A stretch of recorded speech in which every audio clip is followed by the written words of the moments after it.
Syria. The desert and the Sown. Why? Gertrude Lothian Bell. He deems the wild the sweetest of friends, and travels on where travels above him the mother of all the clustered stars. How about a Sharon? Chapter 1. To those bred under an elaborate social order, few such moments of exhilaration can come as that which stands at the threshold of wild travel. The gates of the enclosed garden are thrown open, the chain at the entrance of the sanctuary is lowered, with a wary glance to right and left you step forth, and, behold, the immeasurable world. The world of adventure and of enterprise, dark with hurrying storms, glittering in raw sunlight, an unanswered question and an unanswerable doubt hidden in a fold of every hill. Into it you must go alone, separated from the troops of friends that walk the rose alleys, stripped of the purple and fine linen that impede the fighting, roofless, defenseless, without possessions. The voice of the wind shall be heard instead of the persuasive voices of counselors, the touch of the rain and the prick of the frost shall be spurs sharper than praise or blame, and necessity shall speak with an authority unknown to that borrowed wisdom which men obey or discard at will. So you leave the sheltered close, and, like the man in a fairy story, you feel the bands break that were riveted about your heart as you enter the path that stretches across the rounded shoulder of the earth. It was a stormy morning, the 5th of February. The west wind swept up from the Mediterranean, hurried across the plain where the Canaanites waged war with the stubborn hill-dwellers of Judea, and leapt the barrier of mountains to which the kings of Syria and of Egypt had laid vain siege. It shouted the news of rain to Jerusalem, and raced onwards down the barren eastern slopes, cleared the deep bed of Jordan with a bound, and vanished across the hills of Moab into the desert. And all the hounds of the storm followed behind, a yelping pack coursing eastward and rejoicing as they went. No one with life in his body could stay in on such a day, but for me there was little question of choice. In the grey winter dawn the mules had gone forward, carrying all my worldly goods, 2 tents, a canteen, and a month's provision of such slender luxuries as the auspicious traveller can ill spare, 2 small mule trunks, filled mainly with photographic materials, a few books, and a goodly sheaf of maps. The mules and the 3 muleteers I had brought with me from Beirut, and liked well enough to take on into the further journey. The men were all from the Lebanon. A father and son, Christians both, came from a village above Beirut, the father an old and toothless individual who mumbled, as he rode astride the mule trunks, blessings and pious ejaculations mingled with protestations of devotion to his most clement employer, but saw no need to make other contribution to the welfare of the party. Ibrahim was the name of this ancient, the son, letter 125 B. I Macron B., a young man of 22 or 23, dark, upright and broad-shouldered, with a profile that a Greek might have envied and a bold glance under black brows. The third was a Druze, a big shambling man, incurably lazy, a rogue in his modest way, though he could always disarm my just indignation in the matter of stolen sugar or missing piastres with an appealing, lustrous eye that looked forth unblinking like the eye of a dog. He was greedy and rather stupid, defects that must be difficult to avoid on a diet of dry bread, rice and rancid butter, but when I took him into the midst of his blood enemies he slouched about his work and tramped after his mule and his donkey with the same air of passive detachment that he showed in the streets of Beirut. His name was Emuletta 125 Emedi. The last member of the caravan was the cook, Mikhail, a native of Jerusalem and a Christian whose religion did not sit heavy on his soul. He had travelled with Mr. Mark Sykes, and received from him the following character. He doesn't know much about cooking, unless he has learnt since he was with me, but he never seems to care twopence whether he lives or whether he is killed. When I repeated these words to Mikhail he relapsed into fits of suppressed laughter, and I engaged him on the spot. It was an insufficient reason, and as good as many another. He served me well according to his lights, but he was a touchy, fiery little man, always ready to meet a possible offence halfway, with an imagination to the limits of which I never attained during 3 months' acquaintance, and unfortunately he had learned other things besides cooking during the years that had elapsed since he and Mr. Sykes had been shipwrecked together on Lake Van. It was typical of him that he never troubled to tell me the story of that adventure, though once when I alluded to it he nodded his head and remarked, "We were as near death as a beggar to poverty, but your excellency knows a man can die but once." Whereas he bombarded my ears with tales of tourists who had declared they could not and would not travel in Syria unsustained by his culinary arts. The arak bottle was his fatal drawback, and after trying all prophylactic methods, from blandishment to the hunting crop, I parted with him abruptly on the Cilician coast, not without regrets other than a natural longing for his tough ragouts and cold pancakes. I had a great desire to ride alone down the desolate road to Jericho, as I had done before when my face was turned towards the desert, but Mikhail was of opinion that it would be inconsistent with my dignity, and I knew that even his chattering companionship could not rob that road of solitude. At 9 we were in the saddle, riding soberly round the walls of Jerusalem, down into the valley of Gethsemane, past the Garden of the Agony and up onto the Mount of Olives. Here I paused to recapture the impression, which no familiarity can blunt, of the walled city on the hill, grey in a grey and stony landscape under the heavy sky, but illumined by the hope and the unquenchable longing of generations of pilgrims. Human aspiration, the blind reaching out of the fettered spirit towards a goal where all desire shall be satisfied and the soul find peace. These things surround the city like a halo, half glorious, half pitiful, shining with tears and blurred by many a disillusion. The west wind turned my horse and set him galloping over the brow of the hill and down the road that winds through the wilderness of Judea. At the foot of the first descent there is a spring. In Shem's the Arabs call it the fountain of the sun, but the Christian pilgrims have named it the Apostles' Well. In the winter you will seldom pass there without seeing some Russian peasants resting on their laborious way up from Jordan. 10,000 of them pour yearly into the Holy Land, old men and women, for the most part, who have pinched and saved all their life long to lay together the £30 or so which will carry them to Jerusalem. From the furthest ends of the Russian Empire they come on foot to the Black Sea, where they take ship as deck passengers on board a dirty little Russian boat. I have travelled with 300 of them from Smyrna to Jaffa, myself the only passenger lodged in a cabin. It was midwinter, stormy, and cold for those who sleep on deck, even if they be clothed in sheepskin coats and wadded top boots. My shipmates had brought their own provisions with them for economy's sake: a hunch of bread, a few olives, a raw onion, or such was their daily meal. Morning and evening they gathered in prayer before an icon hanging on the cook's galley, and the sound of their litanies went to heaven mingled with the throb of the screw and the splash of the spray.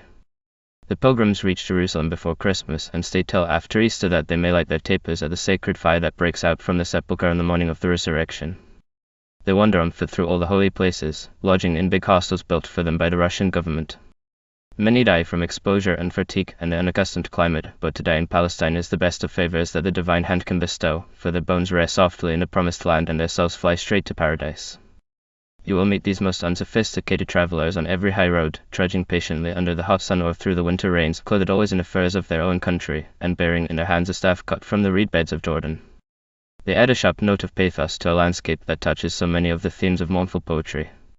I heard in Jerusalem a story which is a better illustration of their temper than pages of description.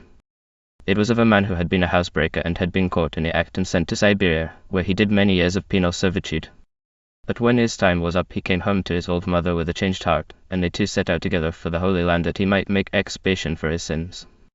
Now at the season when the pilgrims are in Jerusalem, the riffraff of Syria congregates there to cheat their simplicity and pester them for alms, and one of these vagabonds came and begged of the Russian penitent at a time when he had nothing to give. The Syrian, enraged at his refusal, struck the other to the earth and injured him so severely that he was in hospital for 3 months. When he recovered, his consul came to him and said, "We have got the man who nearly killed you. Before you leave, you must give evidence against him." But the pilgrim answered, "No, let him go. I too am a criminal." Beyond the fountain the road was empty, and though I knew it well I was struck again by the incredible desolation of it. No life, no flowers, the bare stalks of last year's thistles, the bare hills and the stony road. And yet the wilderness of Judea has been nursed to the fiery spirit of man. Out of it strode grim prophets, menacing with doom a world of which they had neither part nor understanding. The valleys are full of the caves that held them, nay, some are peopled to this day by a race of starved and gaunt ascetics clinging to a tradition of piety that common sense has found it hard to discredit. Before noon we reached the Khan halfway to Jericho, the place where legend has it that the Good Samaritan met the man fallen by the roadside, and I went into lunch beyond reach of the boisterous wind. 3 Germans of the commercial traveller class were writing on picture postcards in the room of the inn, and bargaining with the kanji for imitation better knives. I sat and listened to their vulgar, futile talk. It was the last I was to hear of European tongues for several weeks, but I found no cause to regret the civilization I was leaving. The road dips east of the Khan, and crosses a dry water course which has been a scene of many tragedies. Under the banks the Bedouin used to lie in wait to rob and murder the pilgrims as they passed. 15 years ago the Jericho road was as lawless a trek as is the country now that lies beyond Jordan. Security has travelled a few miles eastward during the past decade. At length we came to the top of the last hill and saw the Jordan Valley and the Dead Sea, backed by the misty steeps of Moab, the frontier of the desert. Jericho lay at our feet, an unromantic village of ramshackle hotels and huts wherein live the only Arabs the tourist ever comes to know, a base-born stock, half-bred with Negro slaves. I left my horse with the muleteers whom we had caught up on the slope. Please God you prosper. Praise be to God. If your excellency is well, we are content, and ran down the hill into the village. But Jericho was not enough for that first splendid day of the road. I desired eagerly to leave the tourists behind, and the hotels and the picture postcards. 2 hours more and we should reach Jordan Bank, and at the head of the wooden bridge that leads from Occident to Orient we might camp in a sheltered place under mud hillocks and among thickets of reed and tamarisk. A halt to buy corn for the horses and the mules, and we were off again across the narrow belt of cultivated land that lies round Jericho, and out onto the Gore, the Jordan Valley. The Jericho road is bare enough, but the Valley of Jordan has an aspect of inhumanity that is almost evil. If the prophets of the Old Testament had fulminated their anathemas against it as they did against Babylon or Tyre, no better proof of their prescience would exist, but they were silent, and the imagination must travel back to flaming visions of Gomer and of Sodom, dim legends of iniquity that haunted our own childhood as they haunted the childhood of the Semitic races. A heavy stifling atmosphere weighed upon the slowest level of the earth's surface. The wind was racing across the hilltops above us in the regions where men breathed the natural air, but the valley was stagnant and lifeless like a deep-sea bottom. We brushed through low thickets of prickly cedar trees, the spina Christi of which the branches are said to have been twisted into the crown of thorns. They are of two kinds, these cedar bushes. The Arabs call them Zedaletoani 33 Macron M and Dom. From the Zedaletoani 33 Macron M they extract a medicinal oil. The Dom bears a small fruit like a crab apple that ripens to a reddish brown, not uninviting in appearance. It is a very Dead Sea fruit, pleasant to look upon, and leaving on the lips a taste of sandy bitterness. The cedars dwindled and vanished, and before us lay a sheet of hard mud on which no green thing grows. It is of a yellow color, blotched with the venomous grey-white salt. Almost unconsciously the eye appreciates its enmity to life. As we rode here, a swell of heavy rain swooped down upon us from the upper world. The muleteers looked grave, and even Mikhail's face began to lengthen, for in front of us were the slime pits of Genesis, and no horse or mule can pass over them except they be dry. The rain lasted a very few minutes, but it was enough. The hard mud of the plain had assumed the consistency of butter. The horse's feet were shod in it up to the fetlocks, and my dog whined as he dragged his paws out of the yellow glue. So we came to the slime pits, the strangest feature of all that uncanny land. A quarter of a mile to the west of Jordan, the belt is much narrower. To the east of the stream the smooth plain resolves itself suddenly into a series of steep mud banks intersected by narrow gullies. The banks are not high, 30 or 40 feet at the most, but the crests of them are so sharp and the sides so precipitous that the traveller must find his way across and round them with the utmost care. The shower had made these slopes as slippery as glass. Even on foot it was almost impossible to keep upright. My horse fell as I was leading him. Fortunately, it was on a little ridge between mound and mound, and by the most astonishing gymnastics he managed to recover himself. I breathed a show of thanksgiving when I saw my caravan emerge from the slime pits, and we might, if the rain had lasted, have been imprisoned there for several hours, since if a horseman falls to the bottom of one of the sticky hollows he must wait there till it dries. Along the river bank there was life. The ground was carpeted with young grass and yellow daisies. The rusty liveries of the tamarisk bushes showed some faint signs of spring. I cantered onto the great bridge with its trellised sides and roof of beams, the most inspiring piece of architecture in the world, since it is the gate of the desert. There was the open place as I remembered it, covered with short turf, sheltered by the high mud banks, and, heaven be praised, empty. We had had cause for anxiety on this head. The Turkish government was at that time sending all the troops that could be levied to quell the insurrection in Yemen. The regiments of southern Syria were marched down to the bridge, and so on to Ammon, where they were entrained and sent along the Mecca railway to what was then the terminus, Man near Petra. From Man they had a horrible march across a sandy waste to the head of the Gulf of Al-Letawani 33 at BH. Many hundreds of men and many thousands of camels perished before they reached the Gulf, for the wells upon that road are threes only, so said the Arabs, and one lies about 2 miles off the track, undiscoverable to those who are not familiar with the country. We pitched tents, picketed the horses, and lighted a huge bonfire of tamarisk and willow. The night was grey, and still there was rain on the hills, but none with us. A few inches represents the annual fall in the valley of Jordan. We were not quite alone. The Turkish government levies a small toll on all who pass backwards and forwards across the bridge, and keeps an agent there for that purpose. He lives in a wattle hut by the gate of the bridge, and 1 or 2 ragged Arabs of the Gore share his solitude. Among these was a grey-haired Negro, who gathered wood for our fire, and on the strength of his services spent the night with us. He was a cheery soul, was Mb Macron Letter 133. He danced with pleasure round the campfire, untroubled by the consideration that he was one of the most preposterously misshapen of human beings. He told us tales of the soldiery, how they came down in rags, their boots dropping from their feet, though it was but the first day's march, half-starved too, poor wretches. A letter 160 Macron B. Macron on 900 men had passed through that morning. Another was expected tomorrow. We had just missed them. Mashallah, said Mikhail, Your Excellency is fortunate. First you escaped from the mud hills and then from the Redifs. Praise be to God, murmured Mb Macron letter 133, and from that day my star was recognized as a lucky one. From Mb Macron letter 133 we heard the first gossip of the desert. His talk was forever of Ibn Rashid, the young chief of the Shama, whose powerful uncle Mu letter 125 Md left him so uneasy a legacy of dominion in Central Arabia.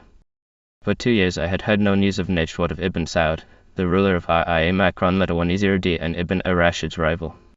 How went the war between them? Mb Macron letter 133 had heard many rumors. Men did say that Ibn Rashid was in great straits. Perhaps the Redifs were bound for Najd and not for Yemen, who knew? And had we heard that a sheikh of the Letawani 63 UKHE Macron had been murdered by the Ajami, and as soon as the tribe came back from the eastern pasturages. So the tale ran on through the familiar stages of blood feud and camel lifting, the gossip of the desert. I could have wept for joy at listening to it again. There was a babel of Arabic tongues round my campfire that evening, for Mikhail spoke the vulgar Cockney of Jerusalem, a language bereft of dignity, and Letawani 25 a B.I. Macron beat a dialect of the Lebanon at immense speed, and Emu Letawani 25 Md had the Beirati drawl with its slow expressionless swing, while from the negro's lips fell something approaching to the virile and splendid speech of the Bedouin. The men themselves were struck by the variations of accent, and once they turned to me and asked which was right. I could only reply, God knows. For he is omniscient, and the answer received a laughing acceptance, though I confess I proffered it with some misgiving. The dawn broke windless and grey. An hour and a half from the moment I was awake until the meals were ready to start was the appointed rule, but sometimes we were off 10 minutes earlier, and sometimes, alas, later. I spent the time in conversing with the guardian of the bridge, a native of Jerusalem. To my sympathetic ears did he confide his sorrows, the mean tricks that the Ottoman government was accustomed to play on him, and the hideous burden of existence during the summer heats. And then the remuneration. A mere nothing. His gains were larger, however, than he thought fit to name, for I subsequently discovered that he had charged me 3 piasters instead of 2 for each of my 7 animals. It is easy to be on excellent terms with Orientals, and if the friendship has a price it is usually a small one. We crossed the Rubicon at 3 piasters ahead and took the northern road which leads to Salt.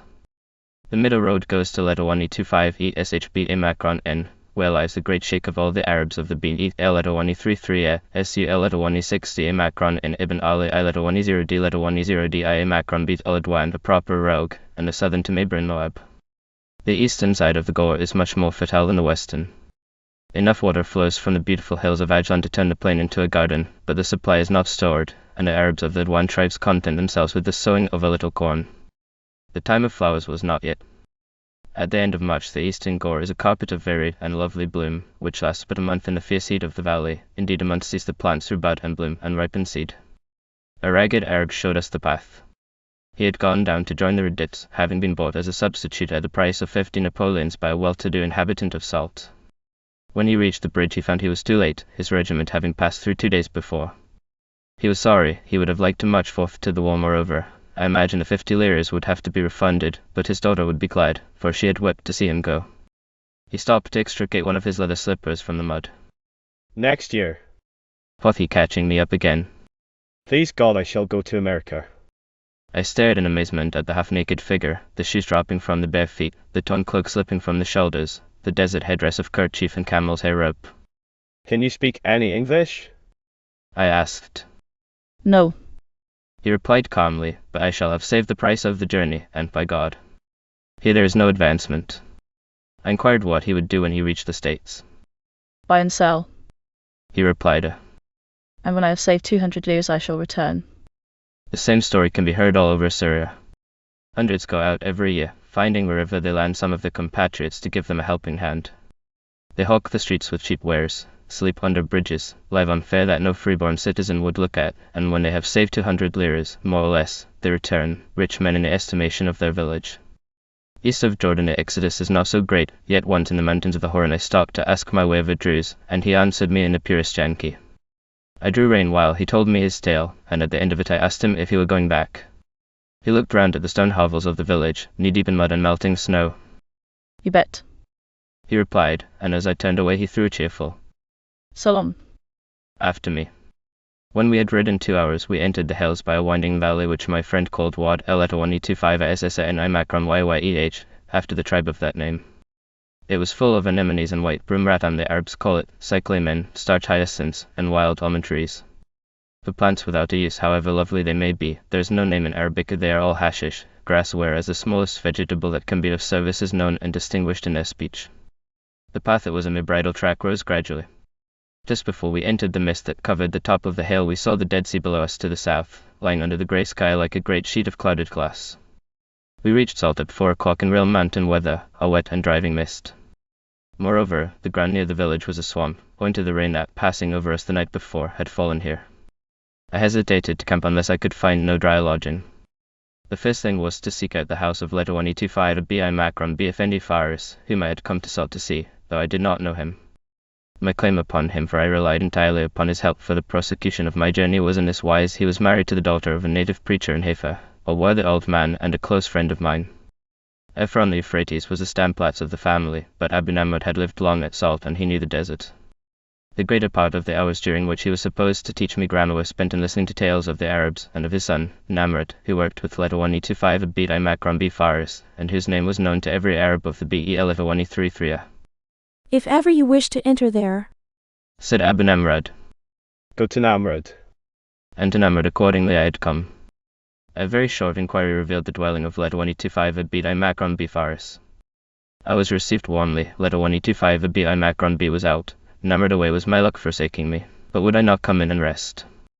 The house was small and the children many. While I debated whether the soaked ground outside would not prove a better bed, there appeared a magnificent old man in full Arab dress, who took my horse by the bridle, declared that he and no other should lodge me, and so led me away. I left my horse at the khan, climbed along a muddy stair, and entered a stone-paved courtyard.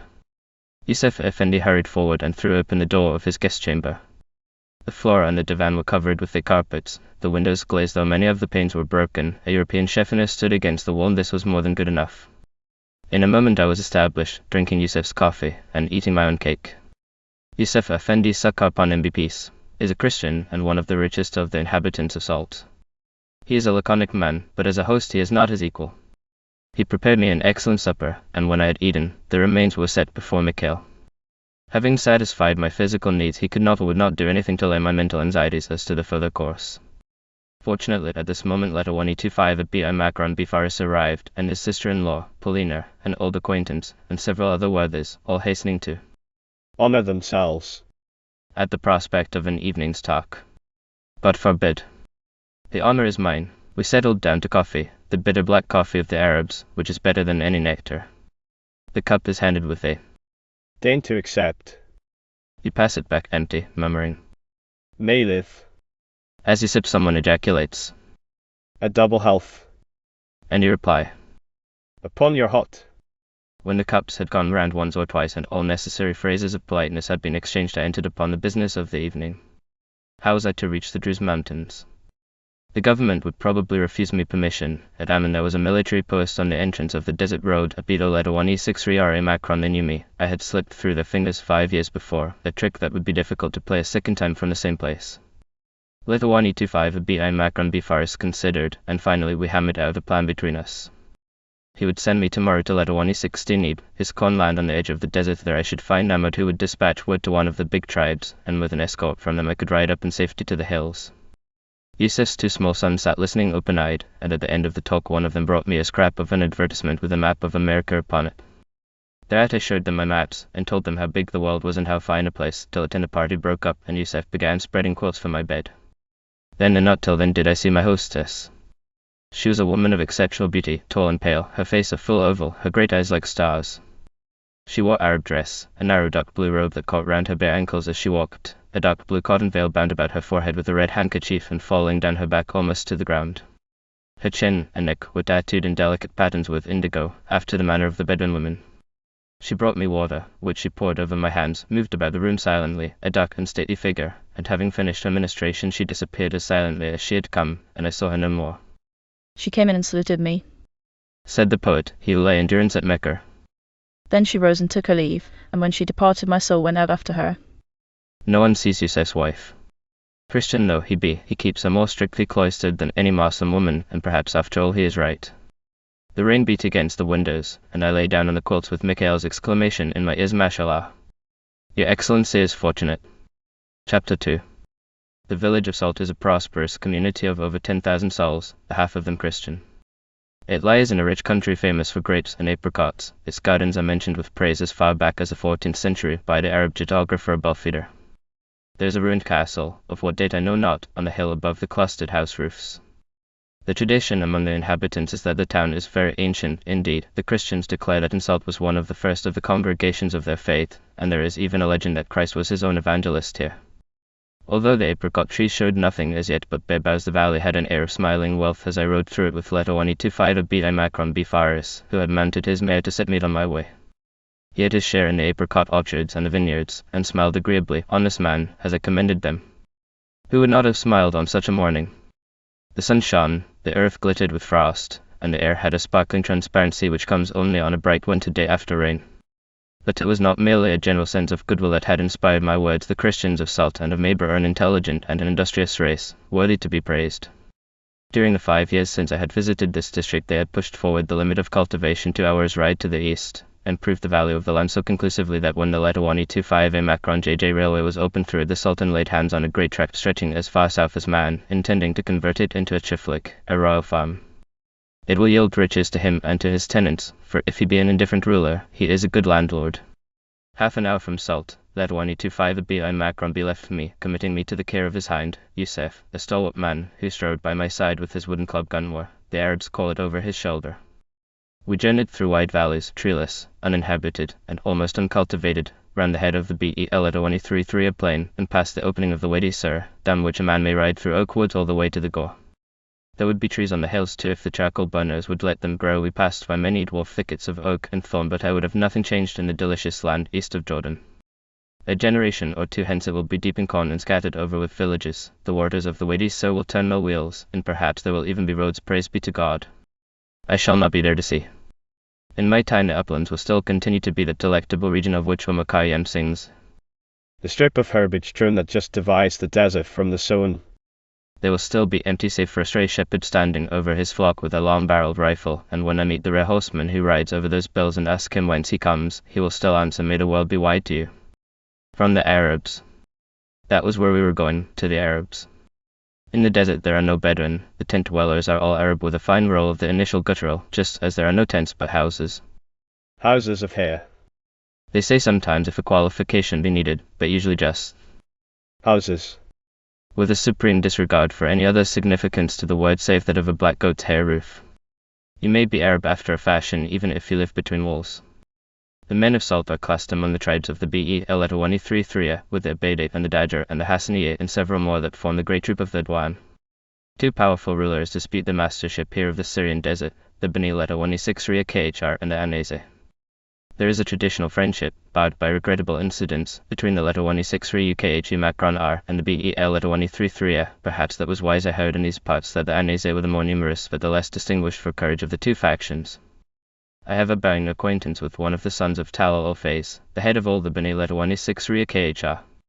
I had met him 5 years before in these very plains, a month later in the season, by which time his tribe moves Jordanwards out of the warm eastern pasturages.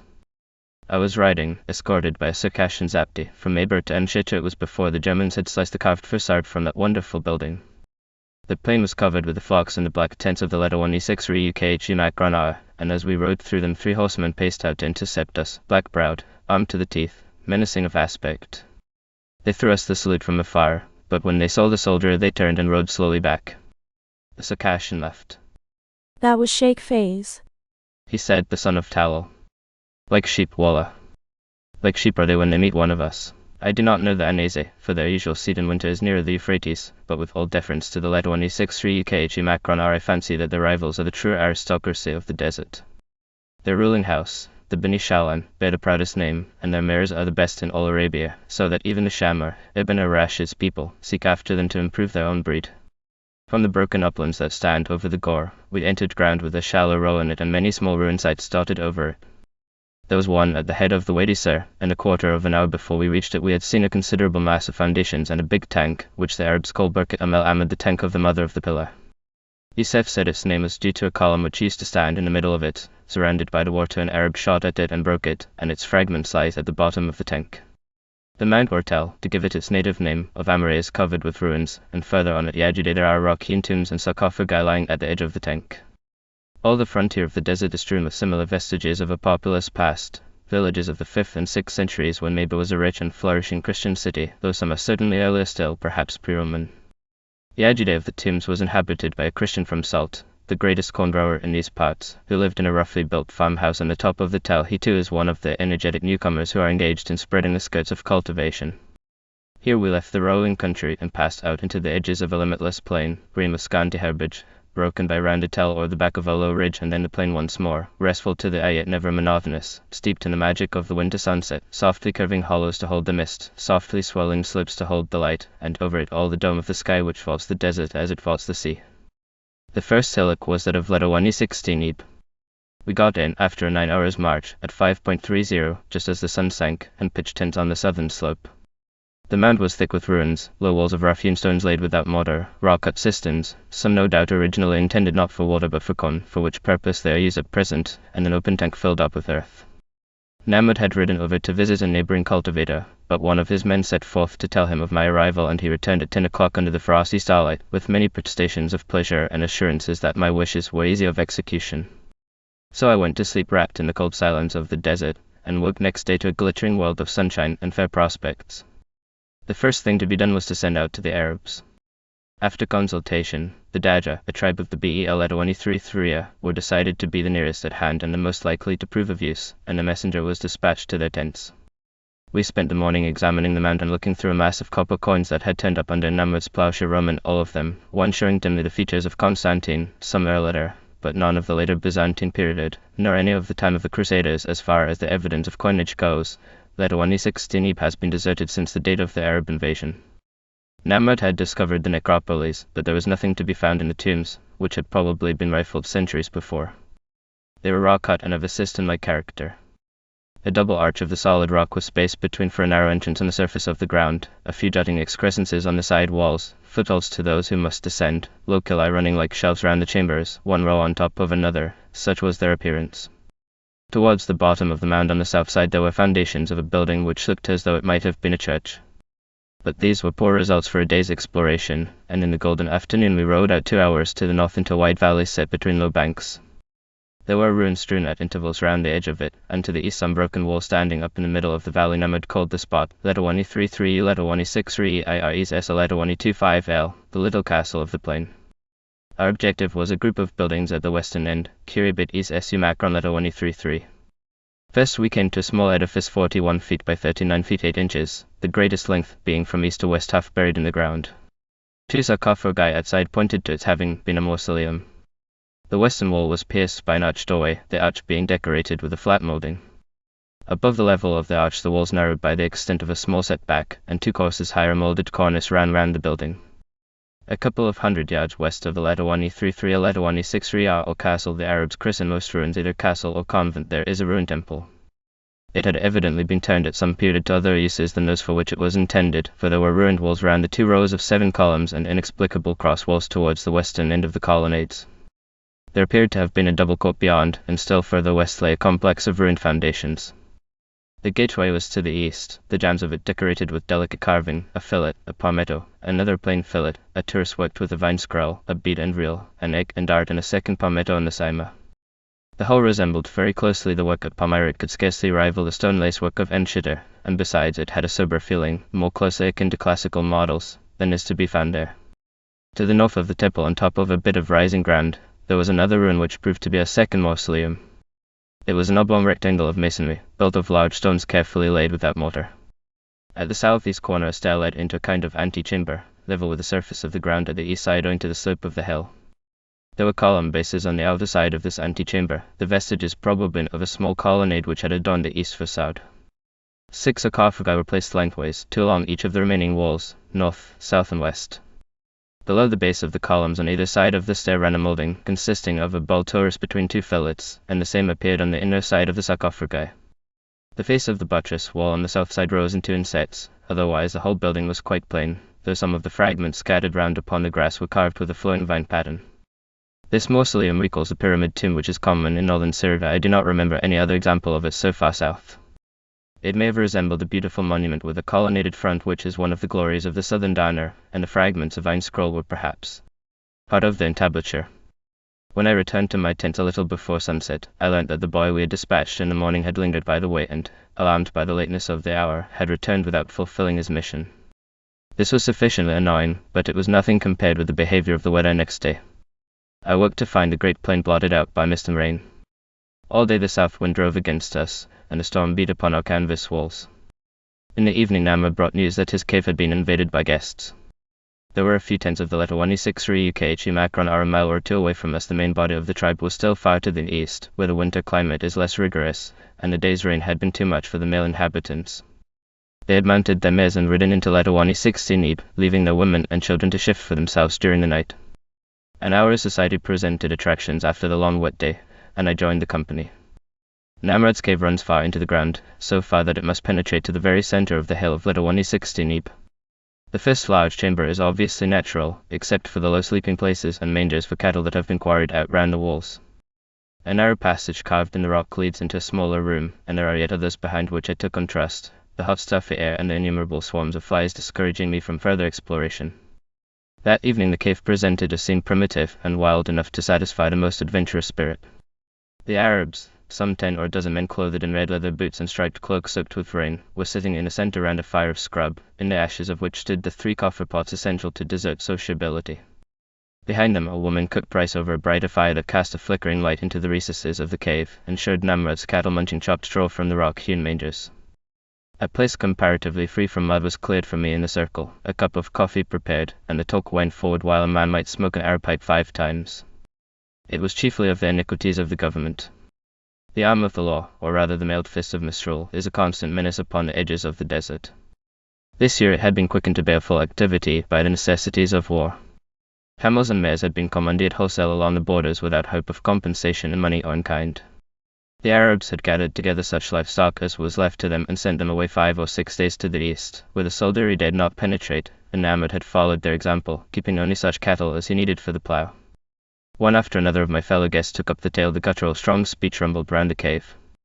By God and Emuleta-1E25 the prophet of God, we call down such curses upon the Sakash and Gavaru as should make those powerful horsemen reel in their saddles. From time to time a draped head, with black locks matted round the cheeks under the striped kerchief, bent forward towards the glow of the ashes to pick up a hot ember for the pipe bowl. A hand was stretched out to the coffee cups, while the cooking fire flashed up under a pile of thorn, the sudden light making the flies buzz and the cows move uneasily. Namrud was not best pleased to see his hardly gathered store of firewood melt away, and his coffee beans disappear by handfuls into the mortar. Wah! They eat little when they feed themselves, but when they are guests much, they and their horses, and the corn is low at this late season. But the word. Guest is sacred from Jordan to Euphrates, and Namrud knew well that he owed a great part of his position and of his security to hospitality which was extended to all comers, no matter how inopportune. I added my quota to the conviviality of the party by distributing a box of cigarettes, and before I left a friendly feeling had been established between me and the men of the Benuleta 163 KHR. The following day was little more promising than that which had preceded it. The muleteers were most unwilling to leave the shelter of the caves and expose their animals to such rain in the open desert, and reluctantly I agreed to postpone the journey and sent them into Mayber, 3 hours away, to buy oats for the horses, cautioning them not to mention from whom they came. It cleared a little in the afternoon, and I rode across the plain southwards to Leta 133S Leta 160L, a fortified Roman camp standing on a mound. This type of camp was not uncommon on the eastern frontiers of the empire, and was imitated by the Ghassanids when they established themselves in the Syrian desert, if indeed Mshita was, as has been surmised, but a more exquisite example of the same kind of building. Leta 133S Leta 160L has a strong enclosing wall broken by a single gate to the east and by round bastions at the angles and along the sides. Within, there is a series of parallel vaulted chambers leaving an open court in the center of the plan with slight variations of Leta 133L at Leta 110D in a Safar and of the modern caravanserai. To the north there is a separate building, probably the Praetorium, the house of the commander of the fortress. It consists of an immense vaulted chamber, with a walled court in front of it, and a round tower at the southwest corner. The tower has a winding stair inside it and a band of decoration about the exterior, rinso above and fluted trigless below, with narrow blank meadows between them. The masonry is unusually good, the walls of great thickness, with such defences stretching to his furthest borders. The citizen of Rome might sleep secure o' nights. When I passed by Leta 133S Leta 160L, 5 years before, it was uninhabited and the land round it uncultivated, but a few families of FELL Leta 1E25 and Macronin had established themselves now under the broken vaults, and the young corn was springing in the levels below the walls, circumstances which should no doubt warm the heart of the lover of humanity, but which will send a cold chill through the breast of the archaeologist. There is no obliterator like the ploughshare, and no destroyer like the peasant who seeks cut stones to build his hovel. I noted another sign of encroaching civilization in the shape of 2 half-starved soldiers, the guard of the nearest halting place on the Leta 1E25A Macron JJ Railroad, which is called Diza after the ruins a few miles to the west of it. The object of the visit was the lean hen which one of them held in his hand. He had reft it from its leaner companions in the fortress court. On what terms, it were better not to inquire, for hungry men know no law. I was not particularly eager to have my presence on these frontiers notified to the authorities in Ammon, and I left rather hastily and rode eastward to Zizar.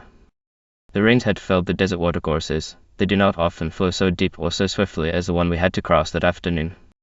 It had failed, too, to burn the great Roman tank of Caesar, so that the letter 163 UKHE Macron would find water there all through the ensuing summer. The ruins are far more extensive than those at letter 133S, letter 163L. There must have been a great city here, for the foundations of houses cover a wide area. Probably letter 133S, letter 163L was a fortified camp guarding the city, and the two together shared the name of Caesar, which is mentioned in the notitia. Quite stalmata say the original Caesar. There is a Sarasnik letter 133LH, a fort, which was repaired by Sheikh letter 163 OKTN of the letter 163 UKHE Macron R, and had been furnished by him, said Namrud, with a splendor unknown to the desert, but it has now fallen to the Sultan, since it stands in the territory selected by him for his chiflik, and fallen also into ruin. The mounds behind are strewn with foundations, among them those of a mosque, the mihrab of which was still visible to the south. Caesar was occupied by a garrison of Egyptians in Ibrahim Pasha's time, and it was his soldiers who completed the destruction of the ancient buildings. Before they came, many edifices, including several Christian churches, were still standing in an almost perfect state of preservation, so the Arabs reported. We made our way homewards along the edge of the railway embankment, and as we went we talked of the possible advantages that the land might reap from that same line. Namrud was doubtful on the subject. He looked askance at the officials and the soldiery. Indeed, he had more cause to fear official raiders, whose rapacity could not be disarmed by hospitality, than the Arabs, who were under too many obligations to him to do him much harm. He had sent up a few truckloads of corn to Damascus the year before. Yes, it was an easier form of transport than his camels, and quicker, if the goods arrived at all, but generally the corn sacks were so much later when they reached the city than when Amr packed them into the trucks that the Prophet vanished. This would improve perhaps in time, at the time when lamps and cushions and all the fittings of the desert railway except the best seats were allowed to remain in the place for which they were made and bought. We spoke, too, of superstition and of fears that clutch the heart at night. There are certain places, said he, where the Arabs would never venture after dark-haunted wells to which thirsty men dared not approach, ruins where the weary would not seek shelter, hollows that were bad camping grounds for the solitary. What did they fear? Jinn who could tell what men feared.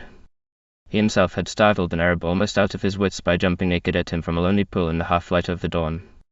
The man ran back to his tents, and swore that he had seen a jinni, and that the flock should not go down to water where it abode, till Namrud came in and laughed at him and told his own tale.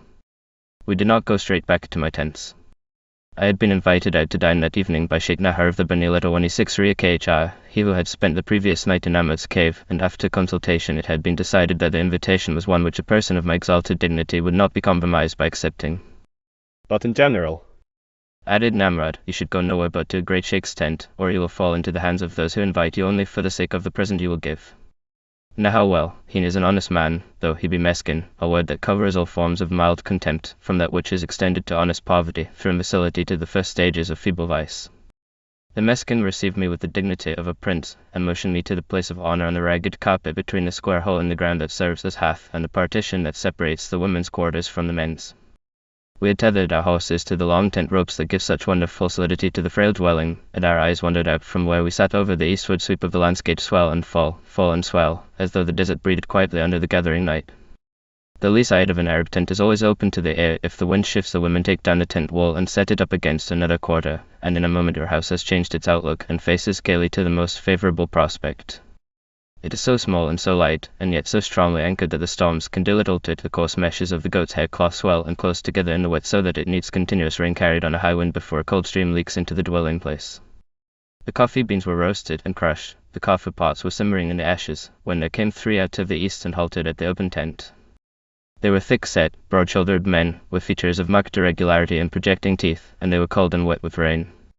Room was made for them in the circle round the hearth, and they stretched out their fingers to the blaze, while the talk went on uninterrupted, for they were only 3 men of the Sherat, come down to buy corn in Moab, and the Sherat, though they are one of the largest and the most powerful of the tribes and the most famous breeders of camels, are of bad blood, and no Arab of the Bel 133 would intermarry with them. They have no fixed haunts, not even in the time of the summer drought, but roam the inner desert, scarcely caring if they go without water for days together. The conversation round Nahar's fire was of my journey. A Negro of the letter 163 UKHU Macron R, a powerful man with an intelligent face, was very anxious to come with me as guide to the Druze mountains, but he admitted that as soon as he reached the territory of those valiant hillmen he would have to turn and flee. There is always feud between the Druzes and the Bani letter 163 UKHR. The Negro slaves of the letter 163 UKHU Macron R are well used by their masters, who know their worth, and they have a position of their own in the desert, a glory reflected from the great tribe they serve. I was half inclined to accept the present offer in spite of the possible drawback of having the Negro dead upon my hands at the first Druze village, when the current of my thoughts was interrupted by the arrival of yet another guest. He was a tall young man, with a handsome delicate face, a complexion that was almost fair, and long curls that were almost brown. As he approached, Nahar and the other sheikhs of the Ledawani Ukh Makron rose to meet him, and before he entered the tent, each in turn kissed him upon both cheeks. Namrud rose also, and cried to him as he drew near, Bud, "Please God, who is with you?" The young man raised his hand and replied, God. He was alone. Without seeming to notice the rest of the company, his eye embraced the 3 sheikhs of the Shirat eating mutton and curds in the entrance, and a strange woman by the fire, as with murmured salutations he passed into the back of the tent, refusing Nahar's offer of food. He was Gablin, of the ruling house of the Dajer, cousin to the reigning sheikh, and, as I subsequently found, he had heard that Namrud needed a guide for a foreigner whose travels apace in the desert and had come to take me to his uncle's tents. We had not sat for more than 5 minutes after his arrival when Nahar whispered something to Namrud, who turned to me and suggested that since we had dined we might go and take Gablin with us. I was surprised that the evening's gossip should be cut so short, but I knew better than to make any objection, and as we cantered home across Namrud's ploughland and up the hill of Ledawani 60 I heard the reason. There was blood between the Dajer and the Shirat. At the first glance Gablin had recognized the lineage of his fellow guests, and had therefore retired silently into the depths of the tent. He would not dip his hand in the same mutton dish with them. Nahar knew, as who did not, the difficulty of the situation, but he could not tell how the men of this Shirat would take it, and, for fear of accidents, he had hurried us away. But by next morning the atmosphere had cleared metaphorically, not literally, and a day of streaming rain kept the blood enemies sitting amicably round Namrud's coffer pots in the cave. The 3rd day's rain was as much as human patience could endure. I had forgotten by this time what it was like not to feel damned, to have warm feet and dry bedclothes. Gablin spent an hour with me in the morning, finding out what I wished of him. I explained that if he could take me through the desert where I should see no military post and leave me at the foot of the hills, I should desire no more. Gablin considered a moment. O lady, Said he, "Do you think he will be brought into conflict with the soldiery? For if so, I will take my rifle." I replied that I did not contemplate declaring open war with all the Sultan's chivalry, and that with a little care I fancied that such a contingency might be avoided, but Gablin was of opinion that strategy went further when winged with a bullet, and decided that he would take his rifle with him all the same. In the afternoon, having nothing better to do, I watched the Shirat buying corn from Namrud. But for my incongruous presence and the lapse of a few thousand years, they might have been the sons of Jacob come down into Egypt to bicker over the weight of the sacks with their brother Joseph. The corn was kept in a deep dry hole cut in the rock, and was drawn out like so much water in golden buckets full. It had been stored with chaff for its better protection, and the first business was to sift it at the wellhead, a labour that could not be executed without much and angry discussion. Not even the camels were silent, but joined in the argument with groans and bubblings, as the Arabs loaded them with the full sacks. The sheikhs of the Ledawani Ukh Makron and the Shirat sat round on stones in the drizzling mist, and sometimes they muttered, God. God. And sometimes they exclaimed, He is merciful and compassionate. Not infrequently the sifted corn was poured back among the unsifted, and a dialogue of the sort ensued. Nemad upon thee. Upon thee. O boy. May thy dwelling be destroyed. May thy days come to harm. Ledawani Ukh by the face of the Prophet of God. May he be exalted. Shirat and suppressed chorus God. And Ledawani 25 the Prophet of God, upon him be peace. A party in bare legs and a sheepskin. Cold, cold. Wah. Rain and cold. Nemad silence, O brother. Descend into the well and draw corn. It is warm there. Ledawani Ukh. Praise be to God the Almighty. Chorus of camels. BBBDDDGRRRA. Camel drivers, be still, accursed ones. May you slip in the mud. May the wrath of God fall on you. Ledawani Ukh Makron in unison God. God. By the light of his face. At dusk I went into the servant's tent and found Namrud whispering tales of murder over the fire on which my dinner was cooking. In the days when I was a boy, said he, and they were not far behind us. You could not cross the gore in peace. But I had a mare who walked Wallah. How she walked! Between sunrise and sunset she walked me from Mesrib to Salt, and never broke her pace. And besides, I was well known to all the Gawani natives of the Corps. And one night in summer I had to go to Jerusalem force upon me. I must ride. The waters of Jordan were low, and I crossed at the ford, for there was no bridge then. And as I reached the further bank I heard shouts and the snap of bullets. And I hid in the tamarisk bushes more than an hour till the moon was low, and then I rode forth softly. And at the entrance of the mud hills the mare started from the path, and I looked down and saw the body of a man, naked and covered with knife wounds. And he was quite dead. And as I gazed they sprang out on me from the mud hills, 10 horsemen, and I was but one. And I backed against the thicket and fired twice with my pistol, but they surrounded me and threw me from the mare and bound me, and setting me again upon the mare they led me away. And when they came to the halting place they fell to discussing whether they should kill me, and one said to Allah, "Let us make an end." And he came near and looked into my face, and it was dawn. And he said, "It is Namrud," for he knew me, and I had succoured him. And they unbound me and let me go, and I rode up to Jerusalem. The muleteers and I listened with breathless interest as one story succeeded another. There are good customs and bad among the Arabs, said Namrud, but the good are many. Now when they wished to bring a blood feud to an end, the two enemies come together in the tent of him who was offended. And the lord of the tent bears his sword and turns to the south and draws a circle on the floor, calling upon God. Then he takes a shred of the cloth of the tent and a handful of ashes from the hearth and throws them in the circle, and 7 times he strikes the line with his naked sword. And the offender leaps into the circle, and one of the relatives of his enemy cries aloud, "I take the murder that he did upon me." Then there's peace. O lady, the women have much power in the tribe, and the maidens are well looked on. For if a maiden says, "I would have such an one for my husband," he must marry her lest she should be put to shame. And if he has already 4 wives, let him divorce one, and marry in her place the maiden who has chosen him. Such is the custom among the Arabs. He turned to my Druze muleteer and continued, O you letter 125 or D. "Have a care. The tints of the letter 163 UK Shimakron are near, and there is never any peace between the Beni letter 163 KHR and the Druzes. And if they knew you, they would certainly kill you. Not only would they kill you, but they would bum you alive, and the lady could not shield you, nor could I." This was a grim light upon the character of my friend Nahar, who had exchanged with me hospitality against the kerchief, and the little group round the fire was somewhat taken back. But Mikhail was equal to the occasion. "Let not your excellency think it. Said he, deftly dishing up some stewed vegetables. He shall be a Christian till we reach the Jebel Druze, and his name is not MU letter 125 D, but letter 160 RI Macron F, for that is a name the Christians use." So we converted and baptized the astonished MU letter 125 D before the cutlets could be taken out of the frying pan. Chapter 3. The morning of Sunday, the 12th of February, was still stormy, but I resolved to go. The day spent at letter 116 had not been wasted. An opportunity of watching hour by hour the life of one of these outlying farms comes seldom, but my thoughts had travelled forward, and I longed to follow the path they had taken. I caught them up, so it seemed to me, when Gablin, Namrud, and I heard the hoofs of our mares ring on the middles of the letter 125 Macron JJ railway and set our faces towards the open desert. We rode east by north, leaving Chateau a little to the south, and though no one who knew it in its loveliness could have borne to revisit those ravished walls, it must be not forgotten that there is something to be said for the act of vandalism that stripped them. If there had been good prospect that the ruin should stand as it had stood for over 1,000 years, uninjured save by the winter rains, it ought to have been allowed to remain intact in the rolling country to which it gave so strange and impressive, delicate and fantastic beauty. But the railway has come near, the plains will fill up, and neither Syrian fellah nor Turkish soldier can be induced to spare walls that can be turned to practical uses. Therefore let those who saw it when it yet stood unimpaired, cherish its memory with gratitude, and without too deep a regret. Naaman and Gablin chatted without a pause. Late in the previous night 2 soldiers had presented themselves at the door of the cave, and having gained admittance they had told a strange tale. They had formed part, so they affirmed, of the troops that the Sultan had dispatched from Baghdad to help Ibn Rashid against Ibn Saud.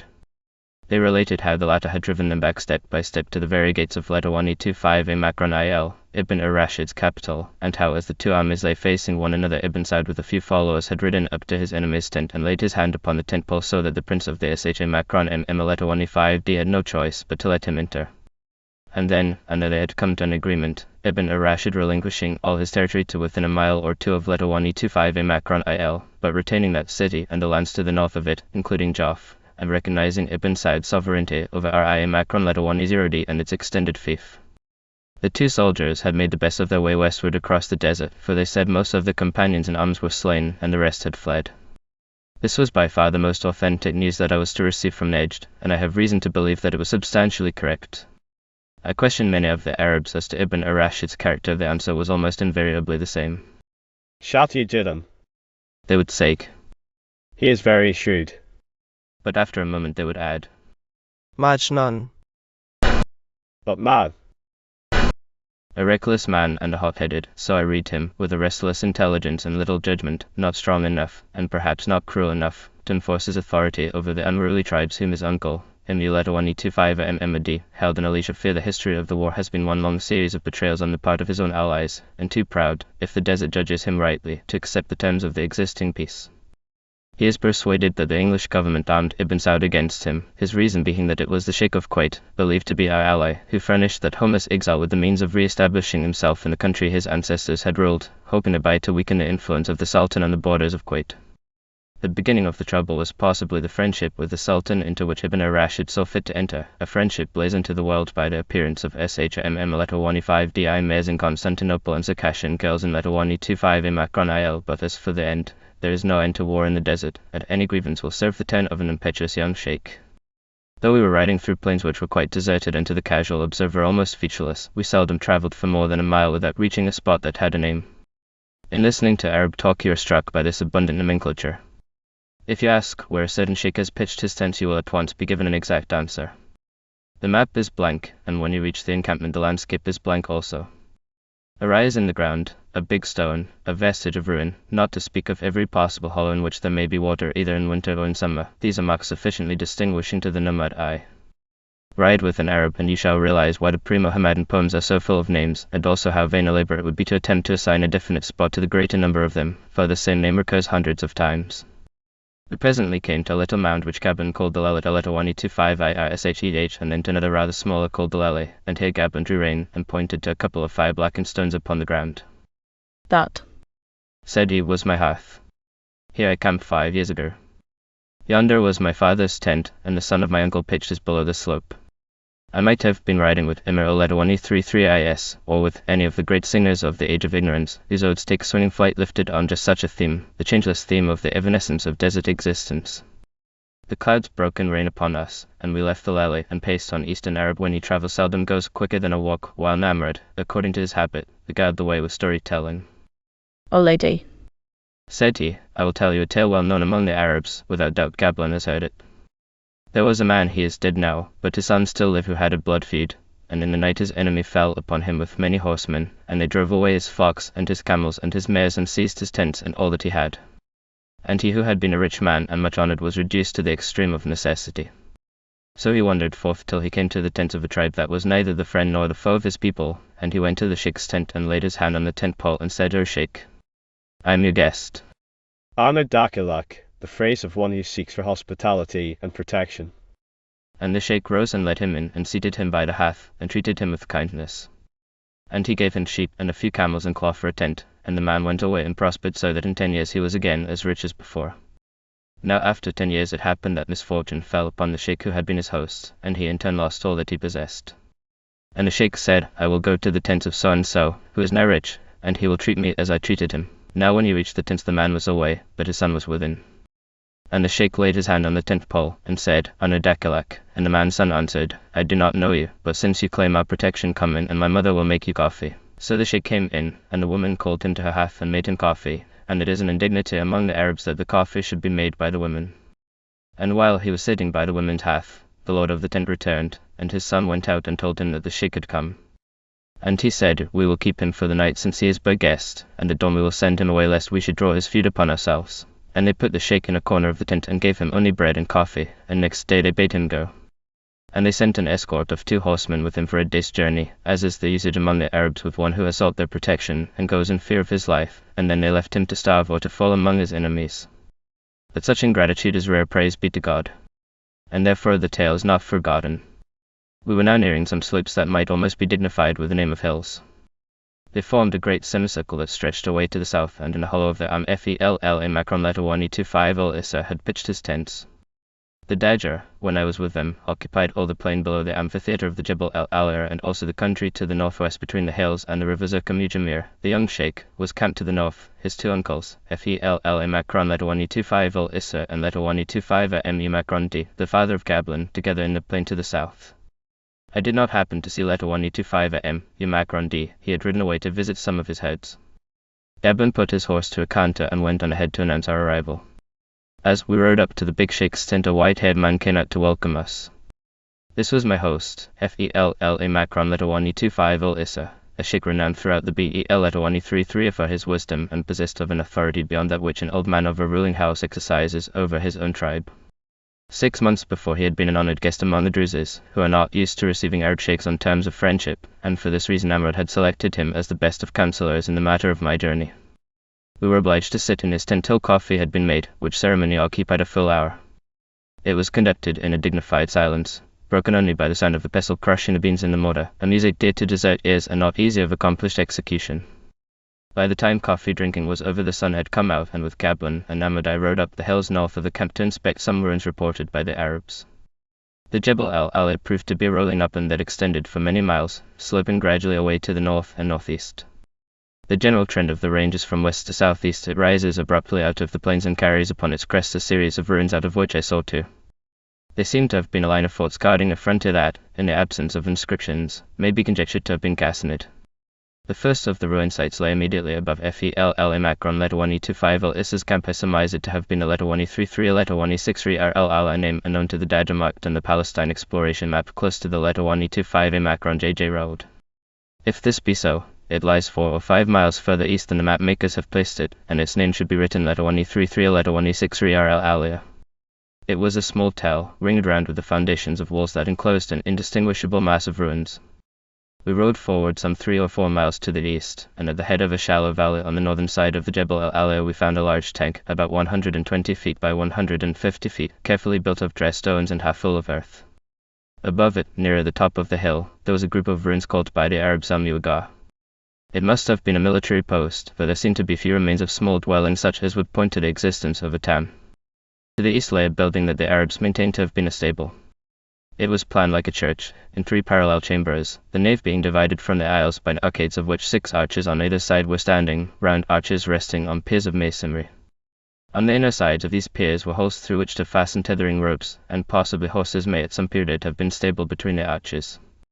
The 3 chambers were roofed with barrel vaults, and wall and vault alike were built of small stone set in brittle, crumbling mortar. A few hundred yards to the northwest there was a big open cistern, emptied of water, with plastered sides and a flight of steps at one corner. The largest ruin was still further to the northwest, almost at the summit of the hill. It is called by the Arabs the letter 1E33 or letter 1E63R, and was probably a fortress or barracks. The main entrance was to the east, and since the ground sloped away here, the facade was supported on a substructure of 8 vaults, above which were traces of 3, or perhaps 4, doorways that could only have been approached by flights of steps. Molded piers had stood on either side of the doorways. A few were still in their places, and the facade had been enriched with columns and a cornice, of which the fragments were strewn over the ground below, together with capitals of various designs, all of them drawn from a Corinthian prototype, though many were widely dissimilar from the parent pattern. Some of the mouldings showed very simple rinso, a trefoil set in the alternate curves of a flowing stalk, others were Torah-shaped and covered with the scales of the palm trunk pattern. The width of the facade was 40 paces, behind it was an antechamber separated by a cross wall from a square enclosure. Whether there had been rooms round the inside of this enclosure I could not determine. It was heaped up with ruins and overgrown with turf. On either side of the 8 parallel vaults there was another vaulted chamber forming 10 in all, but the 2 supplementary vaults did not appear to have supported a superstructure of any kind, the massive side walls of the antechamber resting on the outer walls of the 8 central vaults. The masonry was of squared stones with rubble between, set in mortar. We rode back straight down the hill and so along the plain, at its foot passing another ruined site as we went. Najere was its name. Such heaped up mounds of cut stones the Arabs call Rajam. It would be curious to know how far east they are to be found, how far the desert was inhabited by a permanent population. A day's journey from Al-Ir, said Gablin, there is another fort called Karne, and a third not far from it, Rusaz, and more besides, some of them with pictures, and all easy to visit in the winter when the western pasturages are comparatively empty. As we rode he taught me to read the desert, to mark the hollow squares of big stones laid for the beds of Arab boys, and the semicircular nests in the earth that the mother camels scoop out for their young. He taught me also the names of the plants that dotted the ground, and I found that though the flora of the desert is scanty in quantity, it is of many varieties, and that almost every kind has been put to some useful end by the Arabs. With the leaf of the atrufan they sent their butter, from the prickly cursorine they make an excellent salad, on the dry sticks of the bone the camels feed, and the sheep on those of the Shi Macron letter 1E25, the ashes of the garlic are used in soap boiling. The role of teacher amused Gablin, and as we passed from one prickly blue-grey tuft to another equally blue-grey and prickly, he would say, "Oh lady, what is this?" and smiled cheerfully if the answer came right. I was to dine that night in FELL Macron letter 1250 Issa's tent, and when the last bar of red light still lay across the west cabin came to fetch me. The little encampment was already alive with all the combination of noises that animates the desert after dusk, the grunting and groaning of camels, the bleating of sheep and goats, and the uninterrupted barking of dogs. There was no light in the Sheikh's tent save that of the fire my house sitting opposite me was sometimes hidden in a column of pungent smoke and sometimes illumined by a leaping flame. When a person of consideration comes as guest, a sheep must be killed in honor of the occasion, and accordingly we eat with our fingers a bountiful meal of mutton and curds and flats of bread. But even on feast nights the Arab eats astonishingly little, much less than a European woman with a good appetite, and when there is no guest in camp, bread and a bowl of camel's milk is all they need. It is true they spend most of the day asleep or gossiping in the sun, yet I have seen the Eagle making a 4 months' march on no more generous fare. Though they can go on such short commons, the Bedouin must seldom be without the sensation of hunger. They are always lean and thin, and any sickness that falls upon the tribe carries off a large proportion of its numbers. My servants feasted too, and since we had left him letter 1E25 MMD, or rather letter 1E60 RM Akron F the Christian, to guard the tents in our absence, a wooden bowl was piled with food and sent out into the night. For the guest who has remained behind. FELL Macron letter 1E25 Issa and Namad fell into an interesting discussion over the coffee, one that threw much light on the position of the tribes of the BEL letter 1E33. They are hard pressed by encroaching civilization. Their summer quarters are gradually being filled up with FELL Macron letter 1E25IN, and still worse, their summer watering places are now occupied by Circassian colonists settled by the Sultan in eastern Syria when the Russians turned them out of house and home in the Caucasus. The Circassians are a disagreeable people, morose and quarrelsome, but industrious and enterprising beyond measure, and in their daily contests with the Arabs they invariably come off victors. Recently they have made the drawing of water from the Zerkar, on which the Bedouin are dependent during the summer, a casus belli, and it is becoming more and more impossible to go down to Amman, the Circassian headquarters, for the few necessities of Arab life, such as coffee and sugar and tobacco. Namad was of opinion that the BEL letter 1E33 tribe should have asked the government to appoint a letter 1E33 Macron IM a letter 1E33 Macron M over their district to protect their interests, but FELL Macron letter 1E25 Ultsar hesitated to call in King Stalk, fearing the military service he might impose, the enforced registration of cattle and other hateful practices. The truth is that the days of the BEL letter 1E33 Arabs are numbered. To judge by the ruins, it will be possible, as it was possible in past centuries, to establish a fixed population all over their territory, and they will have to choose between themselves building villages and cultivating the ground or retreating to the east where water is almost unobtainable in the summer, and the heat far greater than they care to face. Namad turned from these vexed questions to extol the English rule in Egypt. He had never been there, but he had heard tales from one of his cousins who was a clerk in Alexandria. He knew that the fellahin had grown rich and that the desert was as peaceful as were the cities. Blood feud has ceased, Said he, and waiting for when a man steals another's camels, look what happens. The owner of the camels comes to the nearest konak and lays his complaint, and Azapti rides out alone through the desert till he reaches the robber's tent. Then he throws a salam and enters. What does the lord of the tent do? He makes coffee and tries to treat the Zapti as a guest. But when the soldier has drunk the coffee he places money by the half, saying, "Take this piaster," and so he pays for all he eats and drinks and accepts nothing. And in the morning he departs, leaving orders that in so many days the camels must be at the konak. Then the robber, being afraid, gathers together the camels and sends them in, and one, maybe, is missing, so that the number is short. And the judge says to the lord of the camels, "Are all the beasts here?" And he replies, "There is one missing." And he says, "What is its value?" And he answers, 8 liras. Then the judge says to the other, "Pay him 8 liras. What? He pays.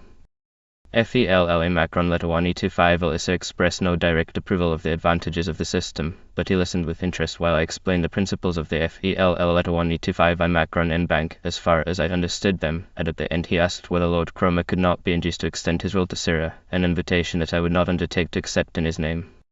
5 years before, in the letter 1E25 URA Macron N Mountains, a similar question had been put to me, and the answering of it had taxed my diplomacy. The Druze sheikhs of letter 1E33 NW Macron T had assembled in my tent under shadow of night, and after much cautious beating about the bush and many assurances from me that no one was listening, they had asked whether if the Turks again broke their treaties with the mountain, the Druzes might take refuge with Lord Cromer in Egypt, and whether I would not charge myself with a message to him.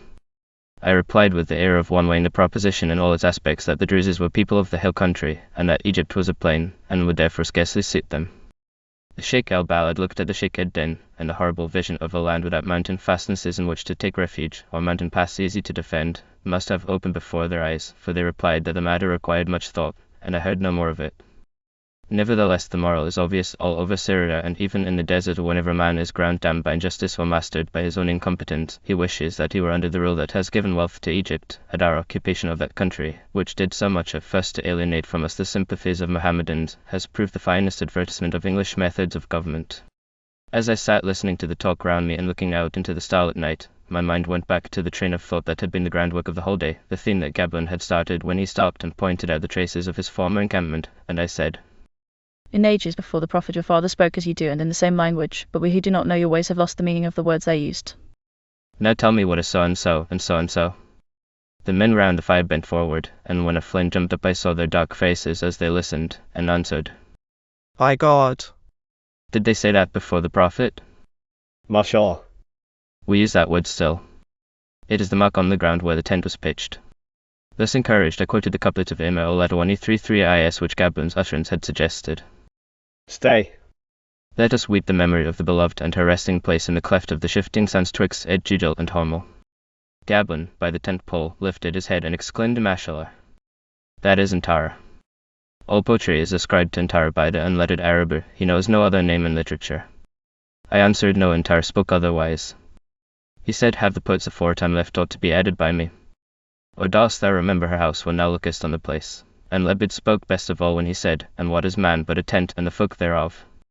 One day they depart and the place is left desolate. Gablin made a gesture of assent.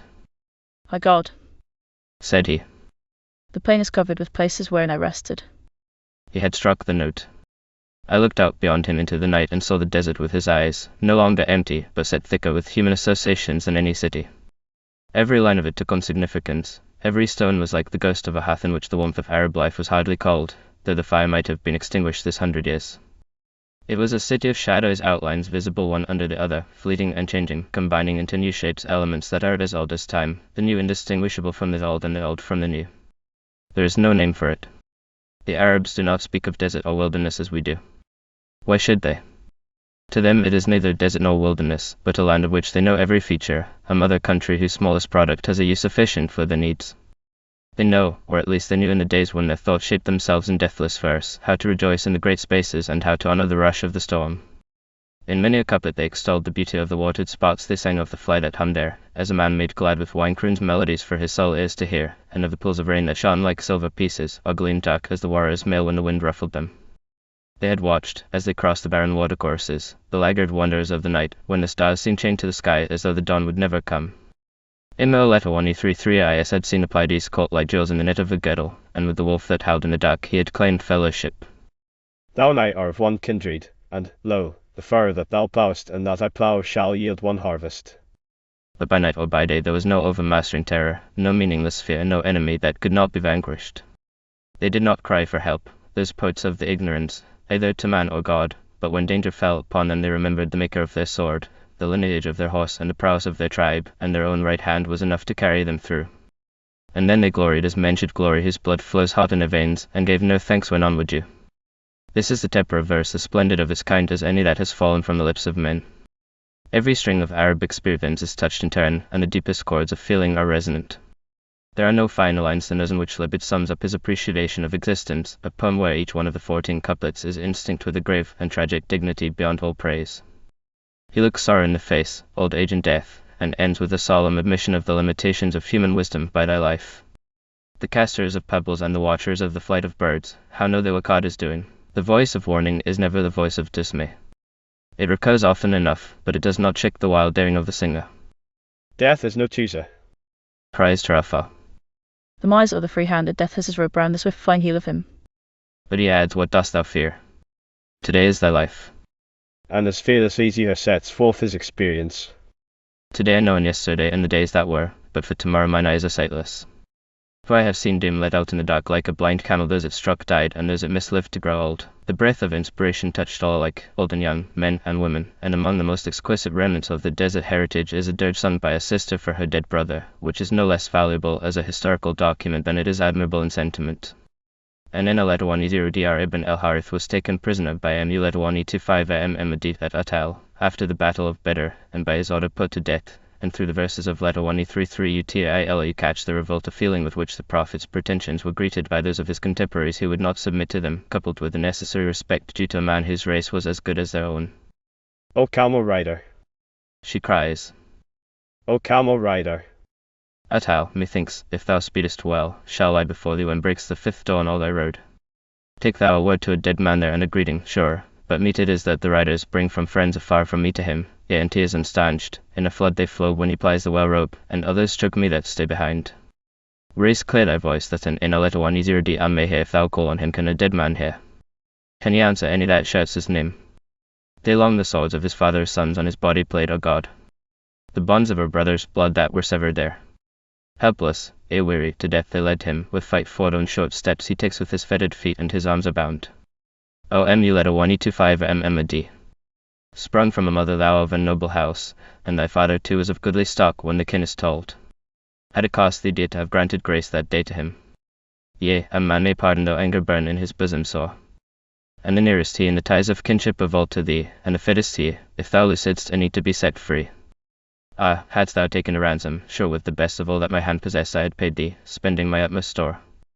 And done yet stronger when the wild free spirit of the desert rose in his breast who lay in ward at Mecca, and he sang of love and death with a voice that will not be silenced.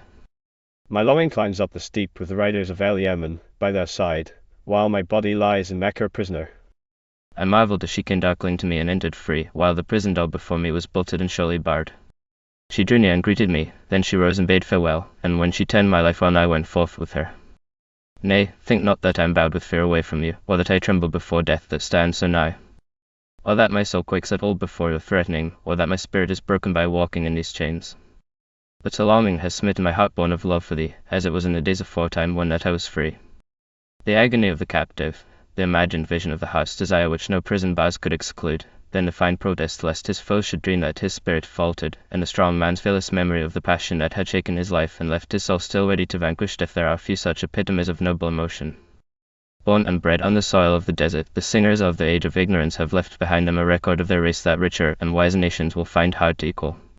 Chapter 4. There is an Arabic proverb which says, Letter 125 a YYEH rubbed to wall la letter 10D IFM, you letter 10D letter 125 Neither ash race make no midday guest.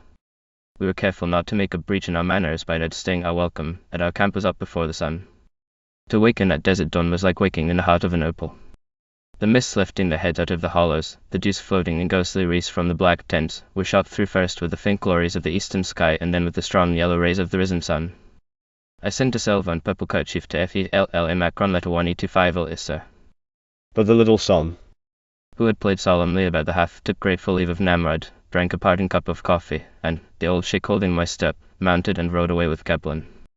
We climbed the Jebel al-Alatar and crossed the wide summit of the range. The landscape was akin to that of our own English border country, but bitter, the sweeping curves more generous, the distance is further away. The glorious cold air intoxicated every sense and set the blood throb into my mind. The saying about the Bay of Naples should run differently. See the desert on a fine morning and die if you can. Even the stolid mules felt the breath of it and raced across the spongy ground mad. They'd accursed once, till their pack swung round and brought them down, and twice we stopped to head them off and reload. The little heart, the highest peak of the Jebel Druze, surveyed us cheerfully the while, glittering in its snow mantle far away to the north. At the foot of the northern slopes of the Aliyah hills we entered a great rolling plain like that which we had left to the south. We passed many of those mysterious regions which start the fancy speculating on the past history of the land, and presently we caught sight of the scattered encampments of the letter 125 SSNIYYEH, who are good friends to the Dajjal and belong to the same group of tribes. And here we spied two riders coming across the plain, and Geblan went out to greet them and remained some time in talk, and then returned with a grey face. The day before, the very day before, while we had been journeying peacefully from letter 116 400 horsemen of the letter 163 UKHU Macron R and the letter 125 OWEI letter 160 Macron letter 160 Legion Evil had swept these plains, surprised an outlying group of the Bini letter 125 SSN and carried off the tents, together with 2,000 head of cattle. It was almost a pity, I thought, that we had come a day too late, but Geblan looked graver still at the suggestion, and said that he would have been forced to join in a fray. Yes, he would even have left me, though I had been committed to his charge, for the Dajjal were bound to help the Bini letter 125 SSN against the letter 163 UKHU Macron A. And perhaps yesterday's work would be enough to break the newborn truce between that powerful tribe and the allies of the Anazite and set the whole desert at war again. There was sorrow in the tents of the children of letter 1E25 SSN. We saw a man weeping by the tent pole, with his head bowed in his hands, everything he possessed having been swept from him. As we rode we talked much of Gaza raid and the rules that govern it. The fortunes of the Arabs varied as those of a gambler on the stock exchange. One day he is the richest man in the desert, and next morning he may not have a single camel fall to his name. He lives in a state of war, and even if the surest pledges have been exchanged with the neighboring tribes, there is no certainty that a band of raiders from hundreds of miles away will not descend on his camp in a night, as a tribe unknown to Syria, the Bani al-Wajih, fell 2 years ago, on the land southeast of Aleppo, crossing 300 miles of desert, mud of 2 on a camel from their seat above Baghdad, carrying off all the cattle and killing scores of people. How many thousand years the state of things has lasted, those who shall read the earliest records of the inner desert will tell us, for it goes back to the first of them, but in all the centuries the Arab has brought no wisdom from experience.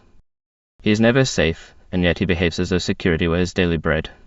He pitches his feeble little camps, 10 or 15 tents together, over a wide stretch of undefended and indefensible country. He is too far from his fellows to call in their aid, too far, as a rule, to gather the horsemen together and follow after the raiders whose retreat must be sufficiently slow, burdened with the captured flocks to guarantee success to a swift pursuit. Having lost all his worldly goods, he goes about the desert and makes his plaint, and one man gives him a strip or two of goat's hair cloth, and another a coffer pot, a third presents him with a camel, and a fourth with a few sheep, till he has a roof to cover him, and enough animals to keep his family from hunger. There are good customs among the Arabs, as Namrud said. So he bides his time for months, perhaps for years, till at length opportunity ripens, and the horsemen of his tribe with their allies ride forth and recapture all the flocks that had been carried off, and more besides, and the feud enters on another phase. The truth is that the Gazu is the only industry the desert knows and the only game. As an industry it seems to the commercial mind to be based on a false conception of the laws of supply and demand, but as a game there is much to be said for it. The spirit of adventure finds full scope in it. You can picture the excitement of the night ride across the plain, the rush of the mares in the attack, the glorious and comparatively innocuous popping of rifles, and the exhilaration of knowing yourself a fine fellow as you turn homewards with the spoil. It is the best sort of fantasia, as they say in the desert, with a spice of danger behind it. Not that the danger is alarmingly great, a considerable amount of amusement can be got without much bloodshed, and the raiding Arab is seldom bent on killing. He never lifts his hand against women and children, and if here and there a man falls it is almost by accident, since who can be sure of the ultimate destination of a rifle bullet once it is embarked on its lawless course? This is the Arab view of the Gazu. The Druzes look at it otherwise. For them it is red war. They do not play the game as it should be played, they go out to slay, and they spare no one. While they have a grain of powder in their flasks and strength to pull the trigger, they kill every man, woman, and child that they encounter. Knowing that independence of Arab women, and the freedom with which marriages are contracted between different tribes of equal birth, I saw many romantic possibilities of mingled love and hatred between the Montagues and the Capulets. Lo, on a sudden I loved her, says Antara. though I had slain her kin. Gabon replied that these difficult situations did indeed occur, and ended sometimes in a tragedy, but if the lovers would be content to wait, some compromise could be arrived at, or they might be able to marry during one of the brief but oft-recurring intervals of truce. The real danger begins when blood feud is started within the tribe itself, and the man having murdered one of his own people is cast out a homeless, kinless exile to shelter with strangers or with foes. Such was Immer Oleta 1E33IS, the lonely outlaw, crying to the night, O long night, wilt thou not bring the dawn? Yet the day is no better than thou. A few miles further north the letter 1E25 SSNIYYEH encampments had not yet heard of yesterday's misfortune, and we had the pleasure of spreading the ill news. Gabon rode up to every group we passed, and delivered his mind of its burden. The men in Bakar multiplied as we went, and perhaps I had been wrong in accepting the 400 of the original statement, for they had had plenty of time to breed during the 24 hours that had elapsed between their departure and our arrival. All the tents were occupied with preparations not for war but for feasting. On the morrow fell the great festival of the Mohammedan year, the feast of sacrifice, when the pilgrims in Mecca slaughter their offerings and true believers at home follow their example. By every tent there was a huge pile of thorns wherewith to roast the camel or sheep next day, and the shirts of the tribe were spread out to dry in the sun after a washing which, I have reason to believe, takes place but once a year. Toward sunset we reached a big encampment of the Benileto 1E25 SSN, where Gabon decided to spend the night. There was water in a muddy pool near at hand, and a good site for our tents above the hollow in which the Arabs lay. None of the great sheikhs were camped there, and, mindful of Namrud's warnings, I refused all invitations and spent the evening at home, watching the sunset and the kindling of the cooking fires and the blue smoke that floated away into the twilight. The sacrificial camel, in gorgeous trappings, grazed among my mules, and after dark the festival was heralded by a prolonged letting off of rifles. Gabon sat silent by the campfire, his thoughts busy with the merrymakings that were on foot at home. It went solely against the grain that he should be absent on such a day. How many horsemen? Said he, we'll alight tomorrow at my father's tent. And I shall not be there to welcome them, but to wish a good feast day to my little son. We were off before the rejoicings had begun. I had no desire to assist at the last moments of the camel, and moreover we had a long day before us through country that was not particularly safe. As far as my caravan was concerned, the risk was small. I had a letter in my pocket from Fella Macron letter 125 Issa to Nazib El letter 160 RSH, the Sheikh of letter 116 Ria LKHD in the Jebel Druze. To the renowned and honoured Sheikh, Nazib El letter 160 RSH. It ran: I had heard my host dictate it to Namwad and seen him seal it with his seal, the venerated, may God prolong his existence. We send you greetings, to you and to all the people of letter 116 Ria LKHD, and to your brother Jadala, and to the son of your uncle MU letter 125 DL letter 160 RSH and Amir Rahman, and to our friends in Imtin. And further, there goes to you from us a lady of the most noble among the English. And we greet MU letter 125 Adiza and our friends, etc. Here followed another list of names, and this is all that is needful, and peace be with you. And beyond this letter I had the guarantee of my nationality, for the Druzes have not yet forgotten our interference on their behalf in 1860. Moreover, I was acquainted with several of the sheikhs of the letter 160 UISHA Macron, to which powerful family Nazib belonged. But Gablin was in a different case, and he was fully conscious of the ambiguity of his position. In spite of his uncle's visit to the mountain, he was not at all certain how the Druzes would receive him. He was leaving the last outpost of his allies, and entering a borderland by tradition hostile. He himself had no acquaintance with it but that which he had gathered on raiding expeditions, and if he did not find enemies among the Druzes he might well fall in with the scouring party of the bitter foes of the Dajjal, the letter 1E25 SENEH or the like, who camp east of the hills. After an hour or two of travel, the character of the country changed completely, and the soft soil of the desert came to an end, and the volcanic rocks of the letter 1E25 URA Macron began. We rode for some time up a gully of lava, left the last of the letter 1E25 SSNIYYEH tent in a little open space between some mounds, and found ourselves on the edge of a plain that stretched to the foot of the Jebel Druze in an unbroken expanse, completely deserted, almost devoid of vegetation, and strewn with black volcanic stones. It has been said that the borders of the desert are like a rocky shore on which the sailor who navigates deep waters with success may yet be wrecked when he attempts to bring his ship to port. This was the landing which we had to effect. Somewhere between us and the hills were the ruins of Jemel, where I hoped to get into touch with the Druzes, but for the life of us we could not tell where they lay, the plain having just sufficient rise and fall to hide them. Now Jemel has an evil name. I believe mine was the second European camp that had ever been pitched in it, the first having been that of a party of American archaeologists who left a fortnight before I arrived, and Gablin's evident anxiety enhanced its sinister reputation. Twice he turned to me and asked whether it were necessary to camp there. I answered that he had undertaken to guide me to Jemel, and that there was no question but that I should go, and the second time I backed my obstinacy by pointing out that we must have water that night for the animals, and that there was little chance of finding it except in the cisterns of the ruined village. Thereupon I had out my map, and after trying to guess what point on the blank white paper we must have reached, I turned my caravan a little to the west towards a low rise from whence we should probably catch sight of our destination. Gablin took the decision in good part, and expressed regret that he could not be of better service in directing us. He had been once in his life to Jemel, but it was at dead of night when he was out raiding. He and his party had stopped for half an hour to water their horses and had passed on eastward, returning by another route. Yes, it had been a successful raid, praise be to God, and one of the first in which he had engaged. Mikhail listened with indifference to our deliberations. The muleteers were not consulted, but as we set off again, letter 1E25 ABI Macron tucked his revolver more handily into his belt. We rode on. I was engaged in looking for the Rasif, the paved Roman road that runs from letter 1E33 LTS circa straight to Bethel letter 1E63 RA Macron, and also in wondering what I should do to protect if necessary the friend and guide whose pleasant companionship had enlivened our hours of travel, and who should certainly come to no harm while he was with us.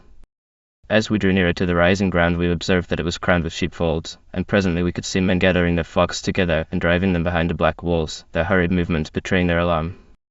We noticed also some figures, whether mounted or on foot it was impossible to determine, advancing on us from a hollow to the left, and after a moment 2 puffs of smoke rose in front of them, and we heard the crack of rifles.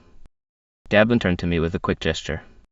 Letter 10D RB Macron Enna. He said. They have fired on us. I said aloud. They are afraid. But to myself. We're in for it. Gablin rose in his stirrups, dragged his fur-lined cloak from his shoulders, wound it round his left arm and waved it above his head, and very slowly he and I paced forward together. Another couple of shots were fired, and still we rode forward, Gablin waving his flag of truce. The firing ceased. It was nothing after all but the accepted greeting to strangers, conducted with the customary levity of the barbarian. Our assailants turned out to be two Arabs, grinning from ear to ear, quite ready to fraternize with us as soon as they had decided that we were not bent on sheep stealing, and most willing to direct us to Ejemel. As soon as we had rounded the tell we saw it in front of us, its black towers and walls standing so boldly out of the desert that it was impossible to believe it had been ruined and deserted for 1300 years.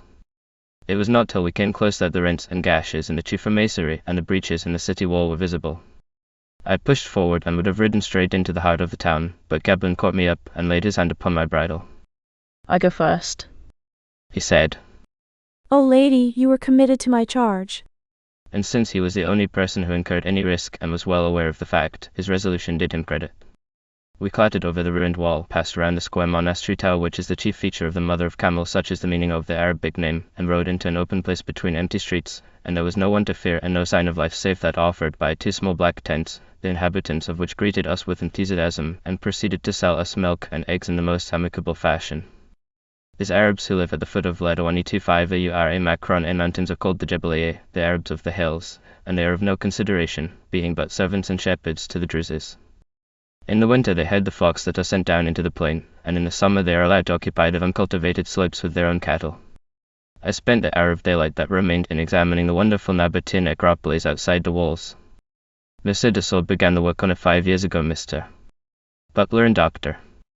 Lippmann, whose visit immediately preceded mine, will be found to have continued it when their next volumes are given to the world. Having seen what tombs they had uncovered and noted several mounds that must conceal others, I sent away my companions and wandered in the dusk through the ruined streets of the town, into great rooms and up broken stairs, till Gablin came and called me in, saying that if a man saw something in a fur coat exploring those uncanny places after dark, he might easily take the apparition for a gull and shoot at it. Moreover, he wished to ask me whether he might not return to Ledawani 60 Nib. One of the Arabs would guide us next day to the first Druze village, and Gablin would as soon come no nearer to the mountain. I agreed readily. Indeed, it was a relief not to have his safety on my conscience. He received 3 Napoleons for his trouble and a warm letter of thanks to deliver to Fella Macron Ledawani 25 Issa, and we parted with many assurances that if God willed we would travel together again. The stony foot of the Jebel Ledawani 25 Aura Macron N is strewn with villages deserted since the Mohammedan invasion in the 7th century.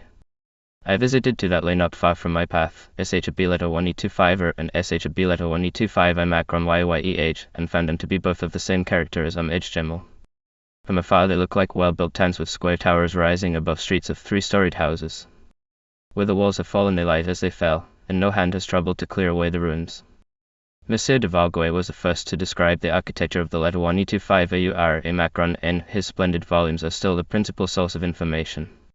The dwelling houses are built round a court in which there is usually an outer stair leading to the upper story. There is no wood used in their construction, even the doors are of solid stone, turning on stone hinges, and the windows of stone slabs pierced with openwork patterns. Sometimes there are traces of a colonnaded portico, while the walls are broken by a double window, the arches of which are supported by a small column and a rough plain capital. Frequently the lintels of the doors are adorned with a cross or a Christian monogram, but otherwise there is little decoration. The chambers are roofed with stone slabs resting on the back of transverse arches. So far as can be said with any certainty, Nabatean inscriptions and tombs are the oldest monuments that have been discovered in the district. They are followed by many important remains of pagan Rome, but the really flourishing period seems to have been the Christian. After the Mohammedan invasion, which put an end to the prosperity of the Ledawani 25 Aura Macron and uplands, few of the villages were re-inhabited, and when the Druzes came about 150 years ago, they found no settled population. They made the mountain their own, rebuilt and thereby destroyed the ancient towns, and extended their lordship over the plains to the south, though they have not established themselves in the villages of the debatable land which remains a happy hunting ground for the archaeologist. The American expedition will make good use of the immense amount of material that exists there, and knowing that the work had been done by better hands than mine, I rolled up the measuring tape and folded the foot rule. But I could not so far overcome a natural instinct as to cease from copying inscriptions, and the one or two they were extremely few that had escaped Dr. Lippmann's vigilant eye and come by chance to me were made over to him when we met in Damascus. To our new guide, Fendi, fell the congenial task of posting me up in the gossip of the mountain. Death had been busy among the great family of the Tertian during the past 5 years. Faisal al-Ledawani 60 RSH, Sheikh of Cray, was gone, poison said some, and a week or two before my arrival the most renowned of all the leaders of the Druzes, Shibli Beg al-Ledawani 60 RSH, had died of a mysterious and lingering illness. Poison again, it was whispered. There was this war and that on hand, a terrible raid of the Arabs of the way to SI letter 1E25 in Macron and to be avenged, and a score with the letter 1E63 UKHU Macron are to be settled, but on the whole there was prosperity, and as much peace as the Druze would wish to enjoy. The conversation was interrupted by a little shooting at rabbits lying asleep in the sun, not a gentlemanly sport perhaps, but one that helped to fill and to diversify the pot. After a time I left the mules and Fendi to go their own way, and taking Mikhail with me, made a long circuit to visit the ruined towns. We were just finishing lunch under a broken wall, well separated from the rest of the party, when we saw 2 horsemen approaching us across the plain. We swept up the remains of the lunch and mounted hastily, feeling that any greeting they might accord us was better met in a saddle. They stopped in front of us and gave us the salute, following it with an abrupt question as to where we were going. I answered To letter 163 LKHA Macron D to Nether L letter 160 RSH. And they let us pass without further remark. They were not Druzes, for they did not wear the Druze turban, but Christians from letter 1E33A, where there is a large Christian community, riding down to Ahmed Gemel to visit the winter quarters of their flocks, so said Fendi, whom they had passed a mile ahead. Several hours before we reached the present limits of cultivation, we saw the signs of ancient agriculture in the shape of long parallel lines of stones heaped aside from earth that had once been fruitful. They looked like the ridge and furrow of a gigantic meadow, and like the ridge and furrow they are almost indelible, the mark of labor that must have ceased with the Arab invasion. At the foot of the first spur of the hills, Tel Esh Shi Macron letter 1E25, it is called after the grey-white Shi Macron letter 1E25 plant which is the best pasturage for sheep. We left the unharvested desert and entered the region of ploughed fields. We left, too, the long clean levels of the open wilderness and were caught fetlock deep in the mud of a Syrian road. It led us up the hill to Rahman, the mother of pomegranates, on the edge of the lowest plateau of the Jebel Druze, as bleak a little muddy spot as you could hope to see. I stopped at the entrance of the village, and asked a group of Druzes where I should find a camping ground, and they directed me to an extremely dirty place below the cemetery, saying there was no other where I should not spoil the crops or the grass, though the crops, heaven save the muck, was yet below ground, and the grass consisted of a few brown spears half covered with melting snow. I could not entertain the idea of pitching tents so near the graveyard, and demanded to be directed to the house of Mu letter 1E25 MMDL letter 1E60 RSH, Sheikh of Rahman.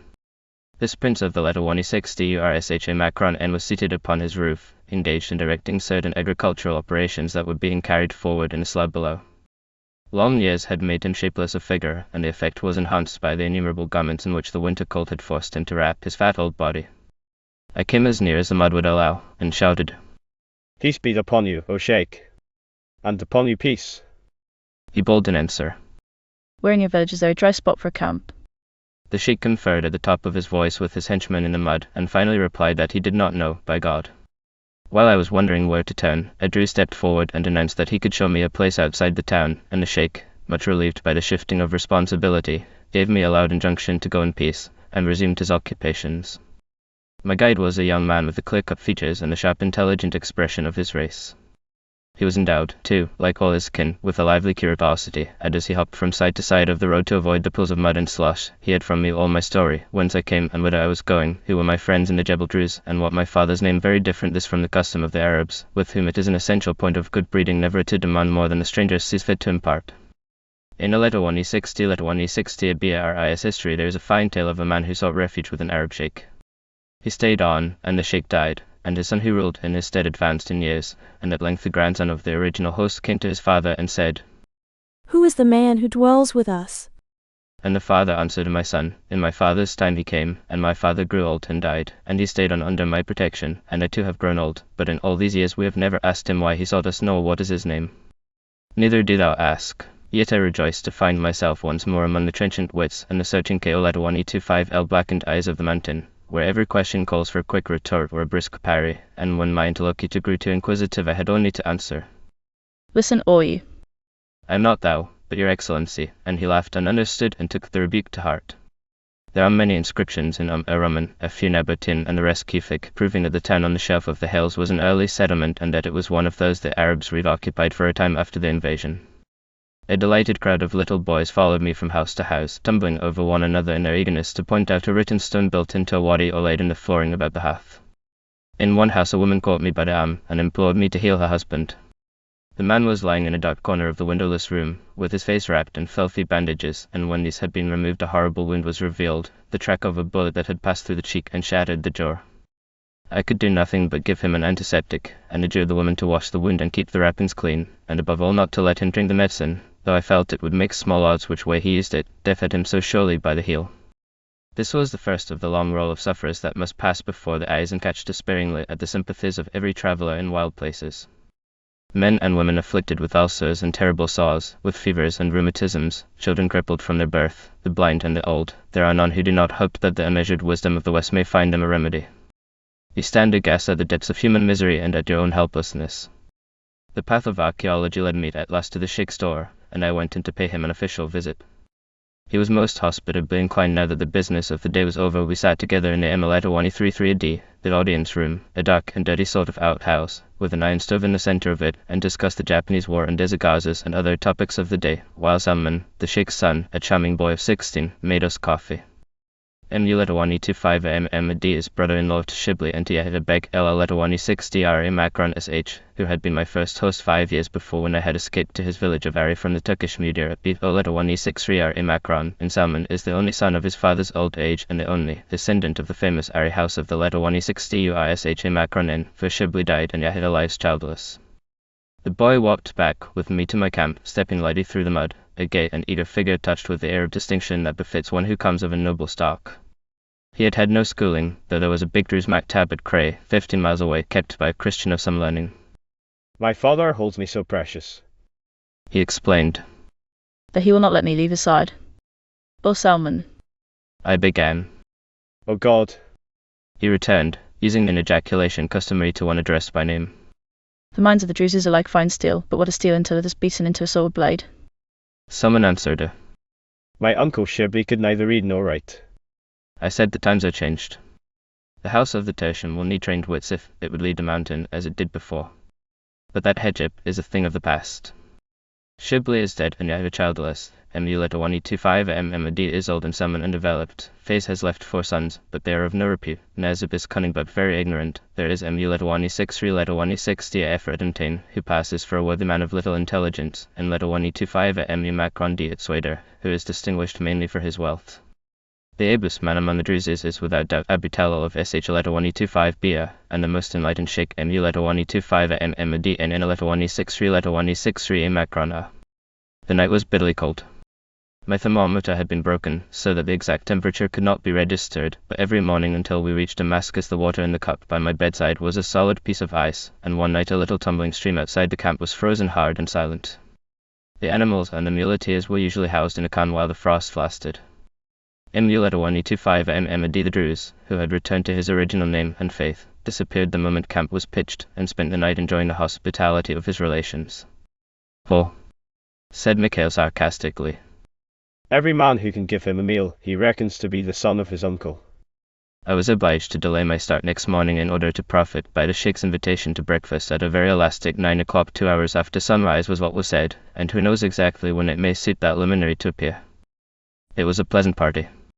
We discussed the war in Yemen in all its bearings theoretically, for I was the only person who had any news, and mine was derived from a weekly Times a month old, and then Emuleta 125 Mmd questioned me as to why Europeans looked for inscriptions. But I think I know. He added. It is that they may restore the land to the lords of it. I assured him that the latest descendants of the former owners of the Leta 125 Aura Macronin had been dead 1,000 years, and he listened politely and changed the subject with the baffled air of one who cannot get a true answer. The young man who had shown us our camping ground rode with us to Leta 163 LKHD, saying he had business there and might as well have company by the way. His name was Leta 163 Macron Leh. He was of a clerkly family, a reader and a scribe. I was so tactless as to ask him whether he were Kil. Initiated the Druzes are divided into the initiated and the uninitiated, but the line of demarcation does not follow that of social preeminence, since most of the Leta 160 URSH Macron in are uninitiated.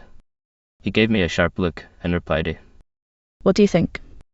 And I saw my error and dropped the subject.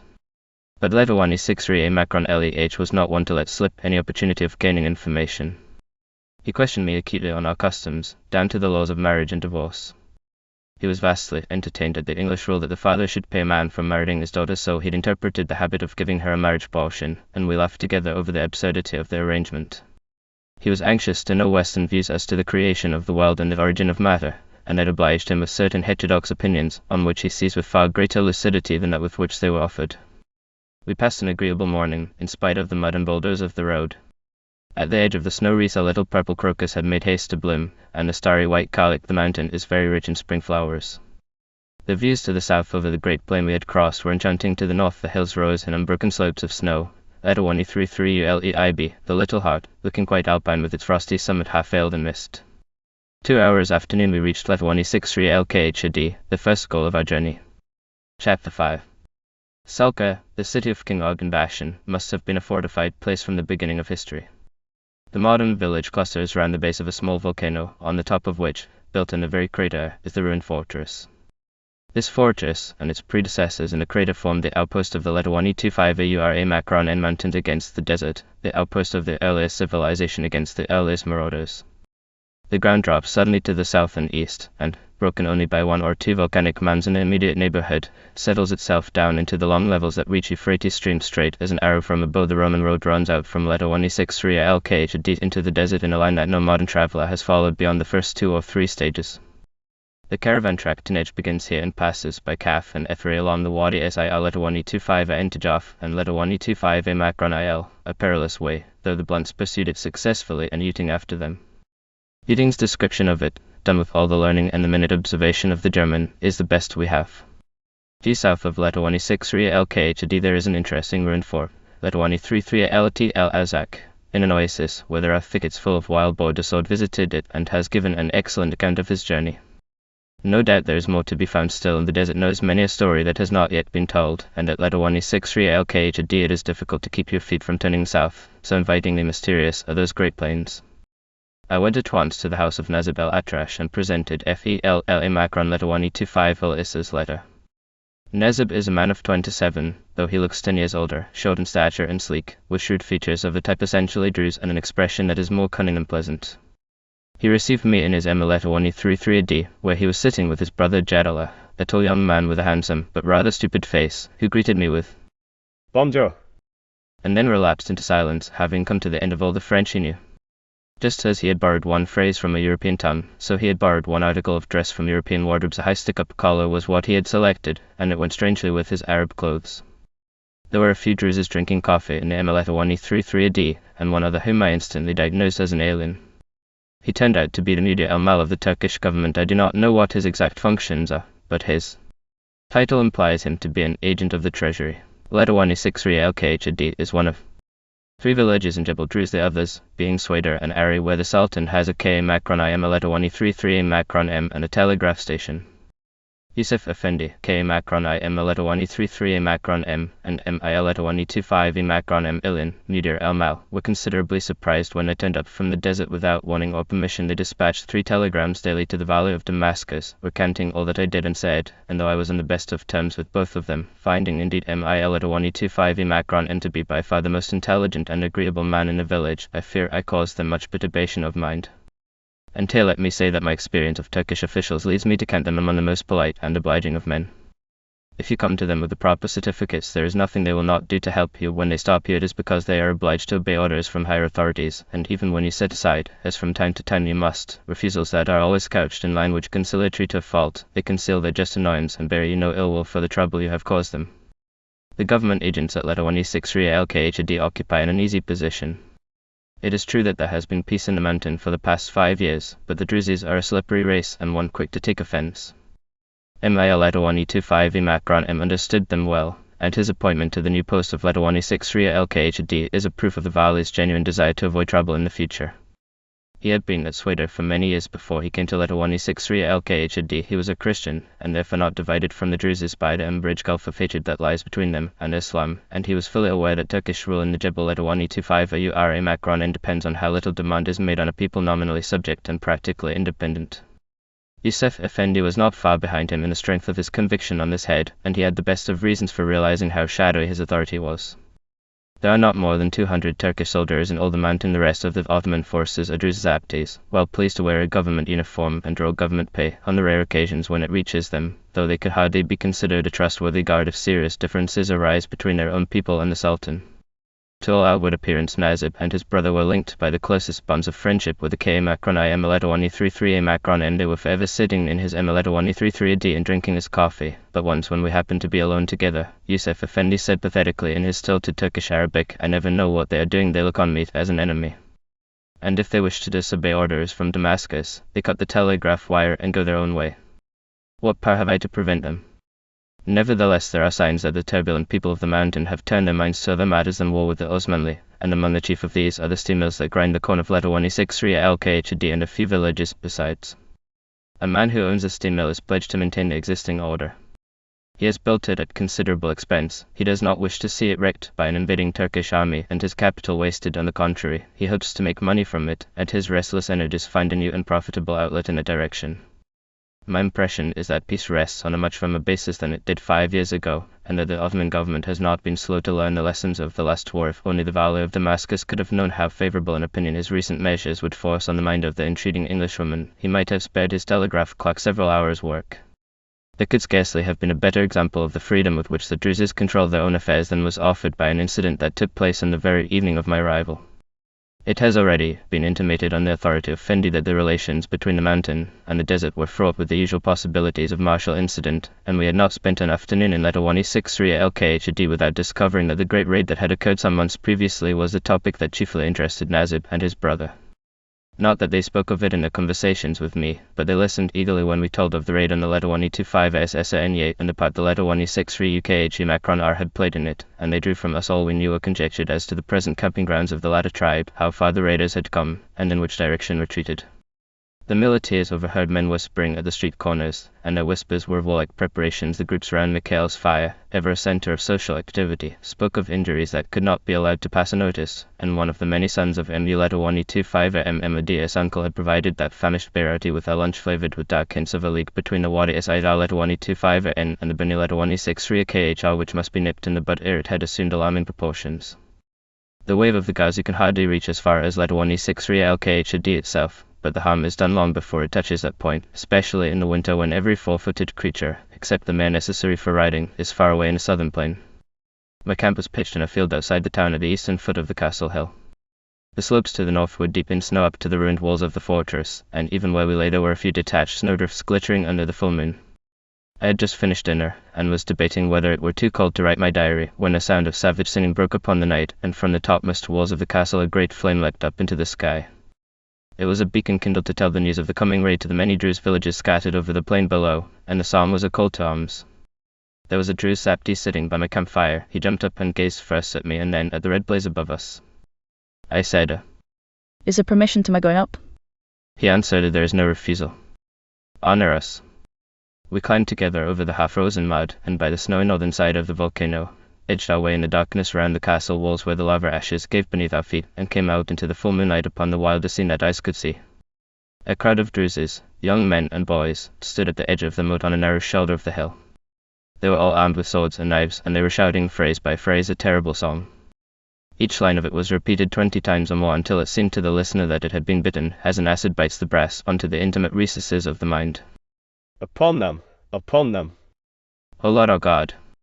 That the foe may fall in swaths before our swords. Upon them! Upon them! That our spears may drink at their hearts. Let the babe leave his mother's breast. Let the young man arise and be gone. Upon them! Upon them! O Lord our God! That our swords may drink at their hearts.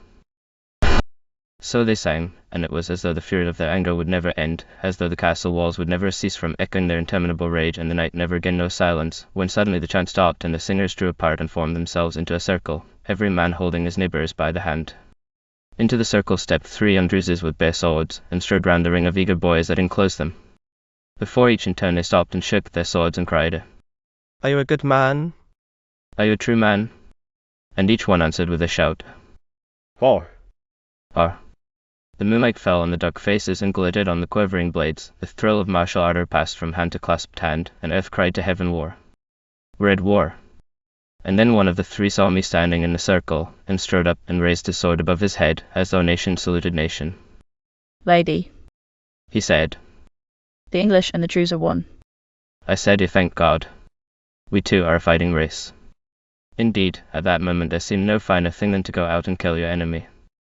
And when this swearing in of warriors was over, we ran down the hill under the moon, still holding hands, and I, seeing that some were only children not yet full grown, said to the companion whose hand chance had put in mine, Do all these go out with you? He answered, By God. Not all. The ungrown boys must stay at home and pray to God that their day may soon come.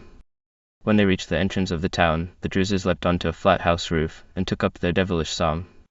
The fire had burnt out on the castle walls, the night struck suddenly cold, and I began to doubt whether if M.I.L.1E25 Macron M and the Valley of Damascus could see me taking part in a demonstration against the little 1E6 UKHE Macron other would believe in the innocence of my journey, so I turned away into the shadow and ran down to my tents and became a European again, bent on peaceful pursuits and unacquainted with the naked primitive passions of mankind.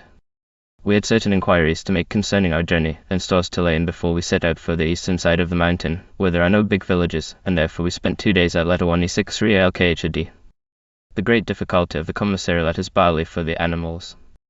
There had been enough for our needs at Amiraman, but there was none at letter 1E63 LKHD. It is always to be got at Sweater, which is the chief post of the Turkish government, but that was far away across the hills, and we decided to send down Tumtin, the path thither being bare of snow. It is worth recording that in the winter, when all the flocks are several hours away in the plain, it is impossible to buy a sheep in the mountain, and the traveller has to make shift with such scraggy chickens as he may find. The want of foresight which had left our larder so ill-furnished affected Mikhail considerably, for he prided himself on the roasting of a leg of mutton, and he asked me how it was that all the books I had with me had not hinted at the absence of the animal that could supply that delicacy. I answered that the writers of these works seemed to have been more concerned with Roman remains than with such weighty matters as roasts and stews, whereat he said firmly, When your Excellency writes a book, you will not say here there is a beautiful church and a great castle. The gentry can see that for themselves. But you shall say, in this village there are no hens. Then they will know from the beginning what sort of country it is. The first day of my visit I spent with Nazib, watching him give orders for the grinding of the corn needed for the coming military expedition, to which we sedulously avoided any allusion, photographing him and the notables of his village, and lunching with him in his M11E33 divan pretty brown paper-like bread and dibs, a kind of treacle made from boiled grape juice, and a particularly nasty sort of soup of sour milk with scraps of fat mixed in it. Kirk the Druses call it and hold it in an unwarrantable esteem. In the afternoon Nazib was riding some 10 miles to the south, to settle a dispute that had arisen between 2 of his villages, and he invited me to accompany him, but I thought that there were probably other matters on hand, in which it might be awkward if a stranger were to assist, and I compromised by agreeing to go with him for an hour and turn aside to visit a shrine on top of a tell, the Wale of LKHU little 1E0DR, who is no other than our Saint. Dodge. Nazib rode out in style with 20 armed men by his side, himself arrayed in a long mantle of dark blue cloth embroidered in black, with a pale blue handkerchief tucked into the folds of the white turban that encircled his tarbush. The cavalcade looked very gallant, each man wrapped in a cloak and carrying his rifle across his knees. These rifles were handed to me one by one that I might read the lettering on them. They were of many different dates and origins, some antiquated pieces stolen from Turkish soldiers, the most French and fairly modern, while a few came from Egypt and were marked with VR. And the broad arrow. Nazib rode with me for a time and catechized me on my social status, whether I would ride at home with the King of England, and what was the extent of my father's wealth. His curiosity was not entirely without a motive, for the Druses are always hoping to find some very rich European whose sympathies they could engage, and who would finance and arm them if another war were to break out with the Sultan, but so contemptuous was he of the modest competence which my replies revealed, that I was roused to ask subsequently, by methods more tactful than those of Nazib, what was wealth in the mountain. The answer was that the richest of the letter 1E60 ISHA Macron N, letter 1E25 MU Macron D of Sweden, had an income of about 5,000 Napoleons. Nazib himself was not so well off. He had some 1,000 Napoleons yearly. Probably it comes to him mainly in kind, or revenues are derived from land, and vary considerably with the fortunes of the agricultural year. The figures given me were, I should think, liberal, and depended on a reckoning according with the best harvest rather than with the mean. Presently Nazib fell behind and engaged in a whispered conversation with an old man who was his chief adviser, while the others crowded round me and told me tales of the desert and of great ruins to the south, which they were prepared to show me if I would stay with them. At the foot of the tell we met a group of horsemen waiting to impart to Nazib some important news about the Arabs. Mikhail and I stood aside, having seen our host look doubtfully at us out of the corners of his eyes. That the tidings were not good was all we heard, and no one could have learnt even that from Nazib's crafty unmoved face and eyes concealed beneath the lids, as if he wished to make sure that they should not reveal a single flash of his thoughts. Here we left him to his evident relief, and rode up the tell. Now there is never a prominent hill in the Jebel Druze, but it bears a sanctuary on its summit, and the building is always one of those early monuments of the land that date back to the times before Druze or Turk came into it. What is their history? Were they erected to Nabatean gods of rock and hill, to Dusara and Allah, and the pantheon of the Semitic inscriptions whom the desert worshipped with sacrifice at the Kaaba and on many a solitary mound? If this be so, the old divinities still bear sway under changed names, still smell the blood of goats and sheep sprinkled on the black doorposts of their dwellings, still hear the prayers of pilgrims carrying green boughs and swabs of flowers. As at the well of LKH-1110DR, there is always in the interior of the sanctuary an erection like a sarcophagus, covered with shreds of colored rags, and when you lift the rags and peer beneath you find some queer block of chifer, one smooth with libations and own brother to the black stone at Mecca. Near at hand there is a stone basin full of water. The water was iced over that day, and the snow had drifted in through the stone doors and was melting through the roof, so that it lay in muddy pools on the floor. The next day was exceedingly cold, with a leaden sky and a bitter wind, the forerunner of snow. MIL at 1E25 Macron Ilian came down to invite me to lodge with him, but I refused, fearing that I should feel the temperature of my tent too icy after his heated room. He stayed some time, and I took the opportunity of discussing with him my plan of riding out into the Letawani 63 Efa, the volcanic waste east of the Jebel Druze. He was not at all encouraging. Indeed, he thought the project impossible under existing conditions, for it seemed that the Gaiath, the tribe that inhabits the Letawani 63 Macron Efa, were up in arms against the government. They had waylaid and robbed the desert post that goes between Damascus and Baghdad, and were expecting retribution at the hands of the Varli. If therefore a small escort of Zaptis were to be sent, and with me they would assuredly be cut to pieces. MIL at 1E25 Macron agreed, however, that it might be possible to go in alone with the Druzes, though anything short of an army of soldiers would be useless, and he promised to give me a letter to MU letter 1E25 at MMAD and a letter 1E63 letter 1E63 Macron Sheikh of letter 1E63 Macron LEH, whom he described as a good friend of his and a man of influence and judgment. The Gaiath are in the same position with regard to the Druzes as are the Jebeliye. They cannot afford not to be on good terms with the mountain, since they are dependent on the high pasturages during the summer. Towards sunset I returned MIL at 1E25 Macron MS visit. His room was full of people, including Nazib, newly returned from his expedition. They made me tell them of my recent experiences in the desert, and I found that all my friends were counted as foes by the Druzes, and that they have no allies save the Gaiath and the Jebeliye, the Sherat, the Dajjal, the Bani letter 1E25 SSN. There was a score of blood against them all. In the desert the word gom, foe, is second to none save only that of Daf, guest, but in the mountain it comes easily first. I said, O Nazid, the Druzes are like those of whom Curate Ibn Anai sang when he said to people who when evil bears its teeth against them, fly out to meet it in companies or alone. The Sheikh's subtle countenance relaxed for a second, but the talk was drifting too near dangerous subjects, and he rose shortly afterwards and took his leave. His place was filled by newcomers. MIL at 1E25 Macron MS coffee pots must be kept boiling from dawn till late at night, and presently one entered whom they all rose to salute. He was a Kurdish Agar, a fine old man with a white moustache and a clean-shaven chin, who comes down from Damascus from time to time on some business of his own. MIL at 1E25 Macron is a native of Damascus, and had much to ask, and here the talk left desert topics and swung round to town dwellers and their ways and views. Look ye, your excellencies, said a man who was making coffee over the brazier. there is no religion in the towns as there is in country places. Yes, Pursued MIL at 1E25 Macron may God make it yes upon you. ejaculated the Kurd. May God requite you, O Ika. You may find men in the great mosque at Damascus at the Friday prayers, and a few perhaps at Jerusalem, but in Beirut and in Smyrna the mosques are empty and the churches are empty. There is no religion any more. My friends, Said the Aga, I will tell you the reason. In the country men are poor and they want much. Of whom should they ask it but of God? There is none other that is compassionate to the poor save he alone. But in the towns they are rich, they have got all they desire, and why should they pray to God if they want nothing? The lady laughs. Is it not so among her own people? I confess that there was very little difference in this matter between Europe and Asia, and presently left the party to pursue their coffee drinking and their conversation without me. Late at night someone came knocking at my tent, and a woman's voice cried to me, lady, lady. A mother's heart are not the English merciful. Listen to the sorrow of a mother's heart and take this letter to my son. I asked the unseen suppliant where her son was to be found. In Tripoli of the West. He is a soldier and an exile, who came not back with the others after the war. Take this letter, and send it by a sure hand from Damascus, for there is no certainty in the post of letter 1E63 LKHD. I unfastened the tent and took the letter, she crying the while. The wife of Nazib told me that you were generous. A mother's heart, you understand, a mother's heart that mourns. So she departed weeping, and I sent a mysterious letter by the English post from Beirut, but whether it ever reached Tripoli of the West and the Druze exile we shall not know. The letter 1E33 Macron I am a letter 1E33 Macron and came out to see us off next morning, and provided us with a Druze Zapti to show us the way to letter 1E63 Macron LEH.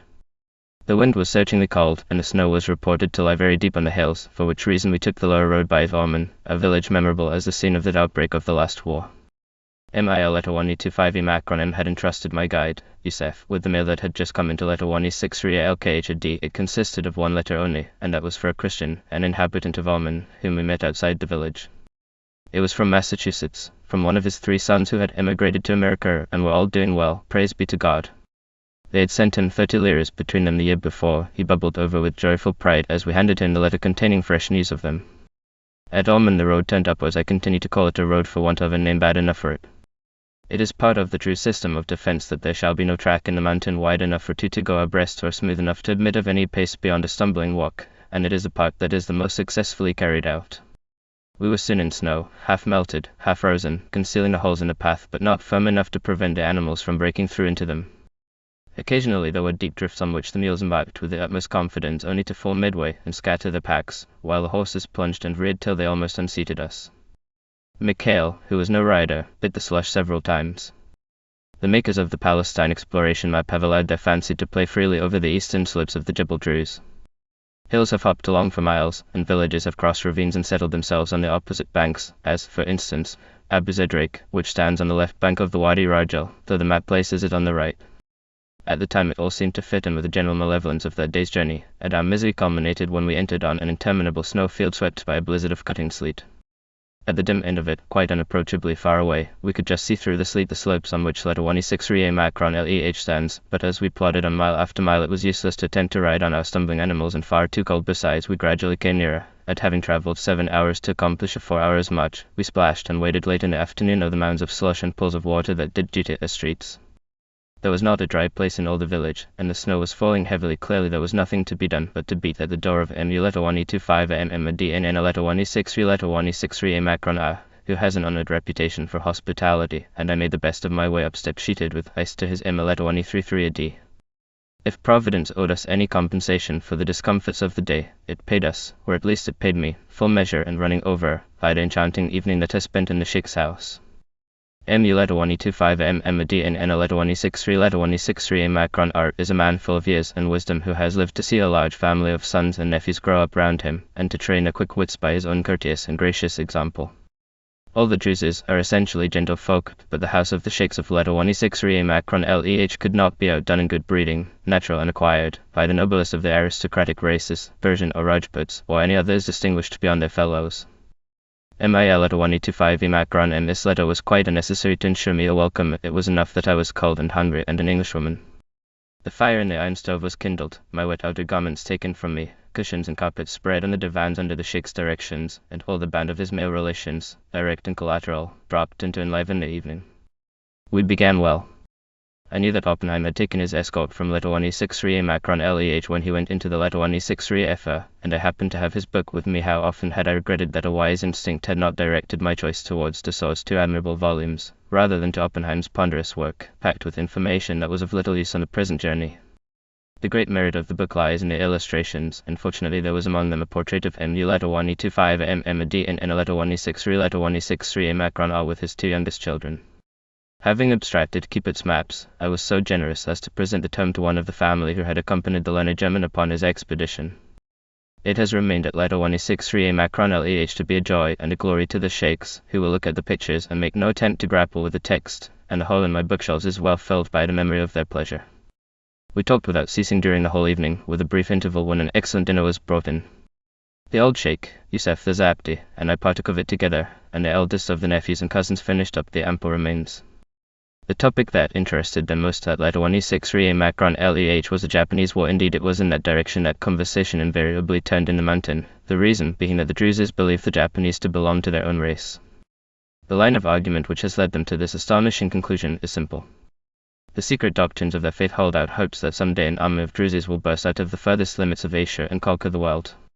The Japanese had shown indomitable courage. The Druzes also are brave. The Japanese had been victorious. The Druzes of prophecy will be unconquerable, and therefore the two are one and the same. The sympathy of everyone, whether in Syria or in Asia Minor, is on the side of the Japanese, with the single exception of the members of the Orthodox Church, who look on Russia as their protector. It seems natural that the Ottoman government should rejoice to witness the discomfiture of their secular foes, but it is more difficult to account for the pleasure of Arab Druze apart from the secret hope of the Druzes above mentioned, incurred, between whom and the Turk there is no love lost. These races are not one to be gratified by the overthrow of the Sultan's enemies, a class to which they themselves generally belong. At bottom there is no doubt a certain schadenfreude, and the natural impulse to favor the little man against the big bully, and behind all there is that curious link which is so difficult to classify except by the name of a continent, and the war appeals to the Asiatic because it is against the European. However easily you may protest that the Russians cannot be considered as a type of European civilization, however profoundly you may be convinced that the Japanese show as few common characteristics with Turk or Druze as they show with South Sea Islander or Esquimaux, east coast to east, and a voice wakes echoes from the China Seas to the Mediterranean. We talked also of the Turk. Emuleta-1E25 Ahmadi had been one of the many sheikhs who were sent into exile after the Druze War. He had visited Constantinople, and his experiences embraced Asia Minor also, so that he was competent to hold an opinion on Turkish characteristics. In a blind fashion, the fashion in which the Turk conducts most of his affairs, the wholesale carrying off of the Druze sheikhs and their enforced sojourn for 2 or 3 years in distant cities of the empire, has attained an end for which far-sighted statesmanship might have labored in vain. Men who would otherwise never have traveled 50 miles from their own village have been taught before some knowledge of the world. They have returned to exercise a sem of independence almost as they did before, but their minds have received, however reluctantly, the impression of the wide extent of the Sultan's dominions, the infinite number of his resources, and the comparative unimportance of Druze revolts in an empire which yet survives though it is familiar with every form of civil strife. Emuleta-1E25 Ahmadi had been so completely convinced that there was a world beyond the limits of the mountain that he had attempted to push 2 of his 6 sons out into it by putting them into a government office in Damascus. He had failed because, even with his maxims in their ears, the boys were too headstrong. Some youthful neglect of duty, followed by a sharp rebuke from their superior, had sent them hurrying back to the village where they could be independent sheikhs, idle and respected. Emuleta-1E25 Ahmadi took in a weekly sheet published in Damascus, and the whole family followed with the keenest interest such news of foreign politics, of English politics in particular, as escaped the censor's pencil. Important events sometimes eluded their notice, or that of the editor, for my hosts asked after Lord Salisbury, and were deeply grieved to hear he had been dead some years. The other name they knew, besides Lord Cromer's, which is known always and everywhere, was that of Mr. Chamberlain, and thus there started in the Emuleta-1E33 that Letter-1E63 Macron LEH an animated debate on the fiscal question, lavishly illustrated on my part with examples drawn from the Turkish Gumruk, the custom house. It may be that my arguments were less exposed to contradiction than those which most free traders are in a position to use, for the whole of Letter-1E63 Macron LEH rejected the doctrines of protection and retaliation. There was no halfway house here with unanimity. There was only one point which was not settled with perfect satisfaction to all, and that was my journey to the Letter-1E63 Efa. I have a shrewd suspicion that my Letter-1E25 Macron MS letter, which had been handed to me sealed, so that I had not been able to read it, was of the nature of that given by Priest to Bellerophon when he sent him to the King of Lycia, and that if Letter-1E25 Ahmadi was not commanded to execute the bearer on arrival, he was strongly recommended to discourage her project. At any rate, he was of opinion that the expedition could not be accomplished unless I would take at least 20 Druzes as escort, which would have involved so much preparation and expense that I was obliged to abandon the idea. At 10 o'clock I was asked at what hour I wished to sleep, and, to the evident chagrin of those members of the company who had not been riding all day in the snow, I replied that the time had come. The sons and nephews took their departure. Wadded quilts were brought in and piled into 3 beds, one on each of the 3 sides of the immense divan. The Sheikh, Yusef, and I tucked ourselves up, and I knew no more till I woke in the sharp frost of the early dawn. I got up and went out into the fresh air. Letter-1E63 Macron LEH was fast asleep in the snow. Even the little stream that tumbled in and out of a Roman fountain in the middle of the village was sleeping under a thick coat of ice. In the clear cold silence I watched the eastern sky redden and fade, and the sun sent a long shaft of light over the snowfield through which we had toiled the day before. I put up a short thanksgiving appropriate to fine weather, roused the muleteers and the mules from their common resting place under the dark vaults of the khan, ate the breakfast which Emuleta-1E25 Ahmadi and Letter-1E63 Macron provided, and took a prolonged and most grateful farewell of my host and his family. No better night's rest and no more agreeable company can have fallen to the lot of any wanderer by plain and hill than were accorded to meet at Letter-1E63 Macron LEH. Chapter 6. My objective that day was the village of Umruik on the eastern edge of the Druze hills. Remembering the vagaries of the map, I took with me one of Emuleta-1E25 Ahmadi and Letter-1E63 Macron RS nephews as a guide. Faiz was his name, and he was brother to Gishkash, the Sheikh of Umruik. I had singled him out the night before as being the pleasantest member of the pleasant circle in the Emuleta-1E33D, and in a 4 days' acquaintance there was never an incident that caused me to regret my choice. He was a man with features all out of drawing. His nose was crooked, his mouth was crooked. You would not have staked anything upon the straight setting of his eyes. His manner was particularly gentle and obliging, his conversation intelligent, and he was full of good counsel and resource. We had not ridden very far along the lip of the hills, gazing at the eastern plain as at a promised land that my feet would never tread, before Faze began to develop a plan for leaving the mules and tents behind at Umberwick and making a dash across the letter 1E63 effort to the RU letter 1E25 BEH, where lay the great ruin of which the accounts had fired my imagination. In a moment the world changed colour, and success shone from the blue sky and hung in golden mist on the plain which had suddenly become accessible. Our path fell rapidly from letter 1E63 in Macron LEH, and in half an hour we were out of the snow and ice that had plagued us for the last day and night. Half an hour later, when we reached the Wadi B letter 1E63 in Macron N, where the swift waters turned a mill wheel, we had left the winter country behind.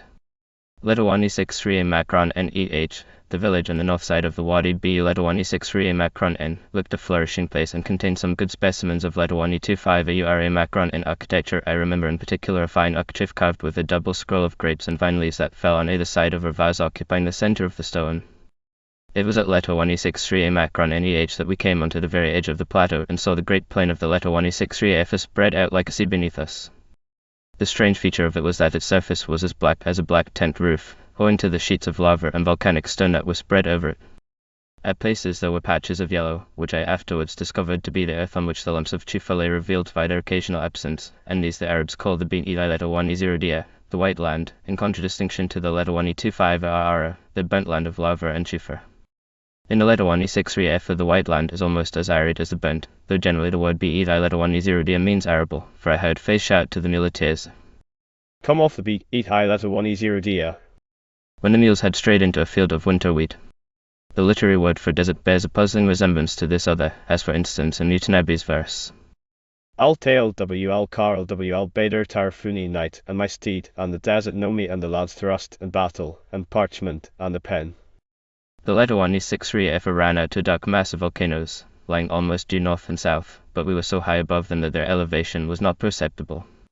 Beyond them again we could see a wide stretch of BE letter 1E0 which was the IU letter 1E25 BEH plain. To the east and south on the immensely distant horizon a few little volcanic cones marked the end of the letter 1E25 AURA Macron N outcrop of lava and the beginning of the letter 1E25 AM Macron D, the waterless desert that reaches to Baghdad. To the north were the hills round Dimar, and still further north the other range bounding the valley 10 miles wide that leads to Palmyra, and these ran back to the slopes of Antilibanus, snow-capped, standing above the desert road to letter 1E25 OM letter 1E63. We turned east to Shibuke, a curious place built above a valley the northern bank of which is honeycombed with caves, and north to Sheikh and Reme on the southern brink of a very deep gully, the Wadi Sham, down which are the most easterly of the inhabited villages, Fedheme and Edgejader. The settlements on the side of the mountain have an air of great antiquity. The cave villages may have existed long before Nabatean times, possibly they go back to the prehistoric uncertainties of King Og, or the people whom his name covered, when whole towns were quarried out underground, the most famous example being Dur in the letter 1E25 AURA Macron in plain south of Mizrib. We left Mushanef to the west, not without regrets on my part that I had not time to revisit it, for Murd in its great tank is one of the most charming of all the temples of the Jebel Druze, not excepting the magnificent monument of letter 1E33 and a WA Macron T. El Ajla, north of the Wadi Sham, is perched on top of a tell high enough to touch the February snow line, and another valley leads down from it to the letter 1E63 for I heard of a ruin and an inscription in its low course, but did not visit them. We got to Umberwick about 4 o'clock, and pitched tents on the edge of the mountain shelf, where I could see through my open tent door the whole extent of the letter 1E63 Sheikh Kishkash was all smiles. Certainly I could ride out to the IU letter 1E25 BEH if I would take him and his son a letter 1E25 MED and Faze with me. He scoffed at the idea of a larger escort. By the face of the truth, the Gaiath were his servants and his bondmen. They would entertain us as the noble should be entertained and provide us with luxurious lodgings. I dined with Gishkash, he would take no refusal, and concluded that he was an easy-tempered, boastful, and foolish man, extremely talkative, though all that he said was not worth one of Faze's sentences. Faze fell into comparative silence in his company, and the letter 1E25 MED2 said little, but that little was sensible and worth hearing. Gishkash told great tales of the letter 1E63 and of what it contained, the upshot of which was that beyond the ruins already known there was nothing till you travelled a day's journey east of the RU letter 1E25 BEH, but that there you came to a quarry and a ruined castle like the famous white ruin of the RU letter 1E25 BEH which we were going to see, but smaller and less well preserved. And beyond that stretched the letter 1E25 Macrondi, with no dwellings in it and no regime. Even the bravest of the Arabs were forced to desert it in the summer owing to the total lack of water. My heart went out to the mysterious castle east of the RU letter 1E25 BEH, and visited, I believe, by any traveller, but it was too distant a journey to be accomplished on the spur of the moment without preparation. When you next return, O lady. Yes, when I return. But I shall not on a future occasion rely on the luxurious entertainment of the Gaiath. After consultation I decided that Mikhail and letter 1E25 BI Macron B should accompany us, the latter at his special request. He would ride his best mule, he said, and she could keep pace with any mare, and carried besides the rugs and the 5 chickens which we took with us to supplement the hospitality of the Gaiath. I had a fur coat strapped behind my saddle and, as usual, a camera and a notebook in my saddlebags. We rode down the steep slopes of the hills for an hour, 3 other Druze horsemen joining us as we went. I presently discovered that the sheikhs had added them to the stipulated escort, but I made no comment. One of the 3 was a relative of Kishkash, his name Kidabur. He had travelled with Oppenheim and proved to be an agreeable companion. We passed through the ploughland of Kishkash's village and then down slopes almost barren, though they yielded enough pasturage for his flocks of sheep shepherded by his Arabs, and at the foot of the hill we entered a shallow stony valley wherein was a tiny encampment surrounded by moorhens that quarried their dinner among the boulders. After an hour of the valley, which wound between volcanic rocks, we came out onto the wide desolation of the letter 1E6 Riefa. It is almost, but not quite flat. The surface breaks into low gentle billowings, just deep enough to shut out the landscape from the horseman in the depression, so that he may journey for an hour or more and see nothing but a skyline of black stones a few feet above him on either side. The billowings have an ordered plan. They form continuous waterless valleys, each one of which the Arabs know by a name. Valley and ridge alike are covered with blocks of tufa, varying from 6 inches across to 2 feet or more, and where there is any space between them you can perceive the hard yellow soil, the colour of sea sand, on which they lie. An extremely scanty scrub pushes its way between the stones, letter 1E25 AMA Macron D and SHI Macron letter 1E25 and letter 1E25 JEI and EH, and here and there a tiny geranium, the starry garlic, and the leaves of the tulip, but generally there is no room even for the slenderest plants, so closely do the stones lie together. They are black, smooth and edgeless, as though they had been water-worn, and when the sun shines the air dazzles above them as it dazzles above a sheet of molten metal, and in the summer the comparison must hold good in other respects, for the pitiless heat is said to be almost unendurable. It would be difficult to cross the letter 1E63F if it were not for the innumerable minute paths that intersect it. At first the rider is not aware of them, so small and faint they are, but presently, as he begins to wonder why there is always just enough space before him for his horse to step in, he realizes that he is following a road. Hundreds of generations of passing feet have pushed aside the tufa blocks ever so little and made it possible to travel through that wilderness of stones. We rode by the depression called the Gadia El Gaz, and at the end of 2 hours we met one in rags. His name was Heart of God. He was extremely glad to see us, was Heart of God, having been a friend of the family for years, at least 8 years I should judge, and extremely surprised when he discovered me in the cavalcade. Their surprise ceased, for when he heard I was English it conveyed nothing further to him, his mind being unburdened with the names and genealogies of the foreigner. He told us there was water close at hand, and that Arab tents were not more than 2 hours away, and bade Kishkash go in peace, and might there be peace also upon the stranger with him. In the matter of the tents he lied, did Heart of God, or we misunderstood him, but we found the water, a muddy pool, and lunched by it, sharing it with a herd of camels. Water in the letter 1E6 Riefa there is none fit to drink according to European canons, and for that matter there is none in the Jebel Druze. There are no springs in the hills. The water supply is contained in open tanks, and the traveller may consider himself fortunate if he be not asked to drink a liquid in which he has seen the mules and camels wallowing. Under the most favourable conditions it is sure to be heavily laden with foreign ingredients which boiling will not remove, though it renders them comparatively innocuous. The tea made with this fluid has a body and a flavour of its own. It is the colour of muddy coffee, and leaves a sediment at the bottom of the cup. Mikhail carried an earthenware jar of boiled water for me from camp to camp, and having brought him to use this precaution by refusing to drink of the pools and tanks we might meet by the way, I had no difficulty in continuing the system in the letter 1E6 Riefa. He and the Druzes and the muleteers drank what they found, whether in the mountain or in the letter 1E6 Riefa, and they did not appear to suffer from any ill effect. Probably the germs contained in their careless draughts were so numerous and so active that they had enough to do in destroying one another. We rode on and on over all the stones in the world, and even Kishkash fell silent or spoke only to wonder where the tents of the Gaiath might be. Hitab opined that when we reached the letter 1E33 NTRH, the arch, we should catch sight of them, and I pricked up my ears at a name that seemed to imply some sort of construction. But the letter 1E33 NTRH was nothing more than a rise in the ground, a little higher than the rest and no less stony. There are many such leading up to the crest of most of them is a track by which the Arabs creep on their stomachs to look out for foes, hidden themselves behind a small black pile that has been erected as a permanent bastion on the summit. In summer the Latawani Syria is swept with raiders. Big tribes like the Anese ride through to deal a sudden blow at some enemy to the south or north, harrying the Gaiath as they pass, and since there are exceedingly few places where water is to be found in the unparalleled heat of the stony waste, the raiders and such men of the Gaiath as are still in the plain have no choice but to frequent at dusk the same muddy holes, and the days and nights of the Gaiath are dogged in consequence by constant terror till the great tribes go east again to the Latawani 25 Macrondi. There was no sign of tents to be seen from the Latawani 33 NTRH, and it began to seem probable that we should spend a waterless night among the stones under the clear frosty sky, when about an hour before sunset Kittab exclaimed that he could see the smoke of campfires to the northwest. We rode a good way back, making a semicircle of our course, and got to the tents at nightfall after a journey of 9 hours. With the goats and camels who were returning home after a laborious day's feeding we stumbled in over the stones, and very miserable the little encampment looked, though it had been so eagerly desired. A couple of £100 would be a handsome price for all the worldly goods of all the Gaiath. They have nothing but the black tent and a few camels and the coffer pots, and if they had more it would be taken from them in a mitzmagazu. They live by bread alone shirak, the thin flats that are like brown paper, and for the whole length of their days they wander among the stones in fear of their lives, save for the month or two when they come up to the Jebel Druze for the pasturage.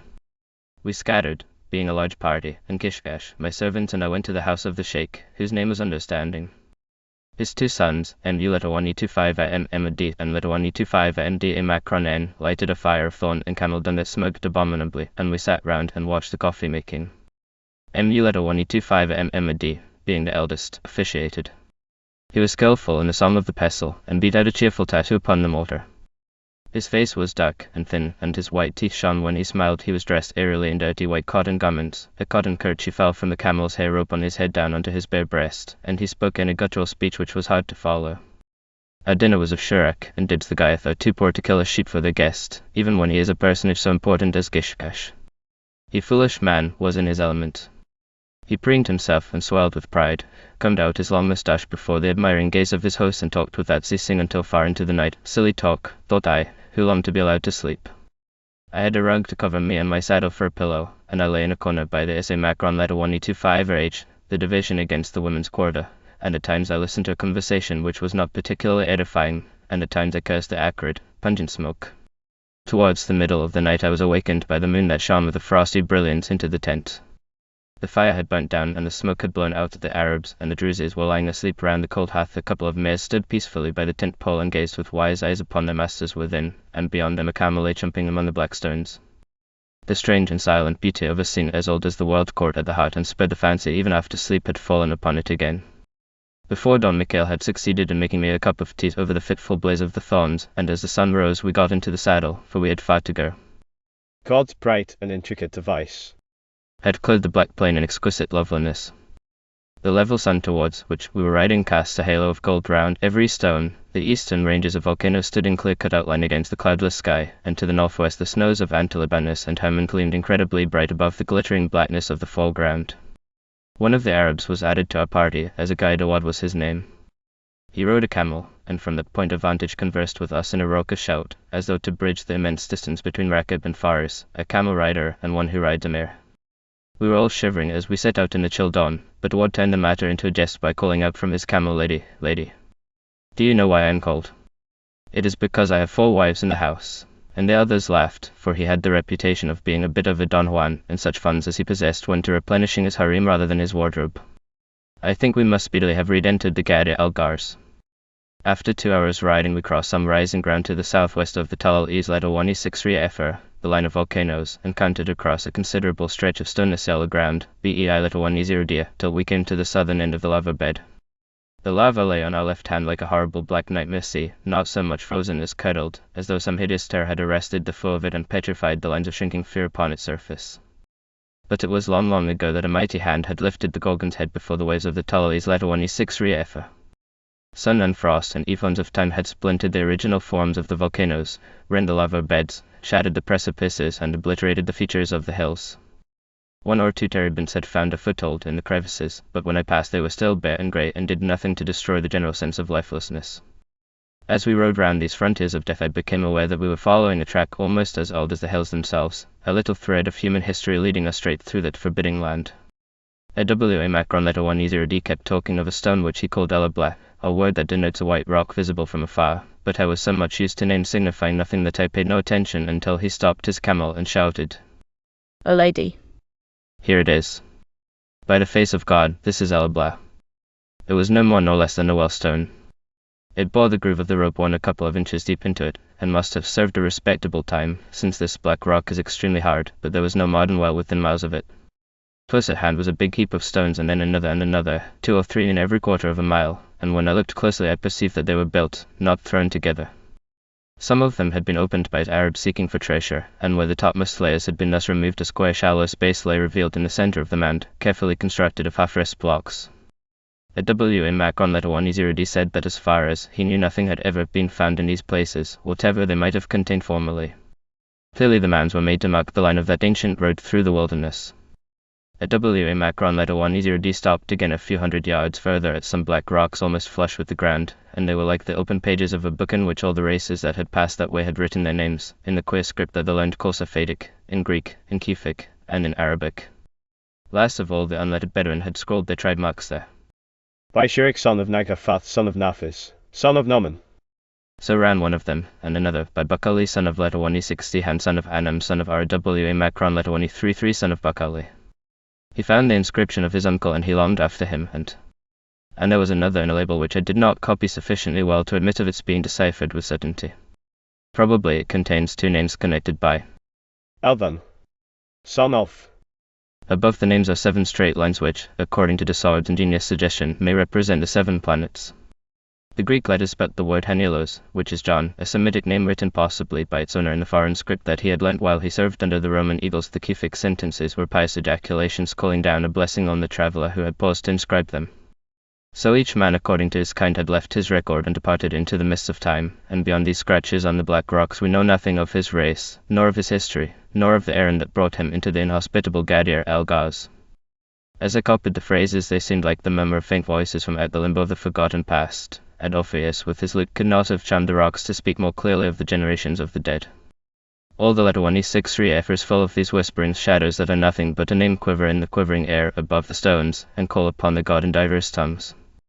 I copied in haste, for there was no time to lose that day. The Druses stood round me impatiently, and AWA Macron letter 10D shouted, "Yalla, yalla." They said, Which being interpreted means, hurried up. We rode onto the eastern limit of the letter 163F, turned the corner of the lava bed, and saw the yellow plain of the RU letter 1025BEH before us. I know, because I have observed it from the Jebel Druze, that it stretches for a great distance to the east, but when we reached it, it seemed no wider than half a mile, and beyond it lay a wonderful lake of bluish misty water. The little volcanoes far away to the east rose like islands out of the sea, and were mirrored in the water at their feet. Yet as we rode towards that inland flood, its shores retreated before us, for it was but a phantom sea whereat the phantom hosts of the letter 163F may fitly assuage their thirst. Then on the brink of the lava hills we caught sight of a grey tower, and in the plain below it we saw a domed and white horse shrine, and these were the Kerbit el-Bei letter 10Dia and the Mazar of Sheikh Sarak. Sheikh Sarak inherits his position as guardian of the RU letter 1025BEH from Zeus Aphathenos, who is in turn a direct heir to the god El, the earliest divinity of the letter 163F. His business is to watch over the crops, which in good years the Arabs sow round his soul's dwelling place. He is respected by Moslem and by Druze alike, and he holds a well-attended yearly festival which had fallen about a fortnight before I came. The shrine itself is a building of the letter 1025 AURA Macron in type, with a stone roof supported on transverse arches. Over the doors there is a carved lintel taken from the ruins of the White Castle. But I could scarcely stay while my men assembled here, so eager was I to see the letter 133LT letter 10D Kerbe or letter 133LH, Runo Castle, the Arabs call it either indifferently. I left the Druses to pay such respects as were due to Zeus Aphathenos or whoever he might be, and cantered off to the edge of the lava platter. A deep ditch lay before the lava, so full of water that I had to cross it by a little bridge of planks. Letter 125 BI Macron B was there watering his mule, that admirable mule which walked as fast as the mare's, and, entrusting my horse to him, I hastened on over the broken lava and into the fortress court. There were 1 or 2 Arabs sauntering through it, but they paid as little attention to me as I did to them. This was it, the famous citadel that guards a dead land from unpeopled, the letter 163F from the letter 125 MA Macron D. Grey-white on the black platform rose the walls of smoothly dressed stones, the ghostly stronghold of a world of ghosts.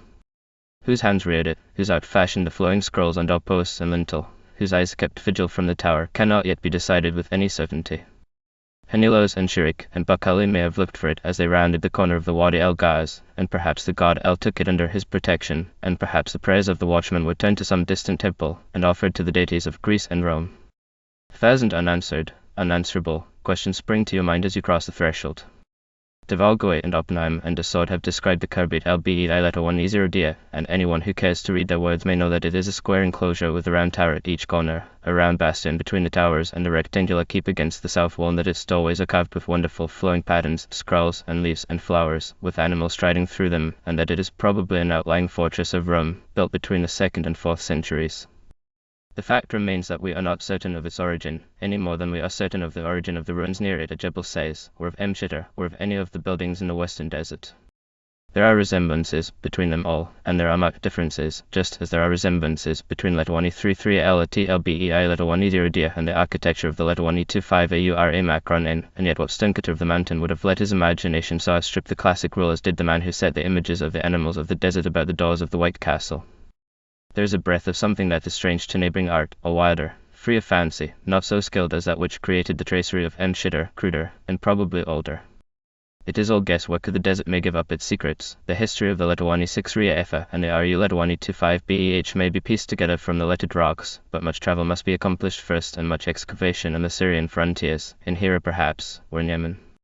I would only remark that the buildings at Letawani 33 Elatit Lbeit Letawani 0 cannot, as they stand, belong to one and the same period. The keep is certainly a later work than the curtain walls of the fort. While these are built with mortar, like the Roman camp at Letawani 33S Letawani 6CL and the fortress at MUW Letawani 33 Letawani 33R, the keep is of dry masonry resembling that which is universal in the Letawani 25 AURA Macron N, and in its walls are set carved stones which were assuredly not executed for the positions they occupy. Even the decoration about the main door of the keep is of borrowed stones. The two superimposed carved blocks of the lintel do not fit each other, and neither fits the doorway. But the only conclusion I venture to draw is that the two suggestions of origin that have been made by archaeologists, the one that the place was a Roman camp, the other that it was the Ghassanid fortress, may both be true. The edge of the lava plateau lies a few feet above the plain. Along this natural redoubt are other buildings besides the White Castle, but none of them are of the same architectural interest. Their walls are roughly made of square chiefra blocks laid dry, whereas the castle is of a grey stone, and part of it is constructed with mortar. This only building of any importance that I visited lay a little to the north, and had been roofed after the Letawani 25 AURA Macron in manner with stone slabs laid on transverse arches. At intervals along the lava bed there were small towers like sentry boxes guarding the approach to the castle, and these, too, were of dry masonry. A couple of hours' halt was all that we could allow ourselves, for we had to be in sight of our encampment before the dusk closed in, at the risk of passing the night in the open Letawani 6 Ria. So after devouring hastily the remains of the 5 chickens we had brought from Umruwik, flavoured by stalks of wild onions that a WA Macron Letawani 0D had found in the lava, we set off homewards. We just accomplished the ride of 3/4 hours in time, that is, we saw the smoke of the campfires before night fell, and got our direction nearby. A series of spaces cleared of stones led us to the camp. These open places are the MRA Macron Letawani 25 tent marks of the Anese, who used to camp in the Letawani 6 Ria before the Druzes established themselves in the mountain over 100 years ago. These MRA Macron Letawani 25, therefore, have remained visible after at least a century, and will remain, probably, for many centuries more. There was a strong cold wind that evening, and the main wall of the tent had been shifted round to shelter us the better, but for all that we passed a comfortless night, and the cold woke me several times to an uneasy sense of having fallen asleep on an anthill. How the Arabs contrived to collect so many fleas among so few possessions is an insoluble mystery. There was hardly a suitable place for them to lodge in, except the tent walls themselves, and when those walls are taken down they must show skill and agility beyond the common want of fleas in order to get themselves packed up and carried off to the next camping ground, but that they are equal to the task every one knows who has spent a night in a house of hair. After 2 nights with the Guyeth, our own tent seemed a paradise of luxury when we returned to them the next afternoon, and a bath the utmost height to which a sybaritic life could attain, even when taken in a temperature some degrees below freezing point. During our ride homewards an incident occurred which is worth recording, as it bears on Druze customs. The sect, as has been remarked before, is divided into initiated and uninitiated. To the stranger the main difference between the two is that the initiated abstain from the use of tobacco, and I had noticed in the evening I spent at Letawani 6 Ria Macron Leh that none of MU Letawani 25 MMAD and Letawani 6 Ria Letawani 6 Ria Macron IS family smoked. I was therefore surprised one face, finding himself alone with Mikhail and me, begged the former for a cigarette, and I apologized for having omitted to offer him one before, saying that I had understood smoking to be forbidden to him. Faze blinked his crooked eyes, and replied that it was as I had said, and that he would not have accepted a cigarette if another Druze had been in sight, but that since none of his co-religionists were present he felt himself at liberty to do as he pleased. He begged me, however, not to mention to his brother this lapse from virtue. That night in the Emeleta 33 Adi of Amruik the three sheikhs and I laid many plans for further exploration of the Leta 16 Efa, settled the number of camels I was to take with me, and even the presents which were to reward the escort at the end of the journey.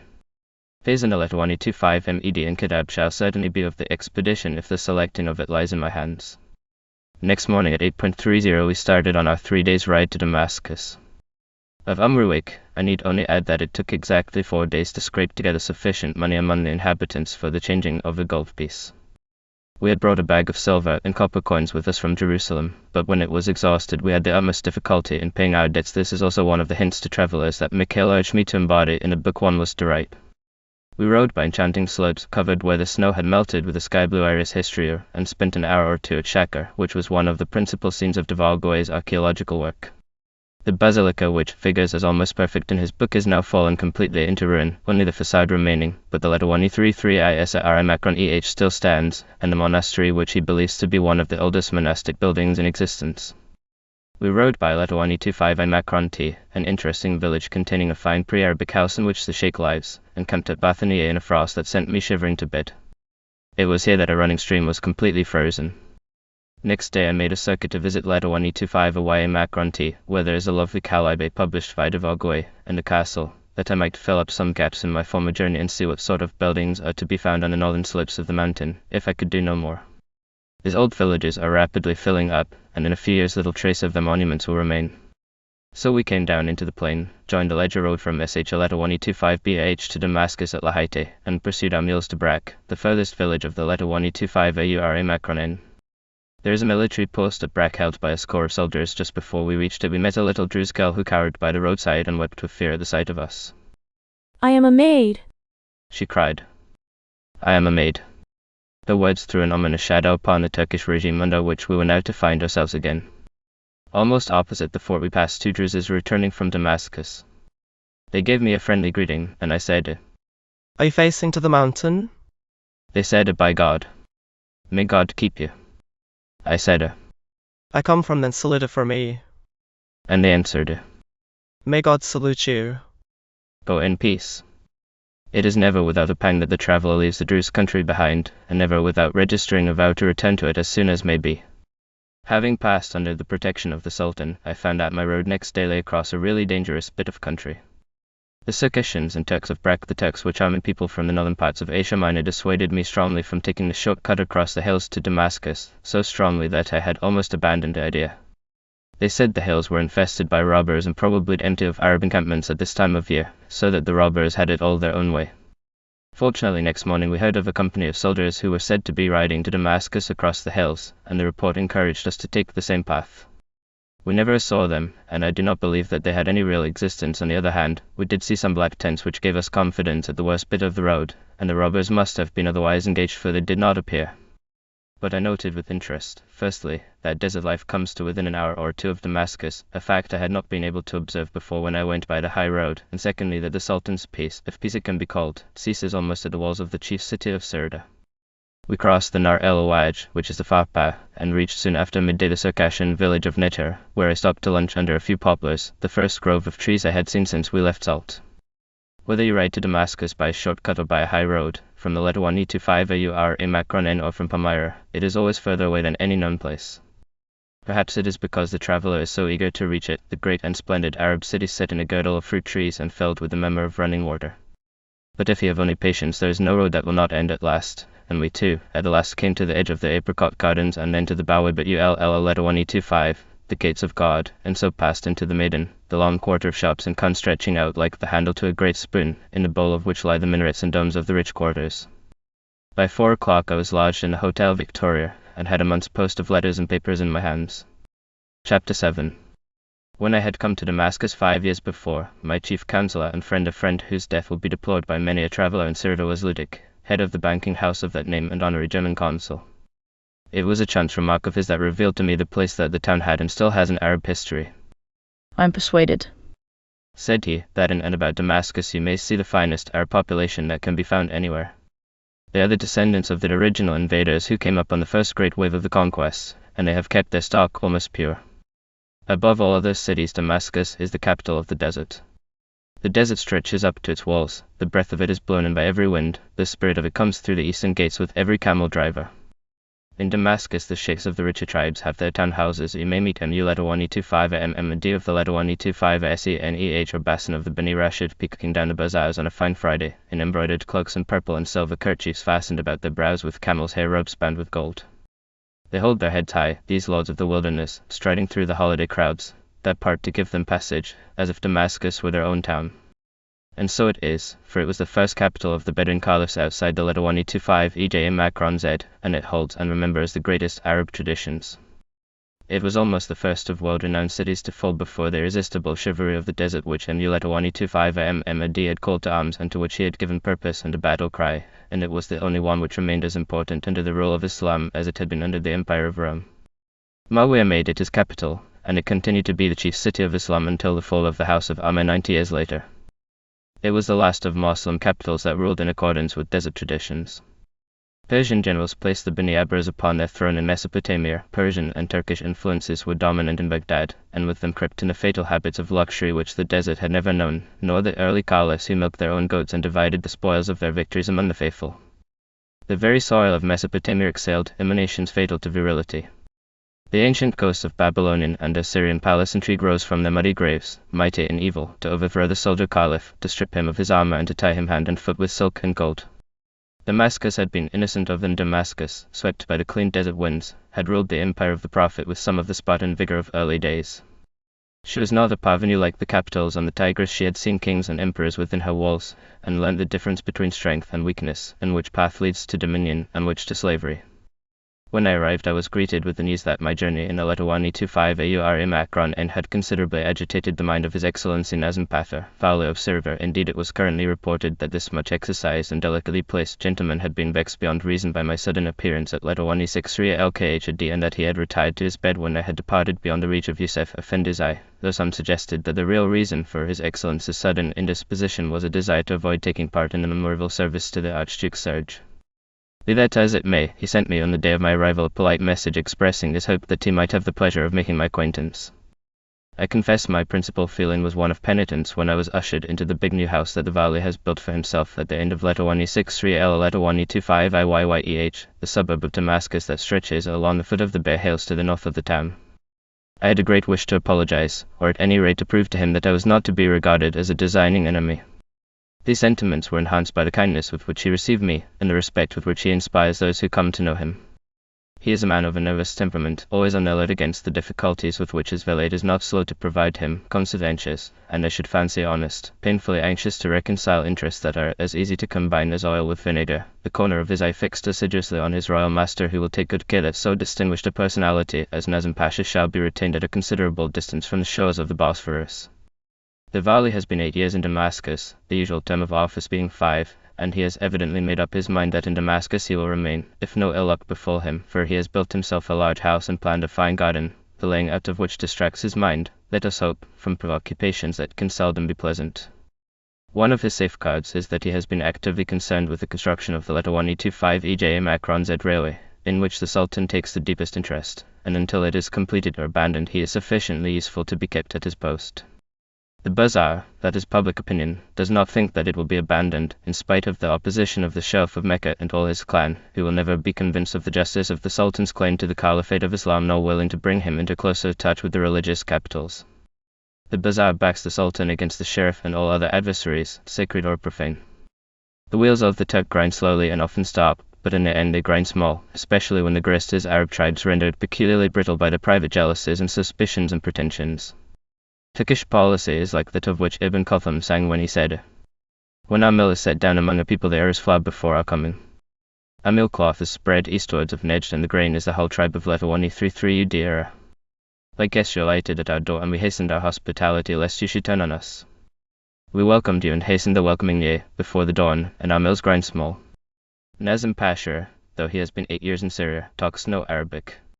We in Europe, who speak of Turkey as though it were a homogeneous empire, might as well when we speak of England intend the word to include India, the Shan states, Hong Kong and Uganda. In the sense of a land inhabited mainly by Turks, there is not such a country as Turkey. The parts of his dominions where the Turk is in a majority are few. Generally his position is that of an alien governing, with a handful of soldiers and an empty purse, a mixed collection of subjects hostile to him and to each other. He is not acquainted with their language. It is absurd to expect of him much sympathy for aspirations political and religious which are generally made known to him amid a salvo of musketry, and if the bullets happen to be directed, as they often are, by one unruly and unreasonable section of the village at another equally unreasonable and unruly, he is hardly likely to feel much regret at the loss of life that may result. He himself, when he is let alone, has a strong sense of the comfort of law and order. Observe the internal arrangements of a Turkish village, and you shall see that the Turkish peasant knows how to lay down rules of conduct and how to obey them. I believe that the best of our own native local officials in Egypt are Turks who have brought to bear under the new regime the good sense and the natural instinct for government for which they had not much scope under the old. It is in the upper grades that the hierarchy of the Ottoman Empire has proved so defective, and the upper grades are filled with Greeks, Armenians, Syrians, and personages of various nationalities generally esteemed in the East and not without reason untrustworthy. The fact that such men as these should inevitably rise to the top points to the reason of the Turk's failure. He cannot govern on wide lines, though he can organize a village community. Above all, he cannot govern on foreign lines, and unfortunately he is brought more and more into contact with foreign nations. Even his own subjects have caught the infection of progress. The Greeks and Armenians have become merchants and bankers, the Syrians merchants and landowners. They find themselves hampered at every turn by a government which will not realize that a wealthy nation is made up of wealthy subjects. And yet, for all his failure, there is no one who would obviously be fitted to take his place. For my immediate purpose I speak only of Syria, the province with which I am the most familiar. Of what value are the pan-Arabic associations and the inflammatory leaflets that they issue from foreign printing presses? The answer is easy: they are worth nothing at all. There is no nation of Arabs. The Syrian merchant is separated by a wider gulf from the Bedouin than he is from the Osmanli. The Syrian country is inhabited by Arabic-speaking races, all eager to be at each other's throats, and only prevented from fulfilling their natural desires by the ragged half-fed soldier who draws at rare intervals the Sultan's pay. And the soldier, whether he be Kurd or Circassian or Arab from Damascus, is worth a good deal more than the hire he receives. Other armies may mutiny, but the Turkish army will stand true to the Caliph. Other armies may give way before suffering and privation and intended sickness, but that of the Sultan will go forward as long as it can stand, and fight as long as it has arms, and conquer as long as it has leaders. There is no more wonderful and pitiful sight than a Turkish regiment on the march, greybeards and half-fledged youths, ill-clad and often barefoot, pinched and worn and indomitable. Let such as watched them salute them as they passed in the days when war was an art rather than a science. Of that stuff the conquerors of the world were made. But I have left the governor of Syria waiting far too long. We talked, then, in French, a language with which he was imperfectly acquainted, and from time to time a Syrian gentleman helped him in Turkish over the styles and pitfalls of the foreign tongue. The Syrian was a rich Maronite landowner of Lebanon, who happened to be in good odor at a government house, though he had but recently spent a year in prison. He had accompanied me upon my visit, and was then and there appointed by the Vali to be my cicerone in Damascus. Selim Beg was his name. The talk was principally of archaeology, I purposely insisting on my interest in that subject as compared with the politics of the mountain and the desert, to which we thus avoided any serious allusion. The Varley was affability itself. He presented me with certain photographs of the priceless manuscripts of the letter 133 Ubbet el-Khazni in the Great Mosque, now closed forever to the public eye, and promised me the rest of the series. To that end a bowing personage took my English address and noted it carefully in a pocket-book, and I need scarcely say that was the last anyone heard of the matter. Presently the valet announced that Madame Pasha and the children were waiting to see me, and I followed him upstairs into a sunny room with windows opening onto a balcony from which you could see old Damascus and its gardens and the hills beyond. There is only one Madame Pasha, as she is a pretty, sharp-featured Circassian, but there was another gossip, says the favourite, who died a year ago. The children were engaging. They recited French poems to me, their bright eyes quick to catch and to respond to every expression of approbation or amusement. They played tinkling polkas, sitting very upright on the music stool with their pigtails hanging down their velvet backs.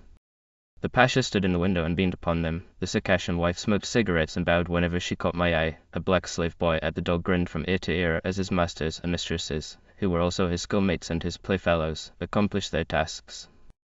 I came away with a delightful impression of pretty smiling manners and vivacious intelligence, and expressed my pleasure to the Pasha as we went downstairs.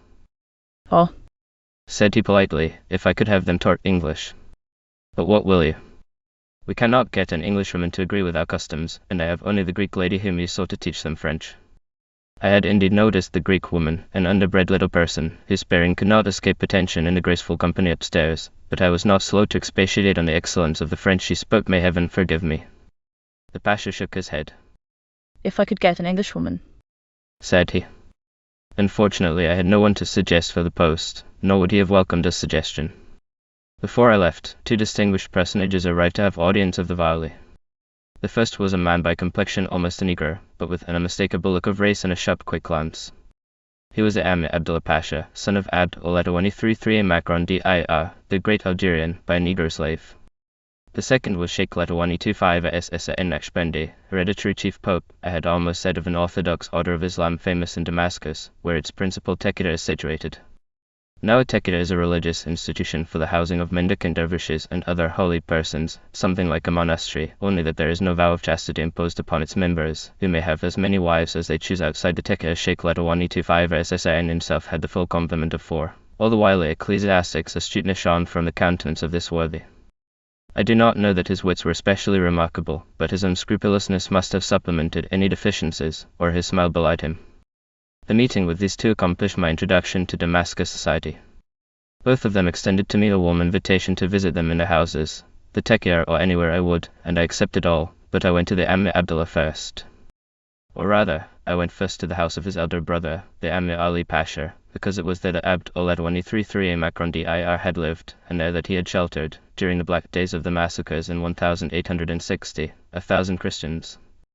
About his name there lingers a romantic association of courage and patriotism, crowned by a wise and honored age full of authority and the power lent by wealth, for the Abd ul-Latawani 33 Macron dir family own all the quarter in which they reside.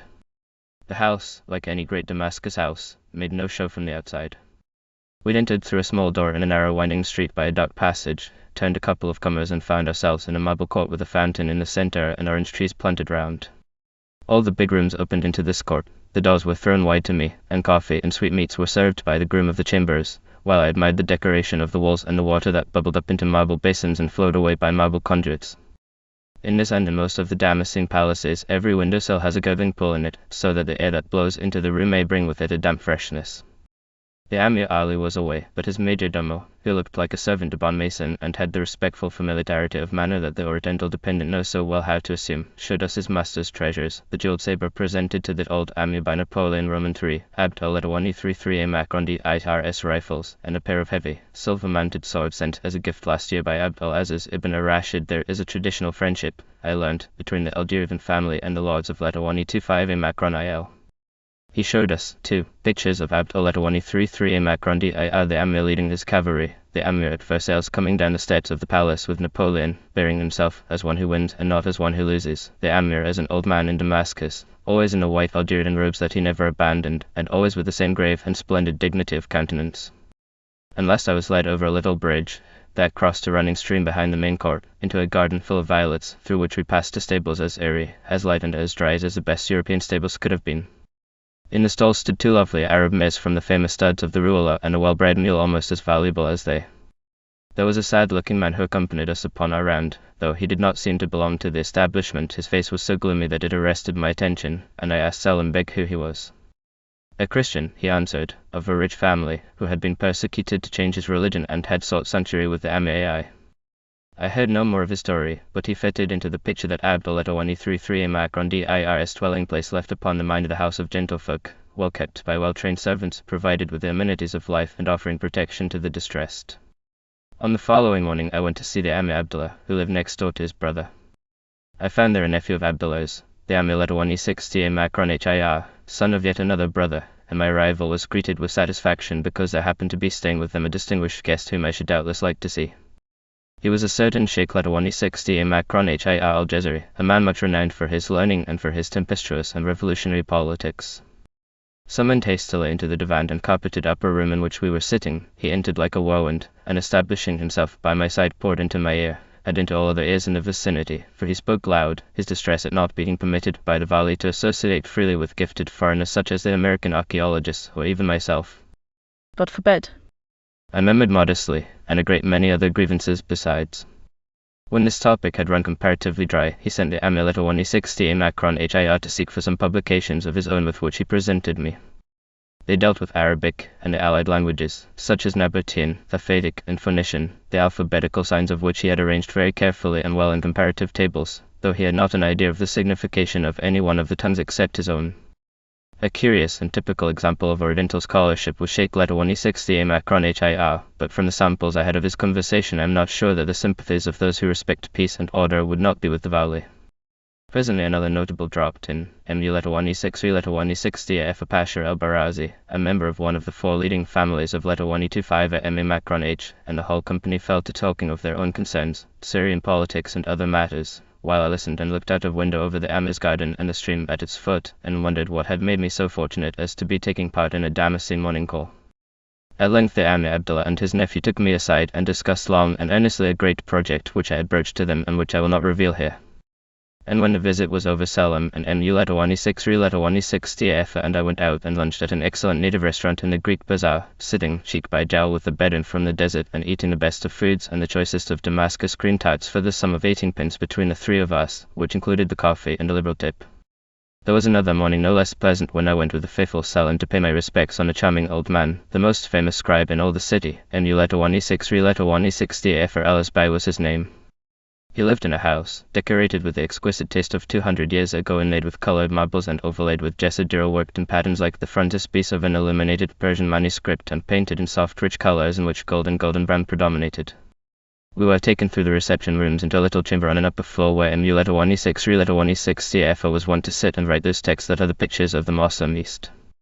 It was hung round with examples from celebrated hands ancient and modern, among which I recognized that of my friend Mu Letawani 25 Ahmad Ali, son of Baha'u'l Letawani 25 the Persian prophet, to my mind the most skillful penman of our day, though Oriental preference goes out to another Persian of the same religious sect, Mush Letawani 33 in Kalam, and him also I count among my friends. We sat on cushions and drank coffee, turning over the while exquisite manuscripts of all dates and countries, some written on gold and some on silver, some on brocade and some on supple parchment, several of these last being pages of Kufic text abstracted from the Letawani 33 Ubbet el-Ghazni before it was closed, and when we rose to go Mu Letawani 6 Letawani 60 presented me with 3 examples of his own art, and I carried them off rejoicing. Later in the afternoon we drove out to the valley of the Barada, Selim and I, and called on a third soil of Abd al-Letawani 33 Macron dir. Amir Omar, Print Abdul Letawani 33 Macron dir. Ran his visiting card, printed in the Latin character. He is the country gentleman of the family. Ali has been carried into spheres of greater influence by his marriage with a sister of Izzat Pasha, the mighty shadow behind the throne in Constantinople. Abdullah has always 1,000 schemes on hand that keep him to the town, but Umar is content to hunt and shoot and tend his garden and lead the simple life. So simple was it that we found him in a smoking cap and a dressing gown and carpet slippers walking the garden alleys. He took us into his house, which, like the other houses of his family, was full of flowers, and up to a pavilion on the roof, whither his pointer followed us with a friendly air of companionship. There amid pots of hyacinths and tulips we watched the sunset over the snowy hills and talked of desert game and sport. Nor let me, amid all this high company, forget my humbler friend the Afghan with black locks hanging about his cheeks, who gave me the salute every time we met. The Amir of Afghanistan has an agent in Damascus to look after the welfare of his subjects in the pilgrimage, the sweetmeat seller at the door of the great mosque, who helped me once or twice through the mazes of the bazaars and called to me each time I passed him. Has your Excellency no need of your dragoman today? Are the dervishes of Sheikh Letawani 25 SS Enes Dekka, who invited me to attend a Friday prayers. Not least the red-bearded Persian who keeps a tea shop in the corn market and who is a member of the Baha'i sect, among which I have many acquaintances. As I sat drinking glasses of delicious Persian tea at his table, I greeted him in his own tongue and whispered, I have been much honoured by the Holy Family at Acre.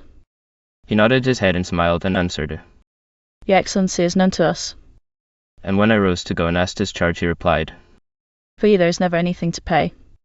I vow there is nothing that so warms the heart as to find yourself admitted into the secret circle of Oriental beneficence, and few things so rare.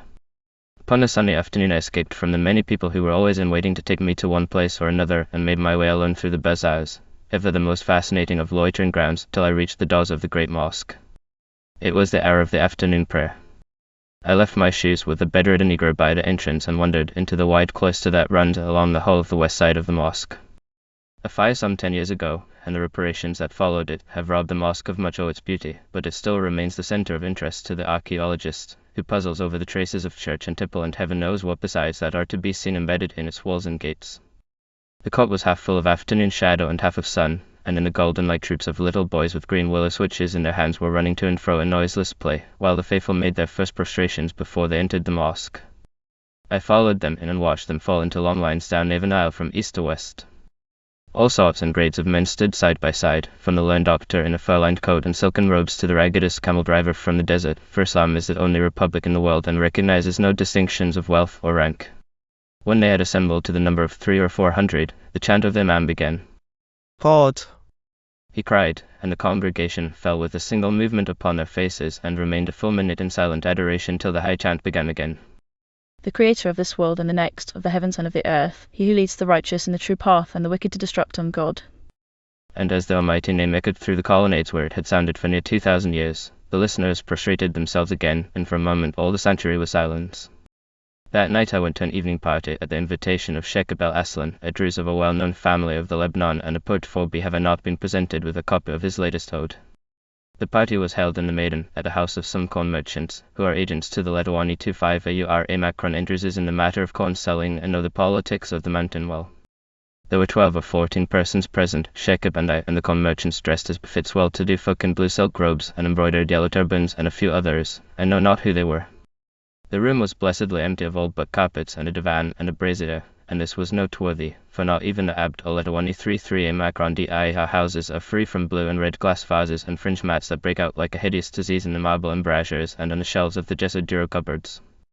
Shekeb was a man of education and had experience of the world. He had even travelled once as far as London. He talked in French until one of our hosts stopped him with a, "Oh, Shekeb." "You know Arabic," the lady also. "Talk therefore that we can understand." His views on Turkish politics were worth hearing. My friends, Said he, the evils under which we suffer are due to the foreign nations who refuse to allow the Turkish Empire to move in any direction. When she fights, they take the fruits of her victory from her, as they did after the war with the Greeks. What good is it that we should conquer the rebellious Albanians? The Bulgarians alone would gain advantage, and the followers of our prophet's sake, though he was a Druze, could not live under the hand of the Bulgarians as they would not live under the hand of the Greeks in Crete. For look you, the Muslims of Crete are now dwelling at Ledawani 6 Riel Ledawani 25 Iyyeh as you know well, and Crete has suffered by their departure. There was so much truth in this that I who listened wished that the enemies of Turkey could hear and would deeply ponder the point of view of intelligent and well-informed subjects of the Ottoman Empire. My last day in Damascus was a Friday. Now Damascus on a fine Friday is a sight worth travelling far to see. All the male population dressed in their best parade the streets, the sweetmeat sellers and the auctioneers of second-hand clothes drive a roaring trade, the eating shops teem with dressed meats of the most tempting kind, and splendidly caparisoned mezzo galloped along the road by the river Abana. Early in the afternoon I had distinguished visitors. The first to wait on me was Ledawani 25 Mehdi Pasha, Sheikh of Gerard, an oasis halfway upon the road to Palmyra. Jarudi is the second greatest brigand in all the land, the greatest no one disputes him, the title being Foyy Macron Ledawani 0 Diagar of Karadatin, another oasis on the Palmyra road. Foyy Macron Ledawani 0 D, I fancy, is an evil rogue, though he had been polite enough to me when I had passed his way, but Jarudi's Neverit is of a different brand. He is a big, powerful man with a wall eye. He was a mighty rider and raider in his day, for he has Arab blood in his veins, and his grandfather was of the high stock of the Anese, but he has grown old and heavy and gouty, and his desire is for peace, a desire difficult to attain, what with his antecedents and the outlying position of Gerard, which makes it the natural result of all the turbulent spirits of the desert. He must keep on terms both with his Arab kin and with the government, each trying to use his influence with the other, and he the while seeking to profit from both, with his wall eye turned towards the demands of the awe, and his good eye fixed on his own advantage, if I understand him. Justly Eric consuls have several times demanded of the Vali his immediate execution, but the Vali, though he not infrequently signifies his disapproval of some markedly outrageous deed by a term of imprisonment, can never be brought to take the further step, saying that the government has before now found Jarudi a useful man, and no doubt the Vali is the best judge. To his great sorrow Ledawani 25 Mehdi Pasha has no sons to inherit his very considerable wealth, and the grasshopper, in the shape of a tribe of expectant nephews, has come to be a burden on his years. Recently he married a daughter of Foyy Macron Ledawani 0 D's house, a girl of 15, but she has not brought him children. A famous tale about him is current in Damascus, a tale to which men do not, however, allude in his presence. At the outbreak of the last Druze war, Jarudi happened to be enjoying one of his interludes of adhesion to the powers that be, and because he knew the mountain well he was sent with 30 or 40 men to scout and report, the army following upon his heels. It happened that as he passed through a hamlet near Oman, his old acquaintance, the sheikh of the village, saw him, and invited him in to eat. And as he sat in the M1133 awaiting his dinner, he heard the Druses discussing outside whether they had not better profit by this opportunity to kill him as an officer of the Turkish army, and he desired earnestly to go away from that place, but he could not, the rules of polite society making it incumbent upon him to stay and eat the dinner that was a-cooking. So when it came he dispatched it with some speed, for the discussion outside had reached a stage that inspired him with the gravest anxiety. And having eaten he mounted his horse and rode away before the Druses had reached a conclusion.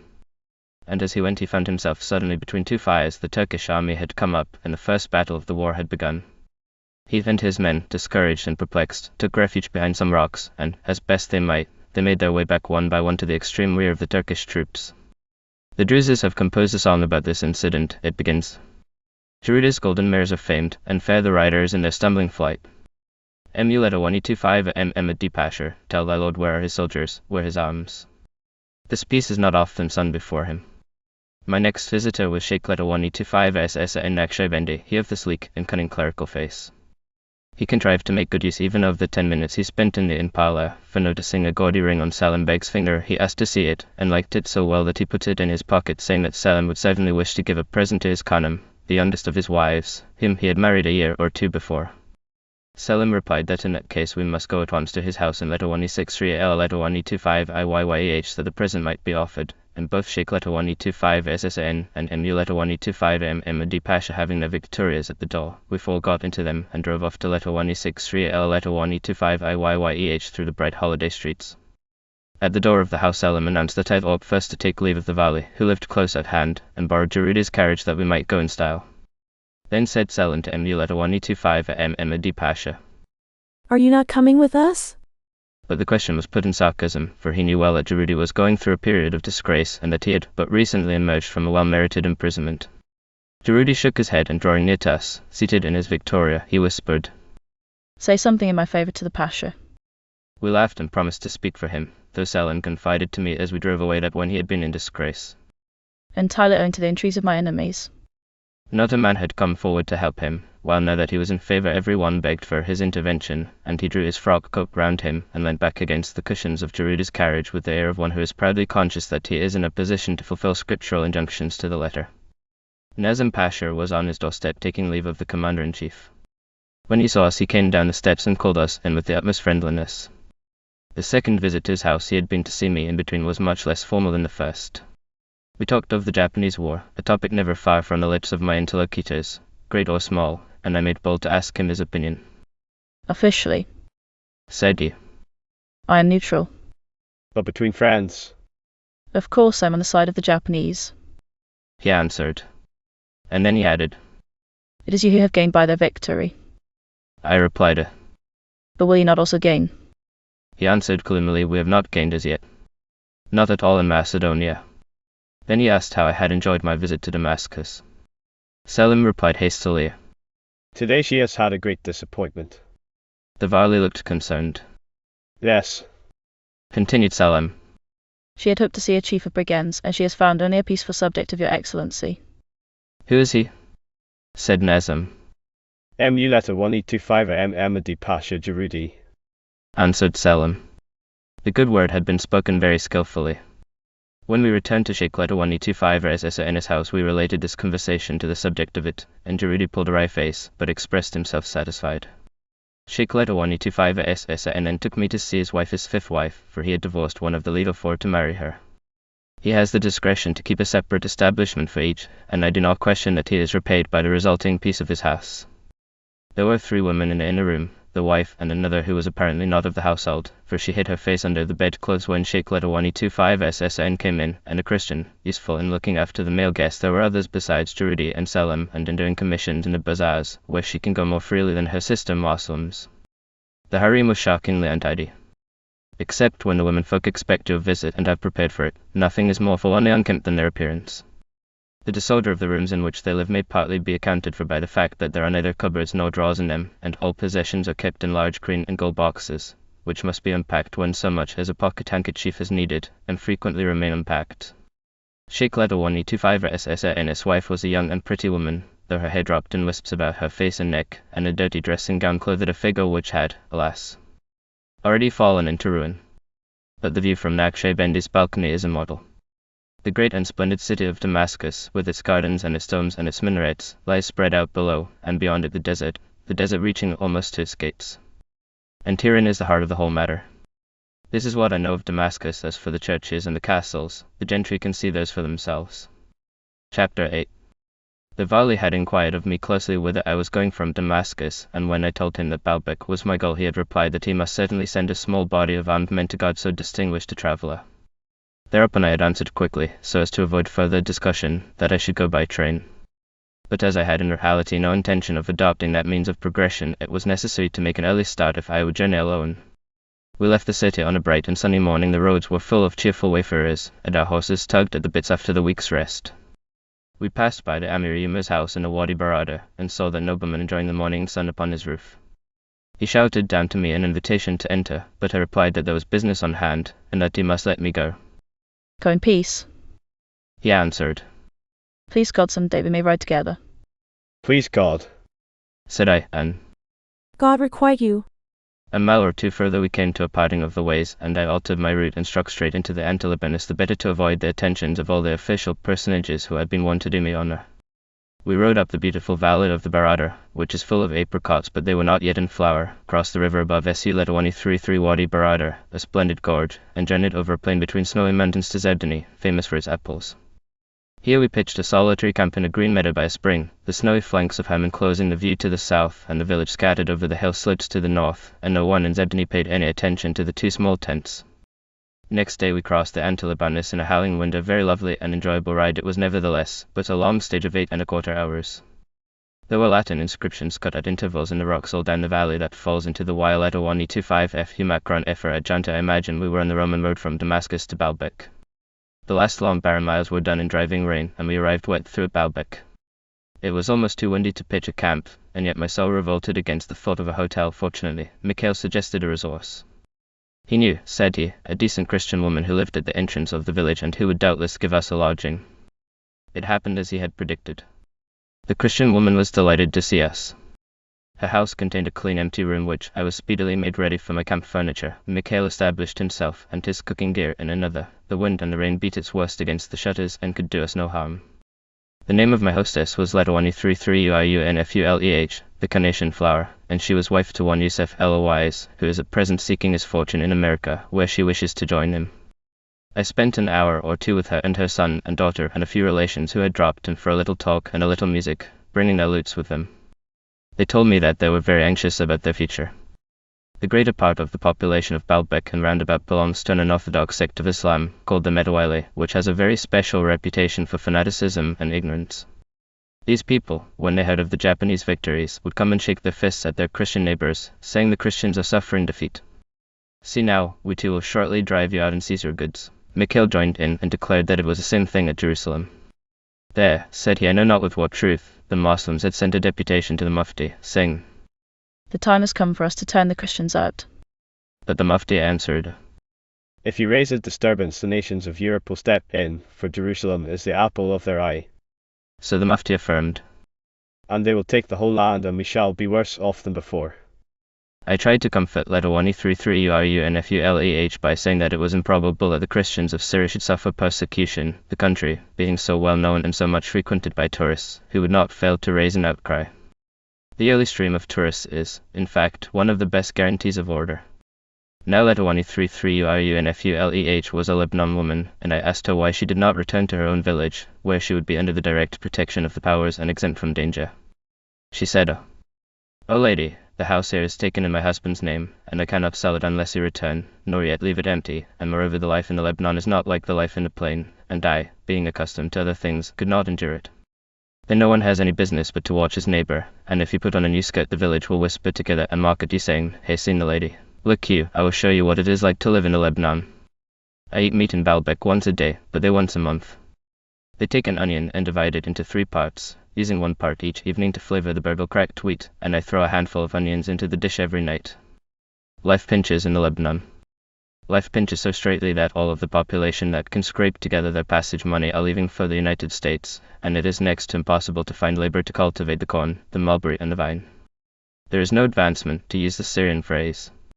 The Lebanon province is a cul-de-sac, without a port of its own and without commerce. True, you need not go in fear of death, but of what advantage is an existence that offers no more than a third of an onion at supper time? As usual, the sublime port has been too many for the powers. It has accorded all they asked, oh yes, and gladly, but the concessions that seemed to lay open the path of prosperity have in reality closed the gates forever upon those who should have profited by them. Next day the rain had not abated. I received the commissioner of police, who had run me to earth. He proved to be a charming man, and paid a visit to a large family of Portuguese who were staying at the hotel hard by my lodging. Monsieur Luis de Sama, with his wife and daughters and nephews, had come up from Jerusalem to Damascus by the Jebel Druze. I had heard of their arrival at Sweda while I was at Letter 163 LKHD, and had wondered how they had gained admission. The story was curious, and it redounds to the credit of Monsieur de Sama, while it shows how eager the government still is to keep the mountain free from the prying eyes of tourists. The Portuguese family had met Mr. Mark Sykes at Amman, and he had advised them to change their route so as to pass through Letter 133 and a WA Macron in the Jebel Druze, saying they would have no difficulty in obtaining permission to do so. Monsieur de Sama went guilelessly forward, but when he reached Sweda, which is the chief post of the government, the Letter 133 Macron IM a Letter 133 Macron M stopped him and intimated politely but firmly that he must return the way he had come. He replied as firmly that he would not, and sent telegrams to his consul in Damascus and his minister at Constantinople. Thereupon followed an excited exchange of messages, the upshot of which was that he was to be allowed to proceed to Letter 133 and a WA Macron if he would take 100 zaptis with him. The country, said the Letter 133 Macron IM a Letter 133 Macron M, was extremely dangerous, that country through which, as I know well, a woman can ride with no escort but a Druze boy, and might ride alone, even if she had her saddlebags full of gold. But Monsieur de Sama was a man of judgment. He replied that he was quite willing to take the 100 zaptis, but not one piece should they receive from him. Thus counted, the Letter 133 Macron IM a Letter 133 Macron M changed his note and diminished the escort till it numbered 20, with which guard the de Samas reached Letter 133 in a WA Macron in safety. I congratulated them on their exploit, and myself on having sought my permit from FELLA Macron Letter 125 Holzar, and not from the Valley of Syria. In spite of the rain, the day at Baalbek was not misspent. Since my last visit the Germans had excavated the Temple of the Sun and laid bare altars, fountains, bits of decoration and foundations of churches, which were all of the deepest interest. Moreover, the great group of temples and enclosing wall set between the double range of mountains, Lebanon and Antilebanus, produces an impression second to none save the temple group of the Athenian Acropolis, which is easily beyond a peer. The details of Baalbek are not so good as those at Athens. The matchless dignity and restraint of that glory among the creations of architects are not to be approached, nor is the splendid position on the hilltop overlooking the blue sea and the Gulf of Salamis to be rivaled. But in general effect Baalbek comes nearer to it than any other mass of building, and it provides an endless source of speculation to such as busy themselves with the combination of Greek and Asiatic genius that produced it and covered its topos, its architraves and its capitals with ornamental devices infinite in variety as they are lovely in execution. For the archaeologist there is neither clean nor unclean. All the works of the human imagination fall into their appointed place in the history of art, erecting and illuminating his own understanding of it. He is doubly blessed, for when the outcome is beautiful to the eyes he returns thanks, but, whatever the result, it is sure to furnish him with some new and unexpected link between one art and another, and to provide him with a further rung in the ladder of history. He is thus apt to be well satisfied with what he sees, and above all, he does not say alas, alas. These dogs of Syrians. Phidias would have done so and so, for he is glad to mark a new attempt in the path of artistic endeavour, and a fresh breath moving the acanthus leaves and the vine scrolls on capital and frieze. Our departure from Baalbek was marked by a regrettable occurrence. My dog Kurt was found to have disappeared in the night. Unlike most Syrian pariah dogs, he was of a very friendly disposition. He was also, and in this respect he did not differ from his half-fed clan, insatiably greedy, and the probability was, therefore, that he had been lured away with a bone and shut up till we were safely out of the road. Letter 125 would be Macron be set off in one direction through the village, Mikhail in another, while the commissioner of police, who had appeared on the agitated scene, tried to pour balm upon my wounded feelings. After a few minutes Letter 125 would beat Macron be reappeared with Kurt, all wag, behind him on a chain. He had found him, he explained breathlessly, in the house of one who had thought to steal him, fastened with this very chain. And when Kurt heard my voice he barked, and I went into the yard and saw him. And the lord of the chain demanded it of me, and by God, I refused to give it him and struck him to the earth with it instead. God curse him for a thievish Medawile. And so I left him. I have, therefore, the pleasure to record that the Medawile are as dishonest a sect as rumour would have them to be, but that their machinations can be brought to naught by vigilant Christians. We rode down the wide and most dreary valley between Lebanon and Antilebanus. I might have gone by train to letter 1250 letter 163 and eke to letter 1250 Macron H, but I preferred to cross from side to side of the valley as the fancy took me, and visit such places of interest as the country had to show, and this could only be done on horseback. North of Baalbek all Syria was new to me. It marked an epoch, too, that we had reached the frontier of the Palestine exploration map. I now had recourse to Cupid's small but excellent sheet, which I had abstracted from the volume of Oppenheim that had been left at letter 163 Macron LEH. There is no other satisfactory map until, the line some 30 miles south of Aleppo, Cupid's Big Nation 1-400,000 begins. When the American Survey publishes its geographical volume, the deficiency will, I hope, be rectified.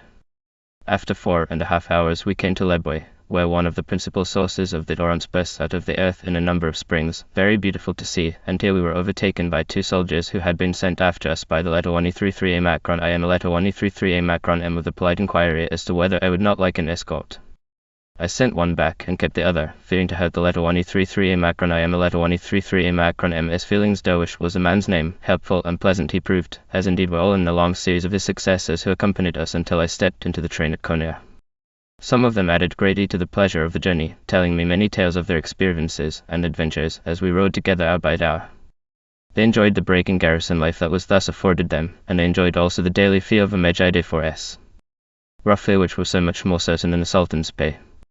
I gave them besides a little tip when they reached the term of their services, and they fed themselves and their horses on provisions and grain that I shrewdly suspect were taken from the peasantry by force, a form of official exaction that a traveller is powerless to prevent.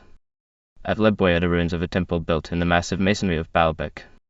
A podium of 4 great courses of stones crowned by a simple moulding, a mere splay face, is all that is left of it.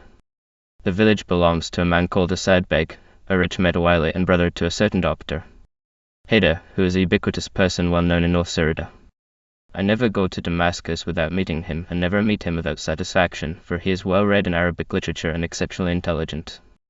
He has recently been engaged in some job on the Mecca Railway, and he is, so far as I know, the only example in his sect of a man who has received a good education and risen to a certain distinction. We pitched camp at Ras Baalbek, where there is an excellent spring in a gorge of the barren eastern hills an hour and a half from Lebwe. The frost had ceased to pinch us of a morning, praise be to God. But it was still cold. When we rose at dawn the sleet was beating against the tents, and we rode all day in the devil's own wind. This was March 8th. Spring travels slowly into northern Syria.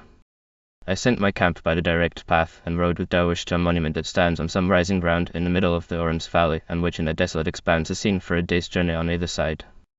It is a tall tower of massive stonework capped by a pyramid and decorated with pilasters and a rough frieze carved in low relief with hunting scenes and trophies of arms. The Syrians call it letter 133 Macron Mu Hermel, the Tower of Hermel, after the village close by, and the learned are of opinion that it commemorates some great battle of the Roman conquest, but there is no inscription to prove them right or wrong. It lies 2 hours to the west of Ras Baalbek. Buffeted by the furious wind, we rode on another hour and a half to a line of little mounds protecting the air hulls of an underground war. The channel letter 133 Na Macron T, it would be called in Persian, and I believe is so called in Arabic. Another 2.5 hours brought us to letter 133 letter 163 IR. The mules came up a quarter of an hour later, and we camped hard by the cemetery outside the ugly mud-built town. The wind dropped after sunset, and peace, moral and physical, settled down upon the camp. Even Mikhail's good humor had been somewhat disturbed by the elements, but letter 125 BI Macron B had come in as smiling as ever, and I am glad to remember that I, feeling my temper slipping from me down the gale, had preserved the silence of the philosopher. MU letter 125 MD. The Druze was no longer with us, for he had been left behind in Damascus. Whether through his own fault or by reason of a conspiracy against him among others, difficulties and quarrels were always arising, and it was better to sacrifice one member of the staff and preserve the equanimity of the caravan. My contract with him ceased at Damascus. We parted on the best of terms, and his place was taken by a succession of hirelings, indistinguishable, as far as I was concerned, the one from the other. The valley of the Orontes was formerly an Arab camping ground and is still frequented in dry seasons by a few skaiks of the letter 125 SENEH and of the Anese, particularly by the ruler branch of the latter tribe, but the bulk of the Bedouin have been driven out by cultivation. The letter 133 Macron and Hamel bears the record of them in the shape of ancient tribe marks. It was more curious to reflect that we were in the southern headquarters of the Hittites, whoever they may have been, the famous examples of their as yet undeciphered script which were found at letter 125 in Macron H and now lodged in the museum at Constantinople, where they have baffled all the efforts of the learned. The present population of letter 133 letter 163 EIR is composed partly of Christians and partly of the members of a sect called the NO letter 163 IRIYYEH. They are not recognized by Islam as orthodox, though, like all the smaller sects, they do their best to smooth away the outward differences between themselves and the dominant creed. They keep the tenets of their faith secret as far as possible, but Desaud has pried into the heart of them and found them full of the traces of Phoenician tradition. Living apart in mountain fastnesses that have remained almost inviolate, the N-O-1-6-3-I-R-I-Y-Y-E-H have held on to the practices of ancient Semitic cults, and they occupy an honorable position in the eyes of Syrophologists as the direct descendants of paganism, while remaining themselves profoundly ignorant of their ancestry. Native report speaks ill of their religion, following the invariable custom by which people whisper scandal of what they are not allowed to understand, and I was told that the visible signs of it as expressed by the conduct of the sect left everything to be desired. Desaud has, however, washed away the stain that lay upon their faith, and my experience of their dealings with strangers leads me to adopt an attitude of benevolent neutrality. I spent 5 days in the mountains west of Letawani 250 M Letawani 63 and a week near Antioch, in which districts they are chiefly to be found, and had no reason to raise a complaint. Pelt was not so well pleased with the company in which he found himself at Letawani 33 Letawani 63 EIR. He kept up a continual barking all night. I could almost have wished him back in the courtyard of the Metawaile. Next day the weather was gloriously fine. With Mikhail I made a long circuit that I might visit Tel Neb-I-Mendy, which is the site of Kadesh on the Orons, the southern capital of the Hittites. Kadesh in its day must have been a fair city. The mound on which it was built rises out of a great corn-growing plain to the south. The wide valley of the Orons runs up between the twin chains of Lebanon, to the west the Jebel N-O-1-6-3-I-R-I-Y-Y-E-H protected from the sea, and between the ranges of Lebanon and the N-O-1-6-3-I-R-I-Y-Y-E-H mountains there is a smiling lowland by which merchants and merchandise might pass down to the coast. Northwards to the horizon stretch the plains of Silo Syria. The steppes of the Palmyran desert bound the view to the east. The foot of the Tel is washed by the young and eager Orons. The rebellious is the meaning of its Arabic name, and in the immediate foreground lies the lake of Letawani 250 M Letawani 63, 6 miles long. The mound of Kadesh is approached by grassy swards, and among willow trees a mill wheel turns merrily in the rushing stream. The site must have been inhabited almost continuously from Hittite times, for history tells of a Seleucid city, Laodicea ad Orontum, and there are traces of a Christian town. Each succeeding generation has built upon the dust of those that went before, and the mound has grown higher and higher, and doubtless richer and richer in the traces of them that lived on it. But it cannot be excavated thoroughly owing to the miserable mud hovels that have inherited the glories of Laodicea and Kedar, and to the little graveyard at the northern end of the village which, according to the Moslem prejudice, must remain undisturbed till Gabriel's trump rouses the sleepers in it. I noticed fragments of columns and of very rough capitals lying about among the houses, but my interest, while I stood upon the mound, was chiefly engaged in picturing the battle fought at Kadesh by the Hittite king against the pharaoh of his time, which is recorded in a famous series of hieroglyphs in Egypt. A quarter of an hour's ride to the north of Tel Neb-I-Mendy there is a singular earthwork which is explained by the Arabs as being the Sephanet Nanozak and by archaeologists as an Assyrian fortification, and the one account of its origin has as much to support it as the other. It is a heap of earth, 4 square, its sides exactly oriented to the points of the compass, standing some 40 to 50 feet above the level of the plain and surrounded by a ditch, the angles of which are still sharp. We rode to the top of it, and found it to be an immense platform of solid earth, about 1/8 of a mile square, the 4 corners raised a little as if there had been towers upon them, and tower and rampart and platform were alike covered with springing corn. Whoever raised it, Patriarch or Syrian, must have found it mighty tiresome to construct, but until a few trenches have been cut across it the object that directed his labours will rest undetermined. We rode down to the lake and lunched by the lapping water on a beach of clean shells. There are 2 mounds close to the shores, another a mile or 2 out of Letawani 250 M Letawani 63, while the castle of Letawani 250 M Letawani 63 itself was built upon a 4th. They have all the appearance of being artificial, and probably contain the relics of towns that were sisters to Kadesh. The fertile plain east of the Orons must always have been able to support a large population, larger perhaps in Hittite days than in our own. The day's ride had lasted from 9:30 to 2 o'clock, with 3/4 of an hour at Tel Neb-I-Mendy and half an hour by the lake. We approached Letawani 250 M Letawani 63 through the cemeteries. That it should be preceded by a 1/4 of a mile of graves is not a peculiarity of Letawani 250 M Letawani 63, but a constant feature of Oriental towns. Every city is guarded by battalions of the dead, and the life of the town moves in and out through a regiment of turbine tombstones. It happened to be a Thursday when we came to Letawani 250 M Letawani 63, and Thursday is the weekly day of All Souls in the Mohammedan world. Groups of veiled women were laying flowers upon the graves or sitting on the mounds engaged in animated chat. The graveyard is the pleasure ground of Eastern women and the playground of the children, nor do the gloomy associations of the spot affect the cheerfulness of the visitors. My camp was pitched in the outskirts of the city on a stretch of green grass below the ruins of barracks built by Ibrahim Pasha and destroyed immediately after his death by the Syrians, who were desirous of obliterating every trace of his hated occupation. All was ready for me, water boiling for tea and a messenger from the Letawani 33A Macron I am a Letawani 33A Macron M and waiting to assure me that my every wish should have immediate attention, in spite of which I do not like the town of Letawani 250 and Letawani 63 and never a free will shall I camp in it again. This resolution is due to the behavior of the inhabitants, which I will now describe. The conduct of the Letawani 33A Macron I am a Letawani 33A Macron M was unexceptionable. I visited him after tea and found him to be an agreeable Turk, with a little of the Arabic tongue and an affable address. There were various other people present, turban muftis and grey senators. We had a pleasant talk over our coffee. When I rose to go, the Letawani 33A Macron I am a Letawani 33A Macron M offered me a soldier to escort me about the town, but I refused, saying that I had nothing to fear, since I spoke the language. I was wrong. No knowledge of Arabic would be sufficient to enable the stranger to express his opinion of the people of Letawani 250 and Letawani 63. Before I was well within the bazaar, the persecution began. I might have been the Pied Piper of Haman from the way the little boys flocked upon my heels. I bore their curiosity for some time, then I jeered them, then I turned for help to the shopkeepers in the bazaars. This was effective for a while, but when I was so unwary as to enter a mosque, not only the little boys, but every male inhabitant of Letawani 250 and Letawani 63 or so, it seemed to my fevered imagination, crowded in after me. They were not annoyed, they had no wish to stop me, on the contrary they desired eagerly that I should go on for a long time, that they might have a better opportunity of watching me, but it was more than I could bear, and I fled back to my tent, pursued by some 200 pairs of inquisitive eyes, and sent at once for a zapti. Next morning I was wise and took the zapti with me from the first. We climbed to the top of the castle mound to gain a general idea of the town. Though it has no particular architectural beauty, Letawani 250 and Letawani 63 has a character of its own. It is built of tufa, the big houses standing round courtyards adorned with simple but excellent patterns of white limestone let into the black walls. Sometimes the limestone is laid in straight courses, making with the tufa alternate bars of black and white like the facade of Syria Cathedral.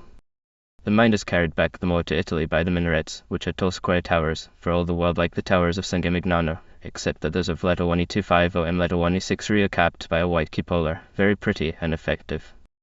All that remained of the castle was Arabic in origin, and so were the fortifications round the town, save at one place to the east, where the Arab work seemed to rest on older foundations. I saw no massive building of pre-Mohammedan date, but one, a brick ruin outside the Tripoli gate, which was certainly Roman, the sole relic of the Roman city of Emesa.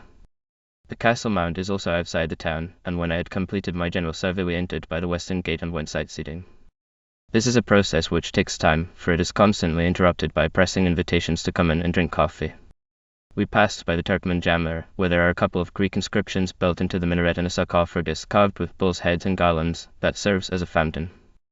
The Zapti was of opinion that I could not do better than pay my respects to the bishop of the Greek Orthodox Church, and to his palace I went, but found that I was still too early to see his lordship. I was entertained, however, on jam and water and coffee, and listened to the lamentations of the bishop's secretary over the Japanese victories. The Greek Orthodox Church held penitential services each time that they received the news of a Russian defeat, and at that moment they were kept busy entreating the Almighty to spare the enemies of Christendom. The secretary deputed a servant to show me the little church of Mara Letters, which contains an interesting marble sarcophagus with Latin crosses carved on the body of it and Greek crosses on the lid, a late addition, I fancy, to a classical tomb. Outside the church I met one called Abdul Wahab Beg, whom I had seen at the Syria when I was calling on the Letawani 33A Macron I am a Letawani 33A Macron M, and he invited me into his house, a fine example of the domestic architecture of Letawani 250 M Letawani 63, the harem court being charmingly decorated with patterns in limestone and basalt. When I came out, the Zapti, who had grasped what sort of sight it was I wished to see, announced that he would take me to the house of one Letawani 25 SSA in Begnay, which was the oldest in Letawani 250 M Letawani 63. Thither we went, and as we passed through the narrow but remarkably clean streets I noticed that in almost every house there was a loom, whereon a weaver was weaving the striped silk for which Letawani 250 and Letawani 63 is famous, while down most of the thoroughfares were stretched the silken yarns. The Zapti said that the workers were paid by the piece, and earned from 7 to 12 piasters a day, 1 to 2 shillings, a handsome wage in the East. Living was cheap, he added. A poor man could rent his house, that is a single room, for 100 piasters a year, and feed his family on 30 to 40 piasters a week, or even less if he had not many children. Letawani 25 SSA in Begnay was a red-haired and red-bearded man, with a hard-featured face of a Scotch lowland type. He was not at all pleased to see me, but, at the instance of the Zapti, he slouched out of his bachelor quarters, where he was drinking a Friday morning cup of coffee with his friends, took me across the street to his harem, and left me with his womankind, who were as friendly as he was surly. They were, indeed, delighted to have a visitor, for Letter 125 SSN Beg is a strict master, and neither his wife nor his mother nor any woman that is his is allowed to put her nose out of doors, not even to take a walk through the graveyard or to drive down to the meadow by the Orons on a fine summer afternoon. The harem had been a very beautiful Arab house on the model of the houses of Damascus. There were plaster cupolas over the rooms and over the low end of audience hall at the bottom of the court, but the plaster was chipping away and the floors and staircases crumbled beneath the feet of those that trod them. A marble column with an acanthus capital was built into one wall, and on the floor of the low end stood a big marble capital, simple in style, but good of its kind. It had been converted into a water basin, and may have done duty as a font before the Arabs took Emesa and after the earlier buildings of the Roman town had begun to fall into decay and their materials to be put to other uses. I passed as I went home a fine square minaret, built of alternate bands of black and white. The mosque or the Christian church to which the tower belonged had fallen, it is reputed, said my Zabdi, to be the oldest tower in the town. The mosque at the entrance of the bazaar was certainly a church of no mean architectural merit. There was nothing more to see in Letter 125 or Letter 163, and as the afternoon was fine I rode down to the meadow by the Orons, the fashionable resort of all holiday makers in spring and summer. The course of the Orons leaves Letter 125 or Letter 163 a good mile to the southwest, and the water supply is both bad and insufficient, being derived from a canal that begins at the northern end of the lake. The Marjolasi, the meadow of the Orons, is a good type of the kind of place in which the Oriental, the Itak or Syrian or Persian, delights to spend his leisure. 3 things there are, says an Arabic proverb, that ease the heart from sorrow: water, green grass, and the beauty of women. The swift Oron stream flowed by swords already starred with daisies, where Christian ladies, most perfunctorily veiled, alighted from their mules under willow trees touched with the first breath of spring. The river had turned a great narrow, a Persian wheel, which filled the air with its pleasant rumbling. A coffee maker had set up his brazier by the edge of the road, a sweetmeat seller was spreading out his wares by the waterside, and on a broader stretch of grass a few gaily dressed youths galloped and wheeled Arab mares. The East made holiday in her own simple and satisfactory manner, warmed by her own delicious sun. The rest of the afternoon was devoted to society and to fruitless attempts to escape from the curiosity of the townsfolk. It was a Friday afternoon, and no better way of spending it occurred to them than to assemble to the number of many hundreds round my tent and observe every movement of every member of the camp. The men were bad enough, but the women were worse and the children were the worst of all. Nothing could keep them off, and the excitement reached a climax when Abd Letter 125 Ed Pasha Drubi, the richest man in Letter 125 Letter 163, came to call, bringing with him the Letter 133 Akron Letter 110 Letter 125 Adi Said Al-Khani. I could not pay as much attention to their delightful and intelligent conversation as it deserved, owing to the seething crowd that surrounded us, but an hour later I returned a call at the Pasha's fine new house at the gate of the town, accompanied thither by at least 300 people. I must have breathed a sigh of relief when the door closed upon my escort, for as I established myself in the cool and quiet low Abdullah 125 Ed said, Please God the populace does not trouble your excellency, for if so we will order out a regiment of soldiers. I murmured a half-hearted refusal of his offer, though I would have been glad to have seen those little boys shot down by volleys of musketry, and the Pasha added reflectively, The Emperor of the Germans, when he was in Damascus, gave orders that no one was to be forbidden to come and gaze on him. With this august example before me I saw that I must bear the penalties of greatness and foreignness without complaint. The talk turned on religious beliefs. I began by asking about the NO Letter 163 IRIYYEH, but the Letter 133 Akron Letter 110 I pursed his lips and answered, They are not pleasant people. Some of them pretend to worship Arli and some worship the sun. They believe that when they die their souls pass into the bodies of other men or even animals, as it is in the face of Endeavour and of China. I said, I have heard a story that they tell of a man who owned a vineyard, and the man died and left it to his son. Now the young man worked in the vineyard until the time of the harvest, and when the grapes were ripe a wolf entered in, and every evening he ate the fruit. And the young man tried to hunt him forth, and every evening he returned. And one night the wolf cried aloud, Shall I not eat of the grapes who planted the vines? And the young man was astounded, and he said, Who art thou? The wolf replied, I am thy father. The young man answered, If thou art indeed my father, where didst hide the pruning knife? For I have not found it since thy soul left thy body. Then the wolf took him to the place where the pruning knife lay concealed, and he believed and knew it was his father. The Letter 133 Akron Letter 110 I dismissed the evidence. Without doubt they are mighty liars, said he. I asked him next whether he had any acquaintance with the Baha'is. He answered, As for the Baha'is and others like them, your excellency knows that the Prophet, may God give him peace, said that there were 72 false creeds and but one true, and I can tell you that of the 72 there are certainly 50 in our country. I replied that it appertained to prophets alone to distinguish the true from the false, and that we in Europe, where there were none to help us, found it a difficult task. In Europe, said the letter 1E33A Macron letter 1E0DI. I have heard that the men of science are your prophets. and they make answer that they know nothing. I observed. Their eyes have explored the stars, yet they cannot tell us the meaning of the word infinity. If you speak of the infinite sky, Remarked the letter 1E33A Macron letter 1E0DI. we know that it is occupied by 7 heavens. And what beyond the 7th heaven? Does not your excellency know that the number 1 is the beginning of all things? Said he. When you have told me what comes before the number 1, I will tell you what lies beyond the 7th heaven. The Pasha laughed, and said that if the letter 1E33A Macron letter 1E0DI had finished his argument, he would like to ask me what was the current opinion in Europe in the matter of thought reading. For, Said he, a month ago a ring of price was stolen in my house, and I could not find the thief. Now certain Effendi among my friends, hearing of my case, came to me and said, I know a man in the Lebanon skillful in these things. I said, do me the kindness to send for him. And the man came, and he sought in letter 1E250M letter 1E63, until he found a woman gifted with second sight, and he worked spells on her until she spoke, and said, the thief is so-and-so, and he has taken the ring to his house. And we sought in the house and found the jewel. This is my experience, for the event happened under my eyes. I replied that 4 traders in the Lebanon made a better use of their gifts than any I had heard of in London, and the Pasha said meditatively, It may be that the woman of the bazaar had a complaint against the man in whose house we found the ring. God alone knows. May his name be exalted. And so we left it. When I returned to my tent I found a visiting card on my table, bearing a name and title. Anna Carbaz, the preacher of the Protestant Church at letter 1E250M letter 1E63. Beneath this inscription was written the following message: Madam, my wife and I are ready to do any service you need in the name of Christ and the humanity. We should like to visit you if you kindly accept us.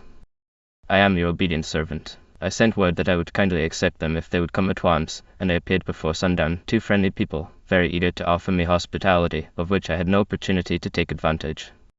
I regretted it the less because the Pasha and the letter 1E33A Macron letter 1E0DI had been good enough company for one afternoon, and when I look back on the tumultuous visit to letter 1E250 and letter 1E63, the hour spent with those 2 courteous and well-bred Mohammedans stands out like the memory of a sheltered spot in a gale of wind. Chapter 9. We left next day at an early hour, but the people of letter 1E250 and letter 1E63 got up to see us off. Nothing save the determination to afford them no more amusement than I could help kept me outwardly calm. In a quarter of an hour we had passed beyond the Tripoli Gate and the Roman brickwork, and beyond the range of vision of the furthest sighted of the little boys, the peaceful beauty of the morning invaded our senses, and I turned to make the acquaintance of the companions with whom the letter 1E33A Macron I M the letter 1E33A Macron M had provided me. They were 4 in number, and 2 of them were free and 2 were bound. The first 2 were Kurdish Zaptas. One was charged to show me the way to letter 1E33L at TL letter 1E25U letter 1E63N, and the other to guard over the second pair of my fellow travelers, a couple of prisoners who had been on the letter 1E33A Macron I M letter 1E33A Macron MS hands for some days past, waiting until he could find a suitable opportunity, such as that afforded by my journey, to send them to the fortress in the Jebel and O letter 1E63IRIYYEH, and so to the great prison at Tripoli. They were clad, poor wretches, in ragged cotton clothes and handcuffed together. As they trudged along bravely through dust and mud, I proffered a word of sympathy, to which they replied that they hoped God might prolong my life, but as for them it was the will of their lord the Sultan that they should tramp in chains. One of the Kurds interrupted with the explanation. They are deserters from the Sultan's army. May God reward them according to their deeds. Moreover, they are Ismailis from Salamieh, and they worship a strange god who lives in the land of Hind. And some say she is a woman, and for that reason they worship her. And every year she sends an embassy to this country to collect the money that is due to her, and even the poorest of the Ismailis provide her with a few piastres. And yet they declare that they are Muslims. Who knows what they believe? Speak, O KHU letter 1E0DR, and tell us what you believe. The prisoner thus addressed replied doggedly. We are Muslims. But the soldier's words had given me a clue which I was able to follow up when the luckless pig crept close to my host's side and whispered, Lady. Have you journeyed to the land of Hind? Yes. Said I. May God make it yes upon you. Have you heard there of a great king called the King Mu letter 1E25 Md? Again I was able to reply in the affirmative, and even to add that I myself knew him and had conversed with him, for their king and Uleta 125 MMD was no other than my fellow subject the Aga Khan, and the religion of the prisoners boasted a respectable antiquity, having been founded by him whom we call the Old Man of the Mountain. They were the humble representatives of the dreaded and probably maligned sect of the Assassins. KH Uleta 10DR caught my step with his free hand and said eagerly, Is he not a great king? But I answered cautiously, for though the Aga Khan is something of a great king in the modern sense, that is to say he is exceedingly wealthy, it would have been difficult to explain to his disciples exactly what the polished, well-bred man of the world was like whom I had last met at a London dinner party, and who had given me the Marlborough Club as his address. Not that these things, if they could have understood them, would have shocked them. The Aga Khan is a law unto himself, and if he chose to indulge in far greater excesses than dinner parties his actions would be sanctified by the mere fact that they were his. His father used to give letters of introduction to the angel Gabriel, in order to secure for his clients a good place in paradise. The son, with his English education and his familiarity with European thought, has refrained from exercising this privilege, though he has not ceased to hold, in the opinion of his followers, the keys of heaven. They show their belief in him in a substantial manner by subscribing, in various parts of Asia and Africa, a handsome income that runs yearly into tens of thousands. We rode for about an hour through gardens, meeting bands of low-caste Arabs jogging into Leta 1250 Leta 163 on their donkeys with milk and curds for the market, and then we came to the plain beyond the Orans, which is the home of these Arabs.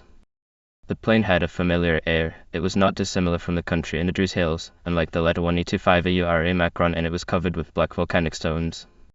It is a vast quarry for the city of Leta 1250 Leta 163. All the stones that are used for building are brought from beyond the river packed on donkeys. They are worth a metallic in the town now. A metallic is a coin too small to possess a European counterpart, and a man with a good team can earn up to 10 piastres a day.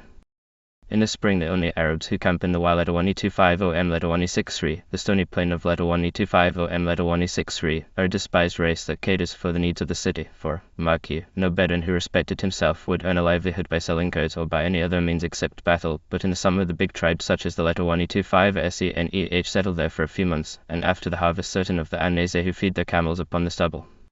These great folk are much like salmon in a trout stream coming in from the open sea and boiling the lesser fry. When we passed in March there was a good deal of standing water in the plain, and grass and flowers grew between the stones, and as we journeyed westward, over ground that rose gradually towards the hills, we came into country that was like an exquisite garden of flowers. Pale blue hyacinths lifted their clustered bells above the chiefer blocks, irises and red anemones, and a yellow hawksweed and a beautiful purple hellebore dotted the grass. All the bounties of the Syrian spring were scattered on that day beneath our happy feet. For the first 5 hours we followed the carriage road that leads to Tripoli, passing the Khan that marks the final stage before the town of Leta 1250 Leta 163, and the boundary line between the villages of Damascus and of Beirut. Then we turned to the right and entered a bridle path that lay over a land of rolling grass, partly cultivated and fuller of flowers than the edges of the road had been. The anemones were of every shade of white and purple, small blue irises clustered by the path and yellow crocuses by the banks of the stream. In the eyes of one who had recently crossed southern Syria the grass was even more admirable than the flowers. The highest summits of the Jebel and Leta 163 IIYYEH are clad with a verdure that no fertile slope in Samaria or Judea can boast. The path mounted a little ridge and dropped down to a Kurdish village, half Arab tent and half mud-built wall. The inhabitants must have been long in Syria, for they had forgotten their own tongue and spoke nothing but Arabic, though, like the two Zaptis, they spoke with the clipped accent of the Kurd. Beyond the village a plain some 3 miles wide, the Leta 133 stretched to the foot of the steep buttress of the Leta 163 IRIYYEH hills, and from the very top of the mountain frowned the great Crusader fortress towards which we were going. The sun shone on its turrets, but a black storm was creeping up behind it. We could hear the thunder rumbling in the hills, and jagged lightning shot through the clouds behind the castle. The direct road across the Leta 133 was impassable for horsemen, owing to the flooded swamps, which were deep enough, said the villagers, to engulf a mule and its load. We turned therefore reluctantly to the right, and edged round the foot of the hills. Before we had gone far we met 2 riders sent out to welcome us by the Leta 133 Macron I am a Leta 133 Macron M of Leta 133 LTL Leta 125 U Leta 163 N, and as they joined us the storm broke, and enveloped us in sheets of rain. Splashing through the mud and drenched with rain we reached the foot of the hills at 5 o'clock, and here I left my caravan to follow the road, and with one of the Leta 133 Macron I am a Leta 133 Macron MS horsemen climbed by a steep and narrow bridle path straight up to the hilltop. And so at sunset we came to the Duck Tower and rode through a splendid Arab gateway into a vaulted corridor, built over a winding stair. It was almost night within a few loopholes let in the grey dusk from outside and provided the veriest apology for daylight. At intervals we passed doorways leading into cavernous blackness. The stone steps were shallow and wide, but much broken. The horses stumbled and clanked over them as we rode up and up, turned corner after corner, and passed under gateway after gateway until the last brought us out into the courtyard in the centre of the keep.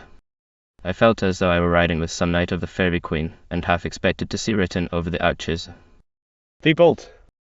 Be bold! Be not too bold!" But there was no magician in the heart of the castle, nothing but a crowd of villagers craning their necks to see us, and the letter 133 Macron M, a letter 133 Macron M, smiling and friendly, announcing that he could not think of letting me pitch a camp on such a wet and stormy night, and had prepared a lodging for me in the tower. The letter 133 Macron I am a letter 133 Macron M of letter 133 L letter 125 U letter 163 N is a distinguished man of letters. His name is Abd letter 125 Mid Begrafa Zede, and his family comes from Egypt, where many of his cousins are still to be found. He lives in the topmost tower of the keep, where he had made ready a guest chamber commodiously fitted with carpets and a divan, a four-post bedstead and a mahogany wardrobe with looking-glass doors of which the glass had been so splintered in the journey a camel back from Tripoli that it was impossible to see the smallest corner of one's face in it. I was wet through, but the obligations of good society had to be fulfilled, and they demanded that we should sit down on a divan and exchange polite phrases while I drank glasses of weak tea. My host was preoccupied and evidently disinclined for animated conversation for a good reason, as I subsequently found, but on my replying to his first greeting he heaved a sigh of relief, and exclaimed, Praise be to God!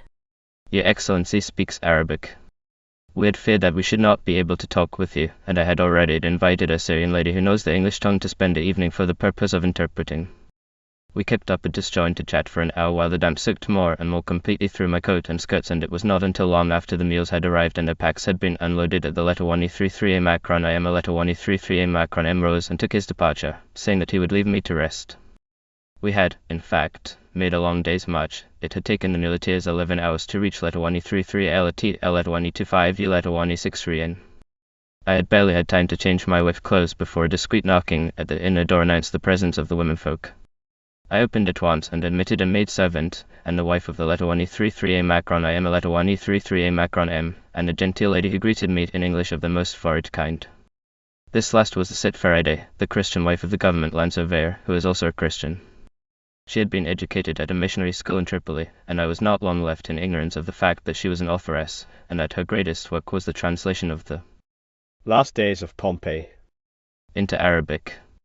The letter 133 Macron I am a letter 133 Macron M's wife was a young woman with apple cheeks, who would have been pretty if she had not been inordinately fat.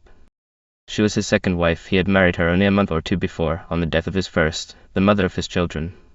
She was so shy that it was some time before she ventured to open her lips in my presence, but the Sit Faraday carried off the situation with a gushing volubility, both in English and in Arabic, and a cheerful air of emphasizing by her correct demeanor the fervor of her Christianity. She was a pleasant and intelligent woman, and I enjoyed her company considerably more than that of my hostess. The first word that the Khanum ventured to utter was, however, a welcome one, for she asked when I would please to dine. I replied with enthusiasm that no hour could be too early for me, and we crossed a muddy courtyard and entered a room in which a bountiful meal had been spread out. Here we were joined by an ancient dame who was presented to me as a friend who has come to gaze upon your Excellency. And we all sat down to the best of dinners eaten by one at least of the party with the best of sauces. A thick soup and 4 enormous dishes of meat and vegetables, topped by a rice pudding, composed the repast. When dinner was over we returned to my room. A brazier full of charcoal was brought in, together with hubble bubbles for the ladies, and we settled ourselves to an evening's talk. The old woman refused to sit on the divan, saying that she was more accustomed to the floor, and disposed herself neatly as close as possible to the brazier, holding out her wrinkled hands over the glowing coals. She was clad in black, and her head was covered by a thick white linen cloth, which was bound closely above her brow and enveloped her chin, giving her the air of some aged prioress of a religious order. Outside the turret room the wind howled, the rain beat against the single window, and the talk turned naturally to deeds of horror and such whispered tales of murder and death as must have startled the shadows in that dim room for many and many a century.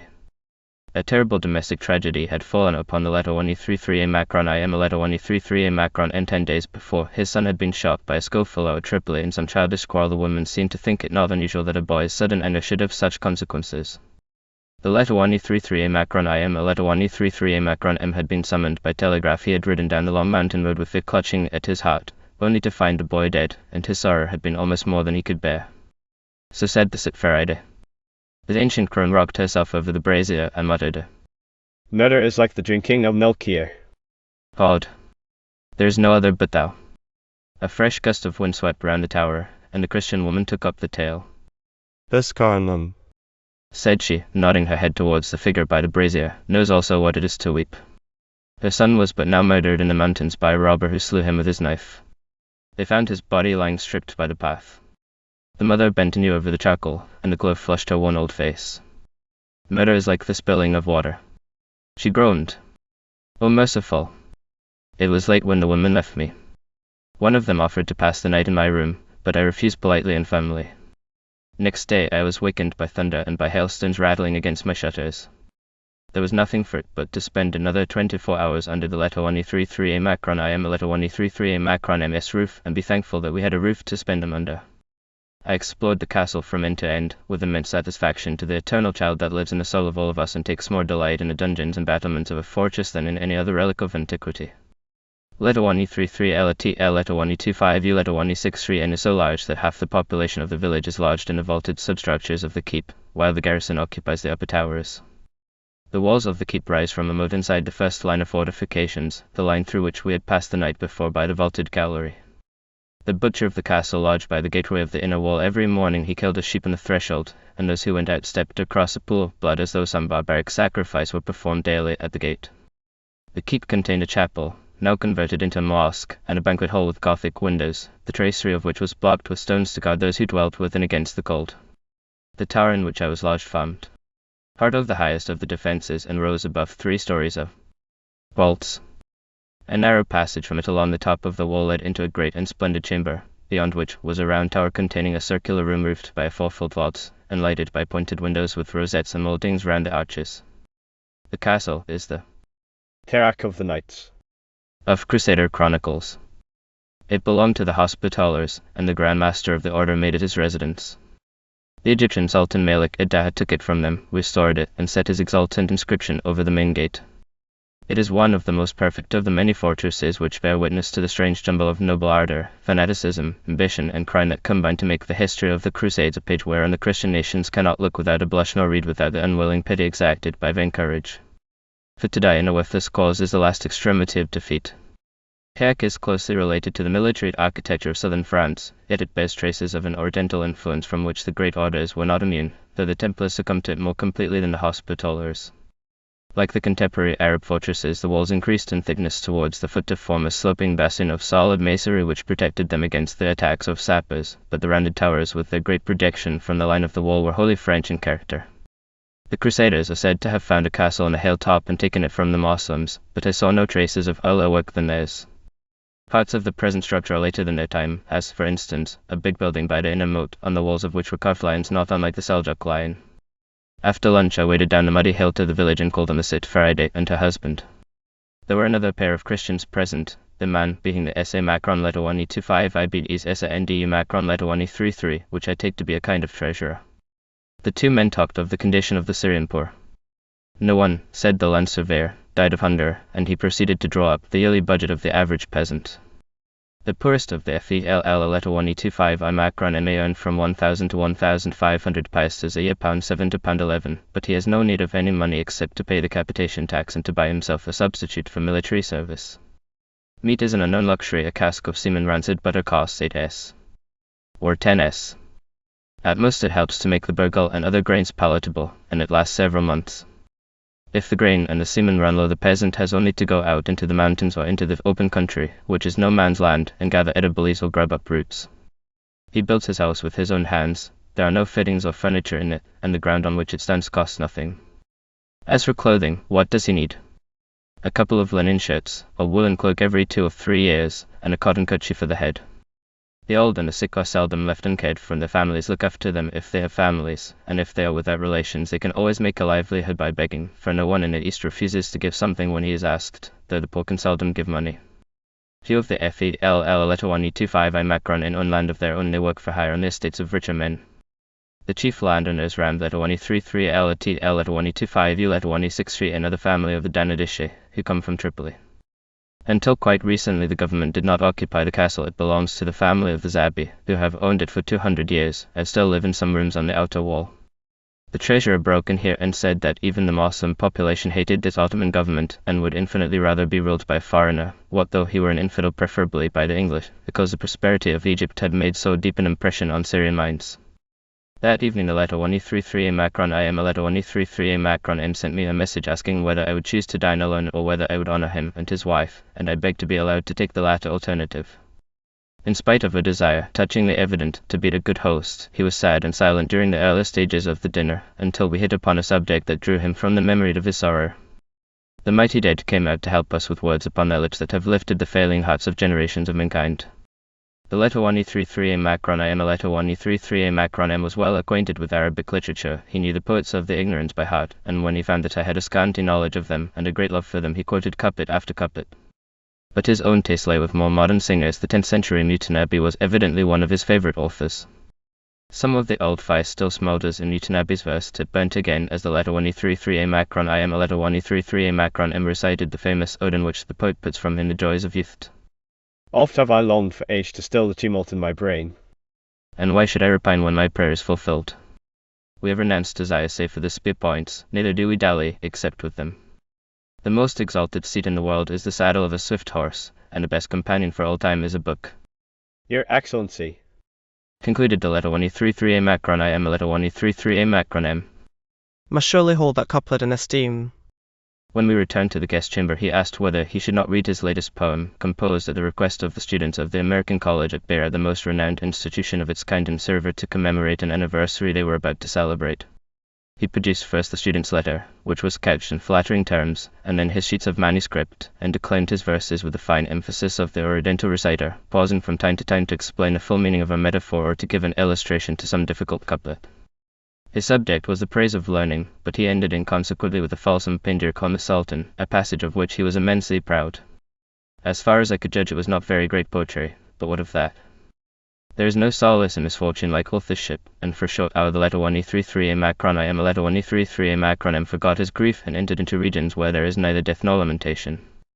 I offered him sympathy and praise at suitable points, and could have laughed to find myself talking the same agreeable rubbish in Arabic that we'd all talk so often in English.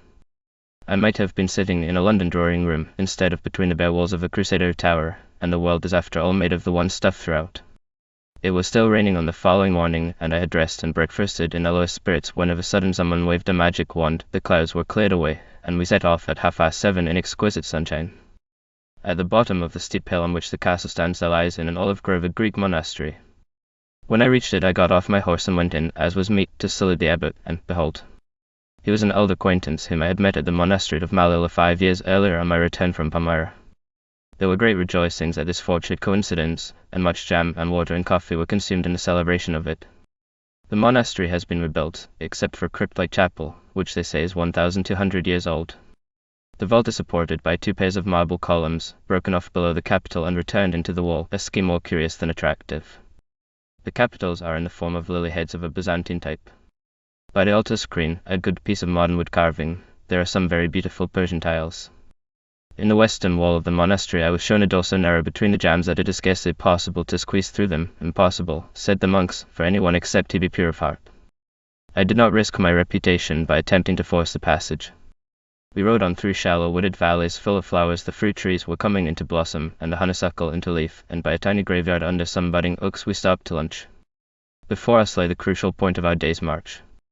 We could see the keep of letter 163A Macron FI, letter 160 a castle on the opposite hill, but there was a swollen river between. The bridge had been swept away, and reports said that the ford was impassable. When we reached the banks of the Abrash we saw the river rushing down its wide channel, an unbroken body of swirling water through which no loaded mule could pass. We rode near 2 hours downstream, and were barely in time with the second bridge, the Jisr el Wad, which was in the last stage of decrepitude, the middle arch just holding together. The hills on the opposite bank were covered with a low scrub, out of which the lovely iris stylus lifted its blue petals, and the scene was further enlivened by a continuous procession of white-robed and Oled 163 IRIs making their way down to the bridge. I had a Kurdish Sapti with me, Abdul Mejid, who knew the mountains well, and all the inhabitants of them. Though he was a Mohammedan, he had no feeling against the Oled 163 IRIs, whom he had always found to be a harmless folk, and everyone greeted him with a friendly salutation as we passed. He told me that the white-robed companies were going to the funeral feast of a great sheikh much renowned for piety, who had died a week ago. The feast on such occasions is held 2 days after the funeral, and when the guests have eaten of the meats, each man according to his ability pays tribute to the family of the dead, the sums varying from 1 lira upwards to 5 or 6. To have a reputation for holiness in a Jebel and Oletawani 6 Riyyeh is as good as a life insurance with us. Owing to our long circuit, we did not reach Letawani 6 Riyyeh Macron Fi Letawani 60 till 4. I refused the hospitality of the commandant and pitched my tents on a ridge outside the village. The keep which we had seen from afar is all that remains of the White Castle of the Knights Templars. It stands on the top of the hill with the village clustered at its foot, and from its summit are visible the Mediterranean and the northern parts of the Phoenician coast. I saw a Phoenician coin among the antiquities offered me for sale, and the small bronze figure of a Phoenician god Letawani 6 Riyyeh Macron Fi Letawani 6 Seal was probably an inland stronghold of the merchant nation. The keep was a skillful architectural surprise. It contained, not the vaulted hall or refectory that might have been expected, but a great church which had thus occupied the very heart of the fortress. A service was being held when we entered, and all the people were at their prayers in a red glow of sunset that came through the western walls. The inhabitants of Letawani 6 Riyyeh Macron Fi Letawani 60 are most of them Christians, and many speak English with a strong American accent picked up while they were making their small fortunes in the States. Besides the accent, they had acquired a familiarity of address that did not please me, and lost some of the good manners to which they had been born. Abd al-Mejid, the smart non-commissioned officer, accompanied me through the town, saved me from the clutches of the Americanized Christians, twirled his fierce military moustaches at the little boys who thought to run after us, and followed their retreat with extracts from the finest vocabulary of objurgation that I have been privileged to hear. Late in the evening 2 visitors were announced, who turned out to be the Letawani 9 3A Macron BIT commandant and another official sent by the Letawani 3 3A Macron IM Letawani 3 3A Macron M of Drekish to welcome me and bring me down to his village. We 3 rode off together in the early morning with a couple of soldiers behind us, by a winding path through the hills, and after 2 hours we came to a valley full of olive groves, with the village of Drekish on the slopes above them. At the first clump of olive trees we found 3 worthies in frock coats and tarbushes waiting to receive us. They mounted their horses when we approached and fell into the procession, which was further swelled as we ascended the village street by other notables on horseback, till it reached the sum total of 13. The Letawani 3 3A Macron IM Letawani 3 3A Macron M met us at the door of his house, frock-coated and ceremonious, and led me into his audience room where we drank coffee. By this time the company consisted of some 30 persons of importance. When the official reception was over, my host took me into his private house and introduced me to his wife, a charming Damascene lady, and we had a short conversation, during which I made his better acquaintance. I Letawani 9 3 Beg El Abid owes his present position to the fact that he is cousin to Izzat Pasha, for there is not one of that great man's family but he is at least Letawani 3 3A Macron M I Letawani 3 3M. I Letawani 9 3 Beg might have climbed the official ladder unaided. He is a man of exceptionally pleasant manners, amply endowed with the acute intelligence of the Syrian. The family to which he and Izzat belong is of Arab origin. The members of it claim to be descended from the noble tribe of the Miwali, who were kin to Harun al-Rashid, and when you meet Izzat Pasha it is as well to congratulate him on his relationship with that caliph, though he knows, and he knows also that you know, that the Miwali repudiate his claims with scorn and count him among the descendants of their slaves, as his name Abid slave, may show. Slaves or freemen, the members of the Abid house have climbed so cleverly that they have set their feet upon the neck of Turkey, and will remain in that precarious position until Izzat falls from favor. I Letawani 9 3 Beg pulled a grey face when I alluded to his high connection, and observed that power such as that enjoyed by his family was a serious matter, and how gladly would he retire into a less prominent position than that of Letawani 3 3A Macron IM Letawani 3 3A Macron M. Who knew but that the Pasha too would not wish to exchange the pleasures of Constantinople for a humbler and a safer sphere as a position that I can readily believe to be well grounded, since Izzat, if rumour speaks the truth, has got all that a man can reasonably expect from the years during which he has enjoyed the royal condescension.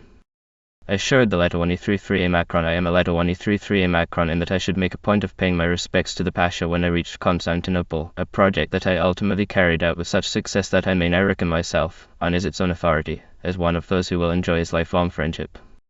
By this time lunch was ready, and the Khanum having retired, the other guests were admitted to the number of 4, the Letawani 9 3A Macron BIT, the Letawani 3 3A Macron Letawani 0DI and 2 others. It was a copious, an excellent and an entertaining meal. The conversation flowed merrily round the table, prompted and encouraged by the Letawani 3 3A Macron I am Letawani 3 3A Macron M, who handled one subject after the other with the polished ease of a man of the world. As he talked I had reason to observe once more how fine and subtle a tongue is modern Syrian Arabic when used by a man of education. The Letawani 3 3A Macron Letawani 0DI's speech was hampered by his having a reputation for learning to uphold, which obliged him to confine himself to the dead language of the Letawani 3 3A Macron N. As I took my leave, the letter 1E33A Macron, I am a letter 1E33A Macron, and explained that for the night I was still to be his guest. He had learnt, said he, that I wished to camp at the ruined temple of letter 1E25U, letter 1E63 and East Suleiman, and had dispatched my caravan thither under the escort of his Zapti, and sent up servants and provisions, together with one of his cousins Tarsi, to my entertainment. I was to take the letter 1E93A Macron BIT with me, and Rabbi Fendi L letter 1E25E LU, another of the luncheon party, and he hoped that I should be satisfied. I thanked him profusely for his kindness, and declared that I should have known his Arab birth by his generous hospitality. Our path mounted to the top of the NO letter 1E63IRIYYEH hills and followed along the crests, a rocky and beautiful trek. The hills were extremely steep, and bare of all but grass and flowers, except that here and there, on the highest summits, there was a group of big oaks with a white-domed NO letter 1E63IRI mazar shining through their bare boughs. The NO letter 1E63IRIs have neither mosque nor church, but on every mountain top they build a shrine that marks a burial ground. These high-throned dead, though they have left the world of men, have not ceased from their good offices, for they are the protectors of the trees rooted among their bones, trees which, alone among their kind, are allowed to grow untouched. Letter 1E25U, letter 1E63 and East Suleiman lies at the head of a valley high up in the mountains. A clear spring breaks from under its walls and flows found a natural platform of green turf, on which we pitched our tents. The hills rise in an amphitheatre behind the temple, the valley drops below it, and the gods to whom it was dedicated enjoy in solitude the ruined loveliness of their shrine. The walls round the Taminos are overgrown with ivy, and violets bloom in the crevices. 4 doorways lead into the court, in the centre of which stand the ruins of the temple, while a little to the south of the cellar are the foundations of an altar, bearing in fine Greek letters a dedication that recounts how a centurion called Decimus of the Flavian Legion, with his 2 sons and his daughter, raised an altar of brass to the god of Betaces and placed it upon a platform of masonry in the year 444. The date is of the Seleucid era and corresponds to AD 132. It is regrettable that Decimus did not see fit to mention the name of the god, which remains undetermined in all the inscriptions. The northern gateway is a triple door, lying opposite to a second rectangular enclosure, which contains a small temple in antis at the southeast corner, and the apse of a sanctuary in the northern wall. This last sheltered perhaps the statue of the unknown god, for there are steps leading up to it and the bases of columns on either side. As at Baalbek, the Christians sanctified the spot by the building of a church, which lay across the second enclosure at right angles to the northern sanctuary. The masonry of the outer walls of both courts is very massive, the stones being sometimes 6 or 8 feet long. The decoration is much more austere than that of Baalbek, but certain details so intimately recall the latter that I am tempted to conjecture that the same architect may have been employed at both places, and that it was he who cut on the underside of the architraves of Betaces the eagles and cherubs that he had used to adorn the architrave of the temple of Jupiter. The peasants say that there are deep vaults below both temple and court. The site must be well worthy of careful excavation, though no additional knowledge will enhance the beauty of the great shrine in the hills. The letter 1E33A Macron I am a letter 1E33A Macronym had not fallen short of his word. Holocaust of sheep and hens had been offered up for us, and after my friend and I had feasted, the soldiers and the muleteers made merry in their turn. The campfires blazed brightly in the clear sharp mountain air, the sky was alive with stars, the brook gurgled over the stones, and the rest was silence, for Kurt was lost. Somewhere among the hills he had strayed away, and he was gone never to return. I mourned his loss, but slept the more peacefully for it ever after.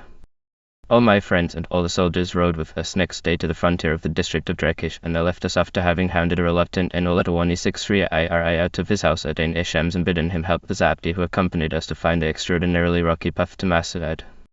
After they had gone I summoned Mikhail and asked him what he had thought of our day's entertainment. He gave the Arabic equivalent for a sniff and said, Doubtless your Excellency thinks that you were the guest of the letter 1E33A Macron I am a letter 1E33A Macron M. I will tell you of whom you were the guest. You saw those fella in of the NO letter 1E63IRIYYEH, the miserable ones who sold you antikas at the ruins this morning. They were your hosts. Everything you had was taken from them without return. They gathered the wood for the fires, the hens were theirs, the eggs were theirs, the lambs were from their flocks, and when you refused to take more, saying, I have enough, the soldiers seized yet another lamb and carried it off with them. And the only payment the fellahin received were the medalics you gave them for their old money. But if you will listen to me, added Mikhail inconsequently, you shall travel through the land of Anatolia and never take a quarter of a medjide from your purse. From letter 1E33A Macron I am a letter 1E33A Macron M to letter 1E33A Macron I am a letter 1E33A Macron M you shall go, and everywhere they shall offer you hospitality that sort does not look for payment. They wish your Excellency to say a good word for them when you come to Constantinople. You shall sleep in their houses, and eat at their tables, as it was when I travelled with Sachs. But if I were to tell all that happened when Mikhail travelled with Mark Sykes I should never get to Masad. The day was rendered memorable by the exceptional difficulty of the pass and by the beauty of the flowers. On the hilltops grew the alpine cyclamen, crocuses, yellow, white and purple, and whole slopes of white primroses low down, irises, narcissus, black and green orchids, purple orchids and the blue many-petaled anemone in a boscage of myrtle. When we reached the foot of the steepest slopes I sent the unfortunate and all-letter-1 Syria home with a tip, which was a great deal more than he expected to get out of an adventure that had begun with a command from the soldiery. At 3 we reached Masad and camped at the foot of the castle. Now Masad was a disappointment. There is indeed a great castle, but, as far as I could judge, it is of Arab workmanship, and the walls round the town are Arab also. A Roman road from letter 125 a Macron H passes through Masad, and there must be traces of Roman settlement in the town, but I saw none. I heard of a castle at Abu Kabish on the top of the hills, but it was said to be like Masad, only smaller, and I did not go up to it. The castle of Masad has an outer wall and an inner keep reached by a vaulted passage like that of letter 133 LT, L letter 125 U letter 163 N. The old keep is almost destroyed, and has been replaced by jerry-built halls and chambers erected by the Ismailis some hundreds of years ago when they held the place, so I was told by an old man called the Emir Mu letter 163 letter 160 F MIL letter 125 Macron M, who belonged to the sect and served me as guide. He also said that his family had inhabited the castle for 700 or 800 years, but possibly he lied, though it is true that the Ismailis have held it as long. Built into the outer gateways are certain capitals and columns that must have been taken from Byzantine structures.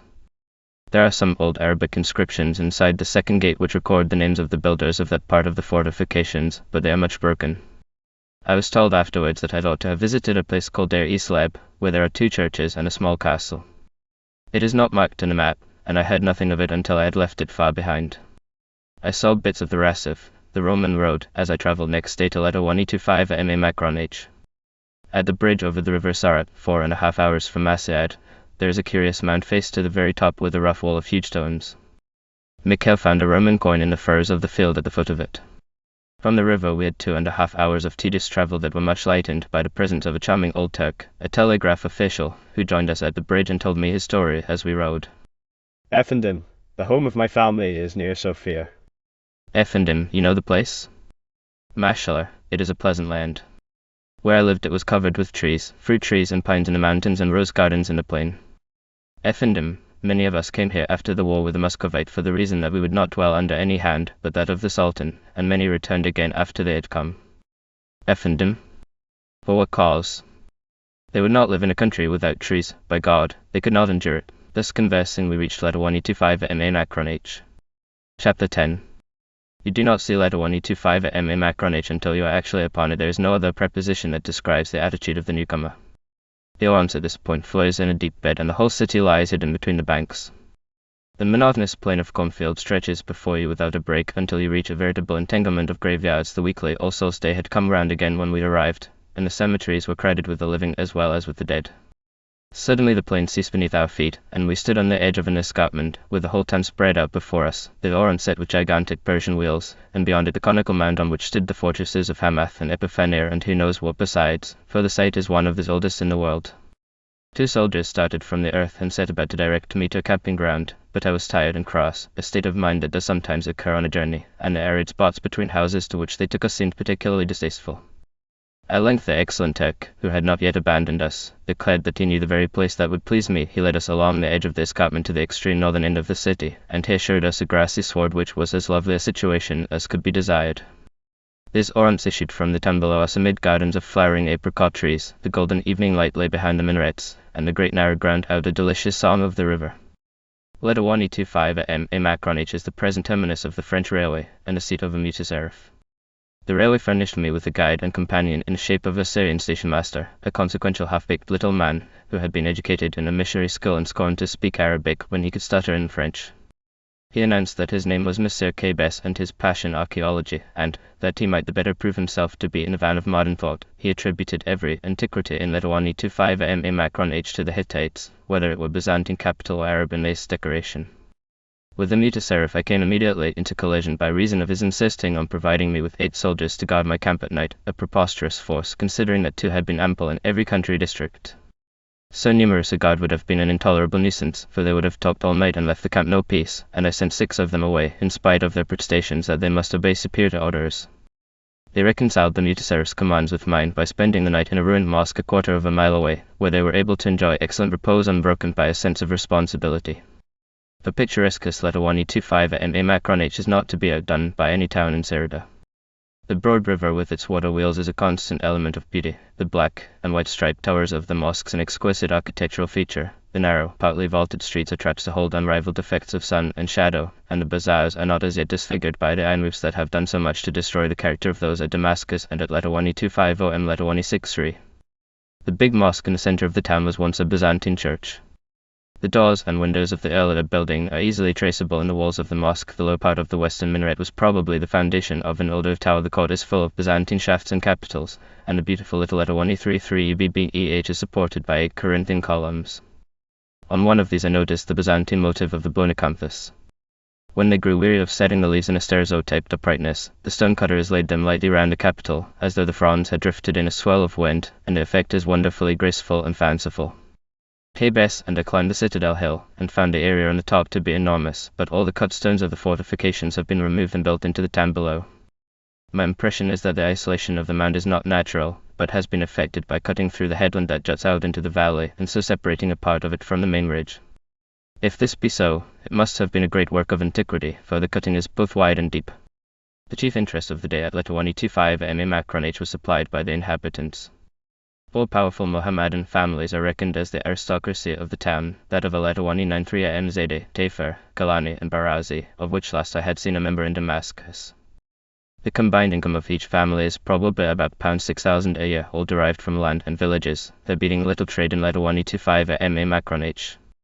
Before the Ottoman government was established as firmly as it is now, these 4 families were the lords of Letawani 25 Ma Macron H and the surrounding districts. They are still of considerable weight in the administration of the town, and the officials of the Sultan let them go pretty much their own way, which is often devious. An ancient evil tale of the Letawani 93 MZ is often told, and not denied, so far as I could learn, by the family. There was an Letawani 93 in past years who, like King Ahab, desired his neighbor's vineyard, but the owner of it refused to sell. Thereupon the great man laid a plot. He caused one of his slaves to be slaughtered and had him cut into small pieces and buried, not too deep, in a corner of the coveted property, and after waiting a suitable time he sent a message to the landlord saying, "You have frequently invited me to drink coffee with you in your garden, I will come. Make ready." The man was gratified by this condescension and prepared a feast. The day came, and with it the Letawani 93 prince. The meal was spread under an arbor, but when the guest saw it he declared that the spot selected did not suit him, and led the way to the exact place where his slave had been buried. The host protested, saying that it was a mean corner dose to the refuse heaps, but the Letawani 93 replied that he was satisfied, and the entertainment began. Presently the guest raised his head and said, "I perceive a curious smell." "My lord," said the host. "it is from the refuse heaps." "No," said the other. There is something more. And summoning his servants he bade them dig in the ground whereon they sat. The quartered body of the slave was revealed and recognized, and on an accusation of murder the lord of the garden was seized and bound, and his possessions taken from him by way of compensation. Nor, said Kbes, have such summary methods of injustice ceased. Quite recently a quantity of onions was stolen from a shop belonging to Abd Letawani 33 Macron dir Letawani 93 in the quarter immediately below my camp.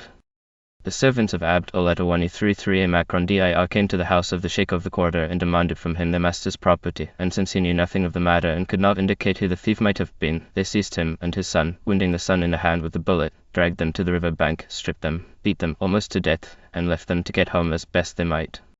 The incident was known all over Hama, but the government took no steps to punish Abd Letawani 33 Macron dir. I went to the house of Khalid Beg Letawani 93 which is the most beautiful in the city, as beautiful as the famous Letawani 93 house in Damascus. Khalid took me into rooms every inch of which was covered with an endless variety of Persian patterns in Jessadura woodwork and mosaic. They opened upon a courtyard set round with an arcade of the best Arab workmanship, with a fountain in the center and pots of flowering ranunculus and narcissus in the corners. The women of the house of Letawani 93 have even a greater reputation in the sumptuous walls that hold them. They are said to be the loveliest women in all Letawani 25 Ma Macron H. The Kalani I visited also in a charming house by the Orans, the Tekida Kilanie. It contains a mausoleum, where 3 of their ancestors are buried, and rooms looking over the river, filled with the pleasant grumbling of a Persian wheel. From thence I went to the Mutasarif, who is an old man bent almost double, and acquainted with no tongue but Turkish. I was considerably relieved to find that he bore no malice for my unruly conduct in the matter of the guard. As we walked home to lunch we met an aged Afghan clad in white. Dervish Effendi was his name. He stopped the station master to inquire who I was, and having learnt that I was English he approached me with a grin and a salute and said in Persian, The English and the Afghans are close friends. He was in fact as well informed as the British public, possibly better informed of the interchange of visits and civilities between Kabul and Calcutta, and the moral of the episode which developed into a long and tiresome, but most cordial, visit from Dervish Effendi is that the report of what happens in the remotest corner of Asia is known almost immediately to the furthest end, and that it is scarcely an exaggeration to say that if an English regiment is cut up on the borders of Afghanistan the English tourist will be mocked at in the streets of Damascus. Islam is the bond that unites the western and central parts of the continent, as it is the electric current by which the transmission of sentiment is effected, and its potency is increased by the fact that there is little or no sense of territorial nationality to counterbalance it. A Turk or a Persian does not think or speak of my country in the way that an Englishman or a Frenchman thinks and speaks. His patriotism is confined to the town of which he is a native, or at most to the district in which that town lies. If you ask him to what nationality he belongs, he will reply, I am a man of Isfahan. or I am a man of Konya. As the case may be, just as the Syrian will reply that he is a native of Damascus or Aleppo. I have already indicated that Syria is merely a geographical term corresponding to no national sentiment in the breasts of the inhabitants. Thus to one listening to the talk of the bazaars, to the shopkeepers whose trade is intimately connected with local conditions in districts very far removed from their own counters, to the muleteers who carry so much more than their loads from city to city, all Asia seems to be linked together by fine chains of relationship, every detail of the foreign policies of Europe, from China to where you please, to be weighed more or less accurately in the balance of public opinion. It is not the part of wanderers and hearers of gossip to draw conclusions. We can do no more than report, for any that may care to listen, what falls from the lips of those who sit round our campfires, and who ride with us across deserts and mountains, for their words are like strolls on the flood of Asiatic politics, showing which way the stream is running. Personal experience has acquainted them with the stock in trade and the vocabulary of statecraft. They are familiar with war and negotiation and compromise, and with long-nurtured and carefully concealed revenge. Whether they are discussing the results of a blood feud or the consequences of an international jealousy, their appreciations are often just, and their guesses near the mark. For the moment, so far as my experience goes, the name of the English carries more weight than it has done for some time past. I noticed a very distinct difference between the general attitude towards us from that which I had observed with pain 5 years before, during the worst moments of the Boer War. The change of feeling is due, so far as I can judge from the conversations to which I listened, not so much to our victory in South Africa as to Lord Cromer's brilliant administration in Egypt, Lord Curzon's policy on the Persian Gulf, and the alliance with the conquering Japanese. When I had at last got rid of the Afghan and was sitting alone on the fringe of grass that separated my tent from the city hundreds of feet below, a person of importance drove up to pay his respects. He was the Mufti, Emulator 125 Madid Effendi. He brought with him an intelligent man from BO letter 163 RA Macron L letter 125 RA Macron A, in the letter 125 URA Macron N, who had travelled in Cyprus and had much to say and little good to say of our administration there. The Mufti was a man of the same type as the letter 133 Macron letter 180 DI of letter 125 OM letter 163 and the Sheikh Naqshbandi the sharp-eyed and sharp-witted Asiatic, whose distinguished features are somewhat marred by an astuteness that amounts to cunning. He established himself upon the best of the camp chairs, and remarked with satisfaction, I asked can she speak Arabic, and when they answered yes, verily I ordered my carriage and came. His talk was of Yemen, whither he had been sent some years before to restore peace after the last Arab revolt. He spoke of the 3 days' journey over torrid desert from the coast, of the inland mountains covered with trees where there is always rain summer and winter, of the enormous grapes that hang in the vineyards, and the endless variety of fruits in the orchards, of the cities as big as Damascus, walled with great fortifications of mud 1,000 years old. The Arabs, said he, were town dwellers, not nomads, and they hated the Ottoman government as it is hated in few places. When the armies of the Sultan went out against them, they were accustomed to flee into the mountains, where they could hold out, thought the Mufti, for an indefinite number of years. But he was wrong. A few months were enough to give victory to the Sultan's troops, what with daring generalship and the power to endure desert marches, and the rebellion failed, like many another, because the Arab tribes hate each other more vindictively than they hated Osmanli. But, after the fashion of repressed rebellions in Turkey, it has already broken out again. The Mufti told me also that in letter 125 at Ma Macron H, wherever they dug they found ancient foundations, even below the river level. He was followed by my friend the Turkish telegraph clerk, who rejoiced to see me so well encamped, and then by the mutasarrif, pursuing an anxious and tottering course from his carriage through my tent ropes. The letter lent me his Victoria that I might visit the parts of the town that lie on the eastern banks of the Orums and Quebec, and I drove off with 2 outriders quite exceptionally free from rags. The eastern quarter, the H.A. Macron letter 10dir it is called, is essentially the Bedouin quarter. The city Arabic is replaced here by the rugged desert speech, and the bazaars are filled with Arabs who come in to buy coffee and tobacco and striped cloaks. It contains a beautiful little ruined mosque, said to be Seljuk, called El Etawani 250YYA Macron T, the Mosque of Snakes, after the twisted columns of its windows. At the northern end of the courtyard is a chamber which holds the marble sarcophagus of a Belfeder, Prince of Letawani 25 Macron H, the famous geographer. He died in 1331. His tomb is carved with a fine inscription recording the date according to the era of the Hijra. I gave a dinner party that night to the station master, the Syrian doctor, Salam, and the Greek priest. We talked till late, a congenial if incongruous company. Salam had received his training in the American college at Beirut, from whence come all the medical practitioners, great and small, who are scattered up and down Syria. He was a Christian, though of a different brand from the priest, and Quebec represented yet another variety of doctrine. On the whole, said the priest, there was little anti-Christian feeling in Letawani 25 Macron H, but there was also little respect for his cloth. That very day as he walked through the town, some Muslim women had thrown pebbles at him from a housetop, shouting, "Dog of a Christian priest." Quebec discussed the benefits conferred by the railway, remarkably ill-managed concern I fancy, and said that without doubt Letawani 25 Macron H had profited by it. Prices had gone up in the last 2 years. Meat that would otherwise have found no market was now sent down to Damascus and Beirut, and he himself, who, when he first came, had been able to buy a sheep for a franc, was now obliged to pay 10. The mutasarrif of Letawani 25 Macron H provided me with the best apti that I was to have on all my travels. Letawani 25 Macron JJM Letawani 25 Macron D, a native of Letawani 25 Macron H. He was a tall, broad-shouldered man, who had been in the Sultan's own guard at Constantinople, and had made the pilgrimage 3 times, once as a pilgrim and twice as a soldier of the escort. He rode with me for 10 days, and during that time told me more tales than would fill a volume, couched in a fine picturesque speech of which he was the master. He had travelled with a German archaeologist, and knew the strange tastes of the Europeans in the matter of ruins and inscriptions. At Letawani 33 Elatit El Mudica said to him if he would look upon a stone with a horse written upon it and his rider, by the light of God. I can show it to you. And he wondered much thereat, and rewarded me with money. By God and Letawani 25 D, the prophet of God. You too, O lady, shall gaze on it.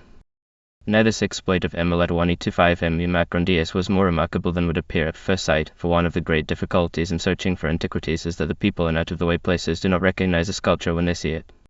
You are not surprised that they should fail to tell the difference between an inscription and the natural cracks and weather markings of the stone, but it takes you aback when you ask whether there are stones with portraits of men and animals upon them, and your interlocutor replies Wallah. We do not know what the picture of a man is like. Moreover, if you show him a bit of a relief with figures well carved upon it, as often as not he will have no idea what the carving represents.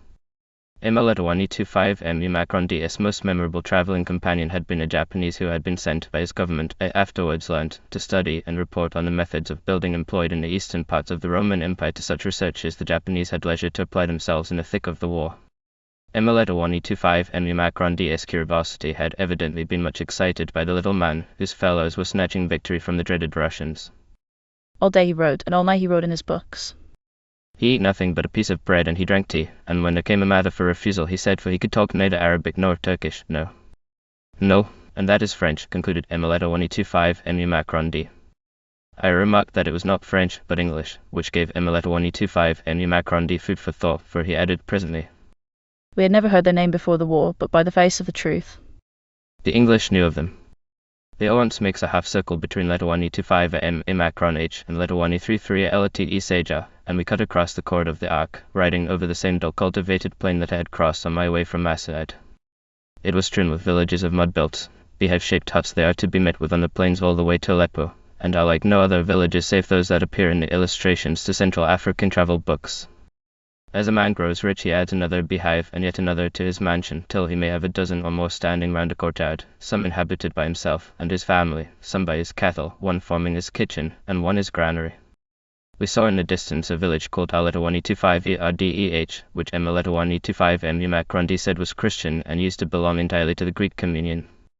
The inhabitants lived happily together and prospered, until they had the misfortune to be discovered by a missionary, who distributed tracts and converted 60 persons to the English Church, since when there has not been a moment's rest from brawling in Letawani 25 Erdeh. As we rode, M1125 and Macron detailed tales of the Ismailis and the N1163 IIS. Of the former he said that the Aga Khan's photograph was to be found in every house, but it is woman that they worship, said he. Every female child born on the 27th of Rajab is set apart and held to be an incarnation of the divinity. She is called the Macron 193H. She does not work, her hair and nails are never cut, her family share in the respect that is accorded to her, and every man in the village will wear a piece of her clothing or hair from her body folded in his turban. She is not permitted to marry. But what? Said I. If she desired to marry? It would be impossible. Replied M1125 MU Macron D. No one would marry her, for is there any man that can marry God? The sect is known to have sacred books, but none have yet fallen into the hands of European scholars. M1125 MU Macron D had seen and read one of them. It was all in praise of the Macron 193H, describing every part of her with eulogy. The Ismailis read the 133 Macron and also, said he. Other strange matters he related which, like Herodotus, I do not see fit to repeat. The creed seems to spring from dim traditions of Astarte worship, or from that oldest and most universal cult of all, the veneration of the mother goddess, but the accusations of indecency that have been brought against it are, I gather, unfounded. The N0163 IRIS M1125 Macron D had much to tell, for he was reacquainted with the hills in which they live, having been for many years employed in collecting the capitation tax among the sect. They are infidels, said he, who do not read the 133 Macron and nor know the name of God. He related a curious tale which I will repeat for what it is worth. O lady, it happened in the winter that I was collecting the tax. Now in the month of Canon old December the N0163 IRIS hold a great feast that occurs at the same time as a Christian feast Christmas, and the day before, when I was riding with two others in the hills, there fell a quantity of snow so that we could go no further, and we sought shelter at the first village in the house of the sheikh of the village. For there is always a sheikh of the village, O lady, and a sheikh of the faith, and the people are divided into initiated and uninitiated.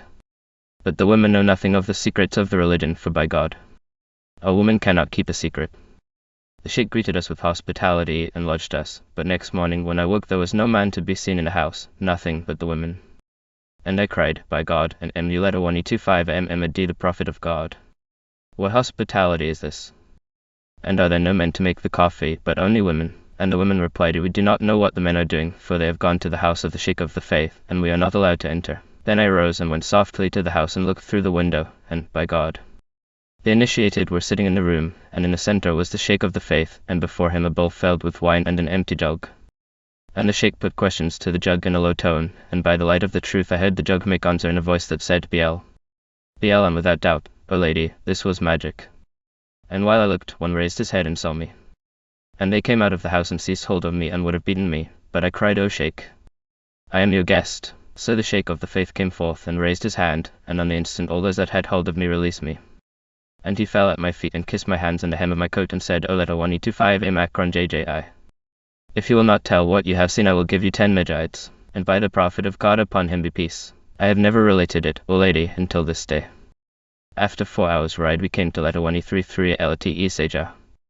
It stands on a long hog's back broken in the middle by an artificial cutting and dropping by steep bluffs to the Orams, which runs here in a narrow bed between walls of rock.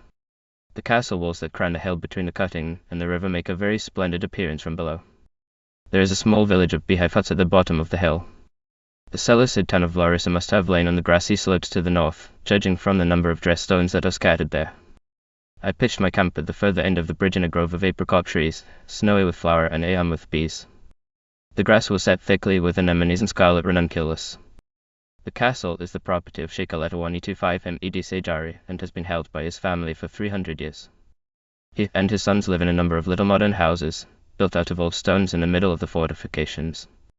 He owns a considerable amount of land and about 1/3 of the village, the rest being unequally divided between the Kalanis of 125 Ma Macron H and the Smati Arabs, a semi-nomadic tribe that dwells in houses during the winter. I had a letter of introduction to Sheikh 125 Med from MU 163 160 F Barazi, and, though M 125 Mu Macron D was of opinion that I should not find him in the castle owing to a long-drawn trouble between the Sejari family and the Smatier, we climbed up to the gate and along a road that showed remains of Altin, like the entrance to 133 LT L 125 U 163 and so over masses of ruin till we came to the modern village where the Sejari sheikhs live. I inquired which was the house of a letter 125 MED, and was directed to a big wooden door, most forbiddingly shut. I knocked and waited, and M letter 125 MU Macron D knocked yet louder, and we waited again. At last a very beautiful woman opened a shutter in the wall above and asked what we wanted. I said I had a letter from MU letter 163 letter 160 F to letter 125 MED, and wished to see him. She replied, "He is away." I said, I would salute his son. You cannot see him. She returned, He is in prison at letter 125 MA Macron H, charged with murder. and so she closed the shutter, leaving me to wonder how good manners would bid me act under these delicate conditions. At that moment a girl came to the door and opened it a hand's breadth. I gave her the letter and my card written in Arabic, murmured a few words of regret, and went away. Emma letter 125 MU Macron D now tried to explain the matter. It was one of those long stories that you hear in the East, without beginning, without end, and without any indication as to which of the protagonists is in the right, but an inherent probability that all are in the wrong. The Smatier had stolen some of the Sejari cattle. The sons of a letter 125 MED had gone down into the village and killed 2 of the Arabs in the castle. It was said that the Arabs had attacked them and that they had killed them in self-defense. The government, always jealous of the semi-independence of ruling sheikhs, had seized the opportunity to strike down the Sejari whether they were at fault or no. Soldiers had been sent from letter 125 MA Macron H. One of a letter 125 MED's sons had been put to death. 2 more were in prison, and all the cattle had been carried off. The rest of the Sejaris were ordered not to stir from the castle, nor indeed could they do so, for the Smatier were at their gates ready and anxious to kill them if they stepped beyond the walls. They appealed to letter 125 MA Macron H for protection, and a guard of some 10 soldiers was posted by the river. Whether to preserve the lives of the sheikhs or to keep them the more closely imprisoned it was difficult to make out. These events dated from 2 years back, and for that time the Sejaris had remained prisoners at letter 125 MA Macron H and in their own castle, and had been unable to superintend the cultivation of their fields, which were running in consequence to wreck and ruin. Moreover, there seemed to be no prospect of improvement in the situation. Later in the afternoon a messenger arrived saying that a letter 125 MED's brother, Abdul letter 133 Macron DIR, would be pleased to receive me and would have come himself to welcome me if he could have left the castle. I went up without a letter 125 MU Macron D and heard the whole story again from the point of view of the sheikhs, which helped me to no conclusion, since it was in most essentials a different story from that which I had heard from Emma letter 125 MU Macron D. His only indisputable point, and it was probably not so relevant as it seems, was that the Sejari women were wonderfully beautiful. They wore dark blue bedroom dress, but the blue cloths hanging from their heads were fastened with heavy gold ornaments, like the plaques of the Mycenaean treasure, one behind either temple. Agreeable though the company proved to be, I was obliged to cut my visit short by reason of the number of fleas that shed the captivity of the family. 2 of the younger women walked down with me through the ruins of the castle, but when we reached the great outer gate they stopped and looked at me standing on the threshold. Allah, Said one, You go forth to travel through the whole world, and we have never been to letter 125 MA Macron H. I saw them in the gateway and I turned again to wave them a farewell. Tall and straight they were, and full of supple grace, clothed in narrow blue robes, their brows bound with gold, their eyes following the road they might not tread.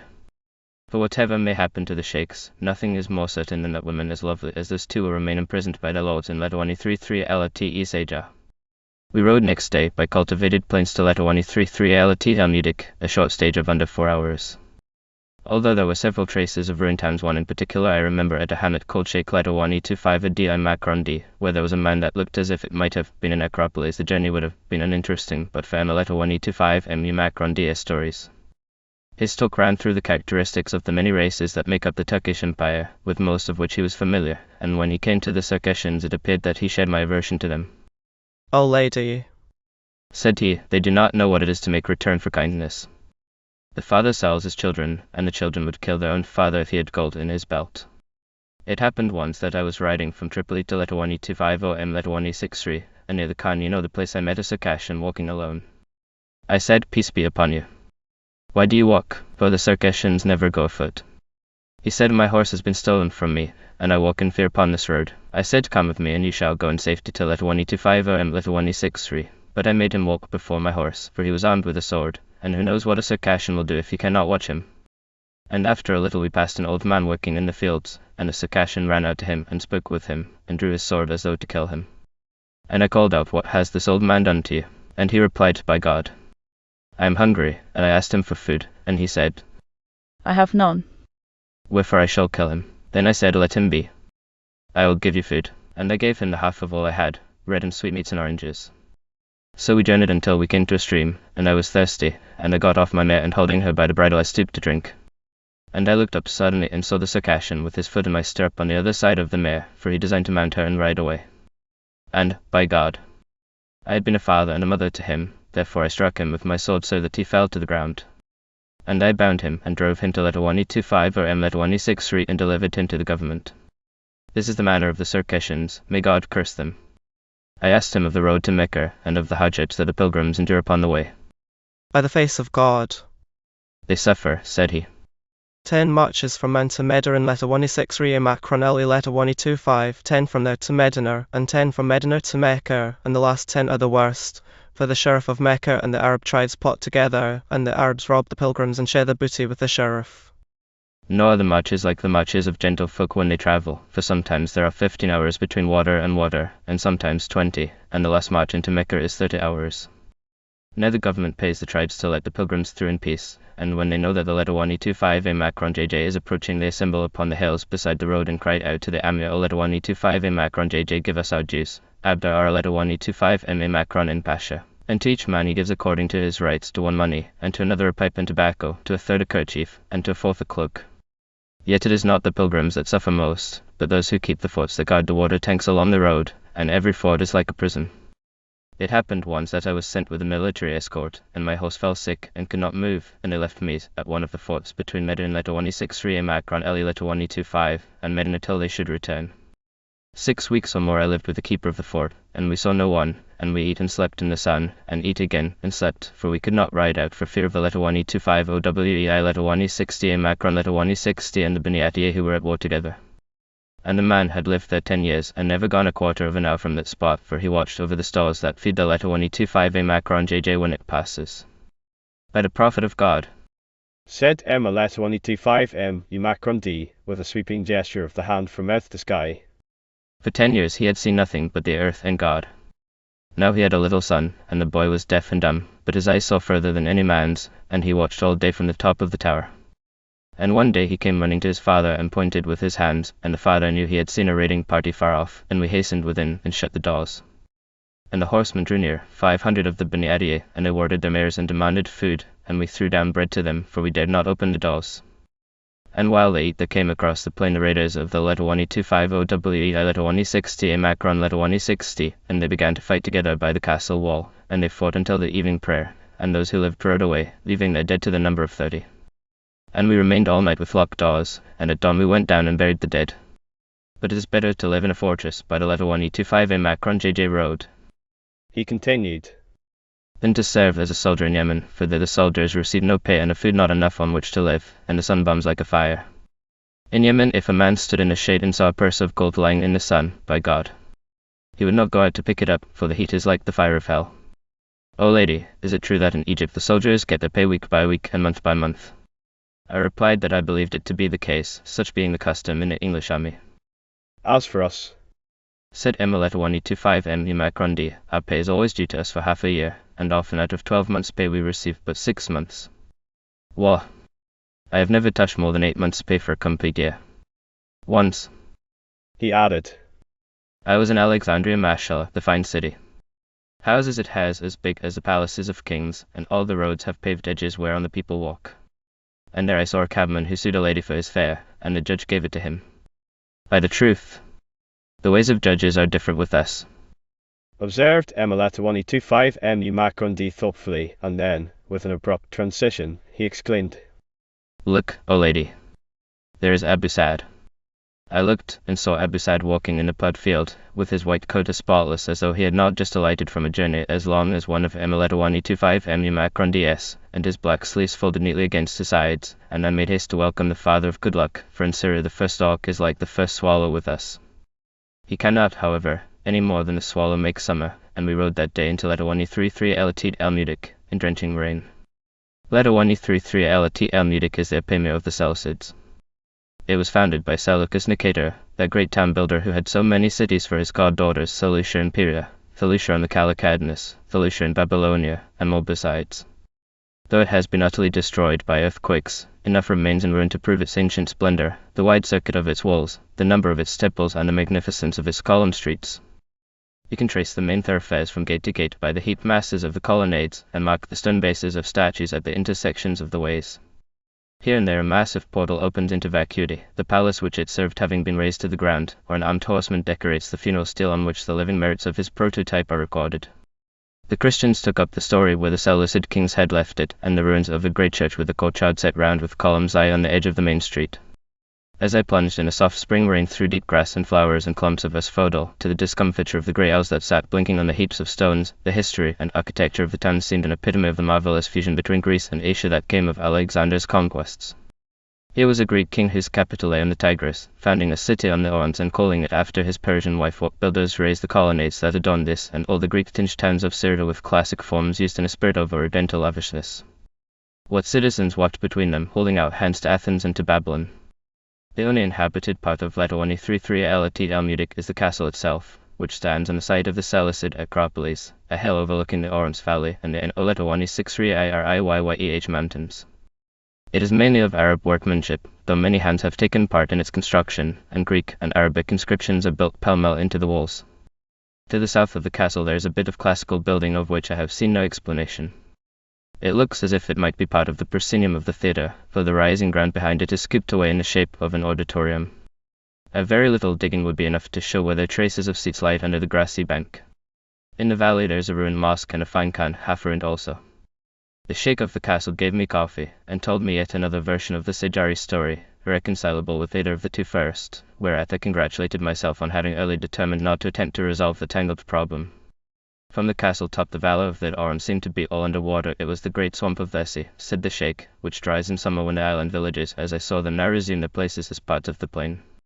Yes, certainly they were very unhealthy. Summer and winter they were fever-stricken, and most of the inhabitants died young. Lo, we belong to God, and unto him do we return. In winter and spring these short-lived folk follow the calling of fishermen, but when the swamp dried they turn into husbandmen after a fashion of their own. They cut the reeds and sowed maize upon them, and set them alight, and the maize rose out of the ashes and grew a phoenix-like method of agriculture. At Apamia the excellent cakes I had bought in Damascus came to an end. It seemed a serious matter at the time when the bill of fare was apt to be monotonous. Lunch was the least palatable of all our meals. Hard-boiled eggs and chunks of cold meat ceased to tempt the appetite after they have been indulged in for a month or two. Gradually I taught Mikhail to vary our diet with all the resources the country offered: olives and sheep's milk cheese, salted pistachios, sugared apricots, and half a dozen other delicacies, including the Damascus cakes. The native servant, accustomed to feeding Cook's tourists on sardines and tinned beef, thinks it beneath the dignity of a European to eat such food, and you must go hunt the bazaars with him yourself and teach him what to buy, or you may pass through the richest country and starve on cold mutton. Chapter Roman 11. The next day's journey is branded on my mind by an incident which I can scarcely dignify with the name of an adventure, a misadventure let me call it. It was as tedious while it was happening as a real adventure, and no one but he who has been through them knows how tiresome they frequently are, and it has not left behind it that remembered spice of possible danger that enlivens fireside recollections. We left Lettawani 33 Al-Mudik at 8 in pouring rain, and headed northwards to the Jebel Zawiya, a cluster of low hills that lies between the Orontes Valley and the broad plain of Aleppo. This range contains a number of ruined towns, dating mainly from the 5th and 6th centuries, partially re-inhabited by Syrian FELL Lettawani 25 N, and described in detail by Devalgoy and Butler. The rain stopped as we rode up a low sweep of the hills where the red earth was all under the plough and the villages set in olive groves. The country had a wide bare beauty of its own, which was heightened by the dead towns that were strewn thickly over it. At first the ruins were little more than heaps of cut stones, but at Kefar Ambil there were some good houses, a church, a tower, and a very large necropolis of rock-cut tombs. Here the landscape changed, the cultivated land shrunk into tiny patches, the red earth disappeared and was replaced by barren stretches of rock, from out of which rose the grey ruins like so many colossal boulders. There must have been more cultivation when the district supported the very large population represented by the ruined towns, but the rains of many winters have broken the artificial terracings and washed the earth down into the valleys, so that by no possibility could the former inhabitants draw from it now sufficient produce to sustain them. Northeast of Kefar Ambil, across a labyrinth of rocks, appeared the walls of a wonderful village, Kurbit Lettawani 25 SS, which I was particularly anxious to see. I sent a mule straight to Al-Barar, our halting place that night, engaged a villager as a guide over the stony waste, and set off with Mikhail and Emma Lettawani to 5M Macron D.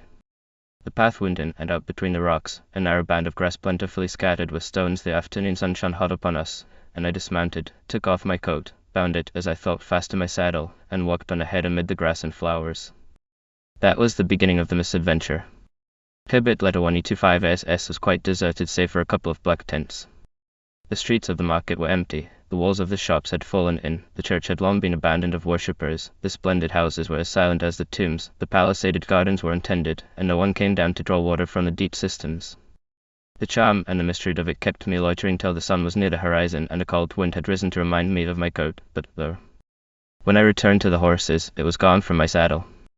Tweed coats do not grow on every bush in North Syria, and it was obvious that some effort must be made to recover mine.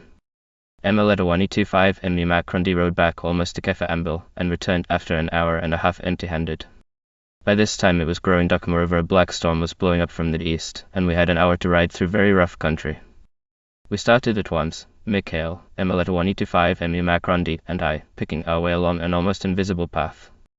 As ill luck would have it, just as the dusk closed and the storm broke upon us, the night turned pitch dark, and with the driving rain in our faces we missed that muddy thread of a road. At this moment Mikhail's ears were assailed by the barking of imaginary dogs, and we turned our horses' heads towards the point from which he supposed it to come. This was the second stage of the misadventure, and I at least ought to have remembered that Mikhail was always the worst guide, even when he knew the direction of the place towards which he was going.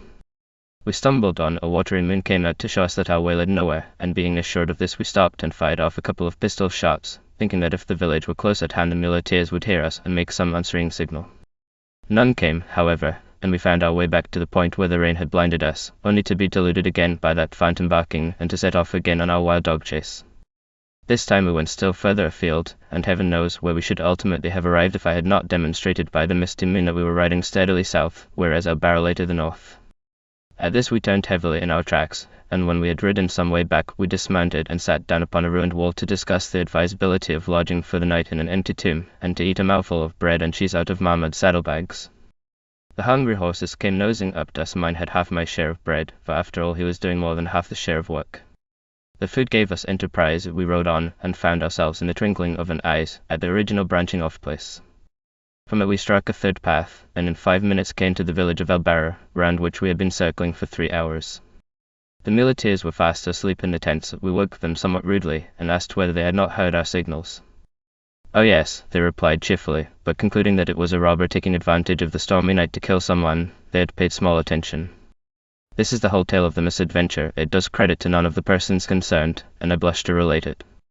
It has, however, taught me not to doubt the truth of similar occurrences in the lives of other travellers whom I have now every reason to believe entirely veracious. Intolerable though Al-Barra may be by night, by day it is most marvellous and most beautiful.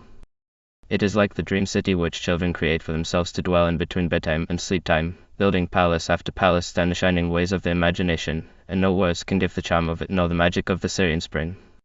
The generations of the dead walk with you down the streets. You see them flitting across their balconies, gazing out of windows wreathed with white clematis, wandering in palisaded gardens that are still planted with olive and with vine and carpeted with iris, hyacinth and anemone.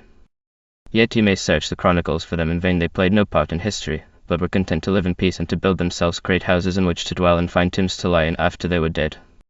That they became Christian, the hundreds of ruined churches and the cross carved over the doors and windows of their dwellings would be enough to show that they were artists. Their decorations prove that they were wealthy. Their spacious mansions, their summer houses and stables and outhouses testify. They borrowed from Greece such measure of cultivation and of their arts as they required, find fused with them the spirit of Oriental magnificence which never breathed without effect on the imagination of the West. They lived in comfort and security such as few of their contemporaries can have known, and the Mohammedan invasion swept them off the face of the earth. I spent 2 days at Al-Barra and visited 5 or 6 of the villages round about, the Sheikh of Al-Barra and his son serving me as guides. The Sheikh was a sprightly old man called Yunis, who had guided all the distinguished archaeologists of his day, remembered them, and spoke of them by name, or rather by names of his own, very far removed from the originals. I contrived to make out those of de Vogüé and Waddington, and another that was quite unintelligible was probably intended for Sachau. At Sigilla, a town with a sober and solid air of respectability that would be hard to match, though it is roofless and quite deserted, he presented me with a palace and its adjacent tomb that I might live and die in his neighbourhood, and when I left he rode with me as far as Der Sandal to put me on my way. He was much exercised that day by a disturbance that had arisen in a village near at hand. A man had been waylaid by 2 others of a neighbouring village who desired to rob him. Fortunately a fellow townsman had come to his assistance, and together they had succeeded in beating off the attack, but in the contest the friend had lost his life. His relations had raided the robbers' village and carried off all the cattle.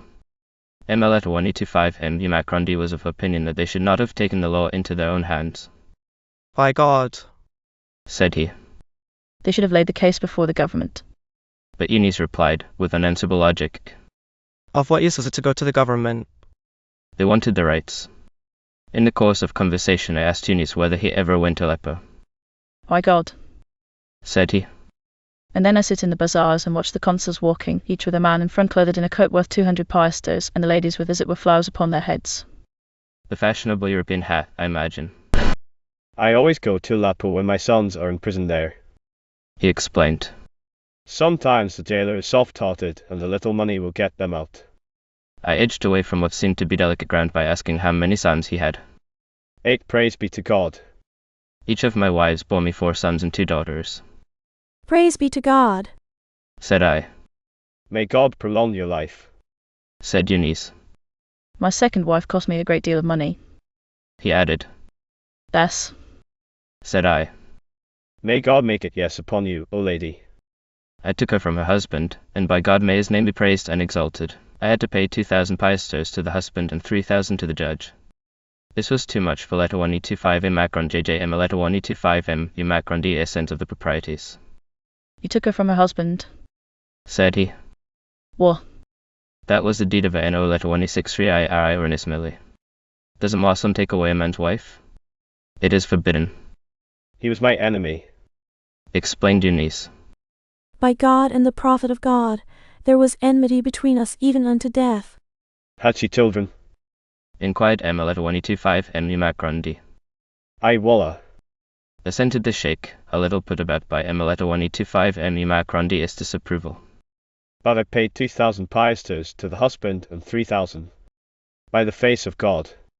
Exclaimed Emma letter 1E25M U Macron D, still more outraged. It was the deed of an infidel. And here I put an end to further discussion of the merits of the case by asking whether the woman had liked being carried off. Without doubt. Said Eunice. It was her wish. We may conclude, therefore, that ethics did not have much to do with the matter, though he indemnified so amply both the husband and the judge. This episode led us to discuss the usual price paid for a wife. For such as we. Said Eunice, with an indescribable air of social preeminence. The girl will not be less than 4,000 piastres, but a poor man who has no money will give the father a cow or a few sheep, and he will be content. After he left us I rode round by RUWEI letter 1E25 in Macron that I might see the famous church by which stands the domed tomb of Bizes.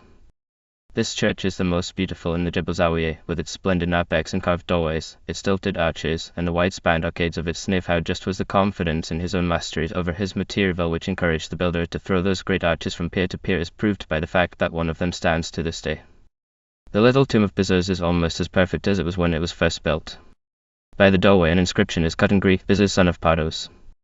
I lived well, I die well, and well I rest. Pray for me. The strangest features in all the architecture of North Syria are the half-remembered classical motifs that find their way into moldings that are almost Gothic in their freedom, and the themes of a classical entablature that grace church window or architrave. The scheme of Syrian decoration was primarily a row of circles or wreaths filled with walls or with a Christian monogram, but as the stonecutters grew more skillful they ran their circles together into 100 exquisite and fanciful shapes of acanthus and palm and laurel, making a flowing pattern round church or tomb as varied as the imagination could contrive. The grass beneath their feet, the leaves on the boughs above their heads, inspired them with a wealth of decorative design much as they inspired William Morris 1200 years later. There is another church at RUWEI letter 1E25 in Macron scarcely less perfect than the Bizes church, but not so splendid in design. It is remarkable for a monument standing close to the south wall, which has been explained as a bell tower, or tomb, or pulpit, or not explained at all. It is constructed of 2 stories, the low one consisting of 6 columns supporting a platform, from the low wall of which rise 4 corner piers to carry the dome or canopy. The resemblance to some of the North Italian tombs, as, for instance, to the monument of Rolandino, in Bologna, is so striking that the beholder instinctively assigns a similar purpose to the graceful building at RUWEI letter 1E25 in Macron. We camped that night at Dana, a village that boasts a pyramid tomb with a porch of 4 Corinthian columns, as perfect in execution and in balanced proportion as anything you could wish to see. On our way from RUWEI letter 1E25 in Macron we passed a mansion which I would take as a type of the domestic architecture of the 6th century. It stood apart, separated by a mile or 2 of rolling country from any village, with open balconies facing towards the west and a delightful gabled porch to the north, such a porch as might adorn any English country house of today. You could fancy the 6th century owner sitting on the stone bench within and watching for his friends. He can have feared no enemies, or he would not have built his dwelling far out in the country and guarded it only with the garden palisade. At Leto 133 Leto 163 R El Banat, the Maiden's Fortress as the Syrians call it, I was impressed more than at any other place with the high level that social order had reached in the Jebel Zawiya, for here were security and wealth openly displayed, and leisure wherein to cultivate the arts, and as I rode away I fell to wondering whether civilization is indeed, as we think it in Europe, a resistless power sweeping forward and carrying upon its crest those who are apt to profit by its advance, or whether it is not rather a tide that ebbs and flows, and in its ceaseless turn and return touches ever at the flood the self-same place upon the shore. Late at night one of Sheikh Yunus's sons rode in to ask us whether his father was still with us. On leaving us that enterprising old party had not, it seemed, returned to the bosom of his anxious family, and I have a suspicion that his friendly eagerness to set us on our way was but part of a deep-laid plot by means of which he hoped to be able to take a hand in those local disturbances that had preoccupied him during the morning. At any rate he had made off as soon as we were out of sight, and the presumption was that he had hastened to join in the fray. What happened to him I never heard, but I am prepared to wager that whoever bit the dust at the village of Al-Mulkar was not Sheikh Yunus. 3 rather tedious days lay between us and Aleppo. We might have made the journey in 2, but I had determined to strike a little to the east in order to avoid the carriage road, which was well known, and to traverse country which, though it might not be more interesting, was at least less familiar. 5 hours' ride from down across open rolling uplands brought us to Leto 160 Uti Macron N. We passed several ancient sites, reoccupied by half-settled Arabs of the Muwali tribes, though the old buildings were completely ruined. All along the western edges of the desert the Bedouin are beginning to cultivate the soil, and are therefore forced to establish themselves in some fixed spot near their crops. We have become Efit LL Leto 125 I Macron N, said the Sheikh of Leto 160 Uti Macron N. In some distant age, when all the world is ploughed and harvested, there will be no nomads left in Arabia. In the initial stages these new-made farmers continue to live in tents, but the tents are stationary, the accompanying dirt cumulative, and the sediment unpleasing to any of the senses. The few families at Leto 160 Uti Macron had not yet forgotten their desert manners, and we found them agreeable people, notwithstanding the accuracy with which the above remarks applied to their village of Hare. I had not been in Campanau before there was a great commotion among my men, and Mikhail came to my tent shouting, "The Americans! The Americans!" It was not a raid, but the Princeton archaeological expedition, which, travelling from Damascus by other ways than ours, was now making for the Jebel Zawiya, and a fortunate encounter my camp thought it, for each one of us found acquaintances among the masters or among the muleteers, and had time to talk, as people will talk who meet by chance upon an empty road. Moreover, the day I spent at Leto 160 Uti Macron and provided me with an admirable object lesson in archaeology. As the members of the expedition planned the ruins and deciphered the inscriptions, the whole 5th century town rose from its ashes and stood before us churches, houses, forts, rock-hewn tombs with the names and dates of death of their occupants carved over the door. Next day we had a march of 10 hours. We went north, passing a small mud village called Leto 125 Elba Macron N, and another called Mukhara Mirze, where there were the remains of a church and rock-cut tombs of a very simple kind. None of these places are marked on Cupid's map. Then we turned to the east and reached Talal, where we came upon an immense expanse of flood water, stretching south at least 12 miles from the Leto 160 kh, the swamp in which the river Kiwik rises. At Talal some Arab women were mourning over a new-made grave. For 3 days after the dead are buried they weep thus at the graveside only at Mecca and at Medina, said Leto 125 Macron D. There is no mourning for those who are gone. There when breath leaves the body the women give 3 cries, to make known to the world that the soul has fled, but beyond these cries there is no lamentation, for it is forbidden that tears should fall upon the head of the corpse. The Lord has given and he has taken away. So we went south along the edge of the high ground to a little hill called Tel Salma, where we turned east again, and rounded the flood water and rode along its margin to a big village, Moimat, half tents and half beehive huts built of mud. There is no other material but mud in which to build. From the moment we left the rocky ground on which Leto 160 Uti Macron N stands, we never saw a stone, and never a tree, but an endless and broken cornfield, with the first scarlet tulips coming into bloom among the young wheat. It was heavy going, though it was soft to the horses' feet. If there were a little more earth upon the hills of Syria and a few more stones upon the plain, travelling would be easier in that country, but he, than whom there is none other, has ordered differently. From Moimat we rode northeast until we came to a village called Hober, at the foot of a spur of the Jebel El Leto 125 Leto 163, and here we tried to camp, but could get neither oats nor barley, nor even a handful of chopped straw, and so we went on to Kefa Abid, which is marked on the map, and pitched tents at 6 o'clock. The villages are known to keep it a probable bit of recent construction, indeed many of them are still half-camped. They are exceedingly numerous. About Hober I counted 5 within a radius of a mile or 2. The Arabs who inhabit them retain their nomad habits of feud. Each village has its allies and its blood enemies, and political relations are as delicate as they are in the desert.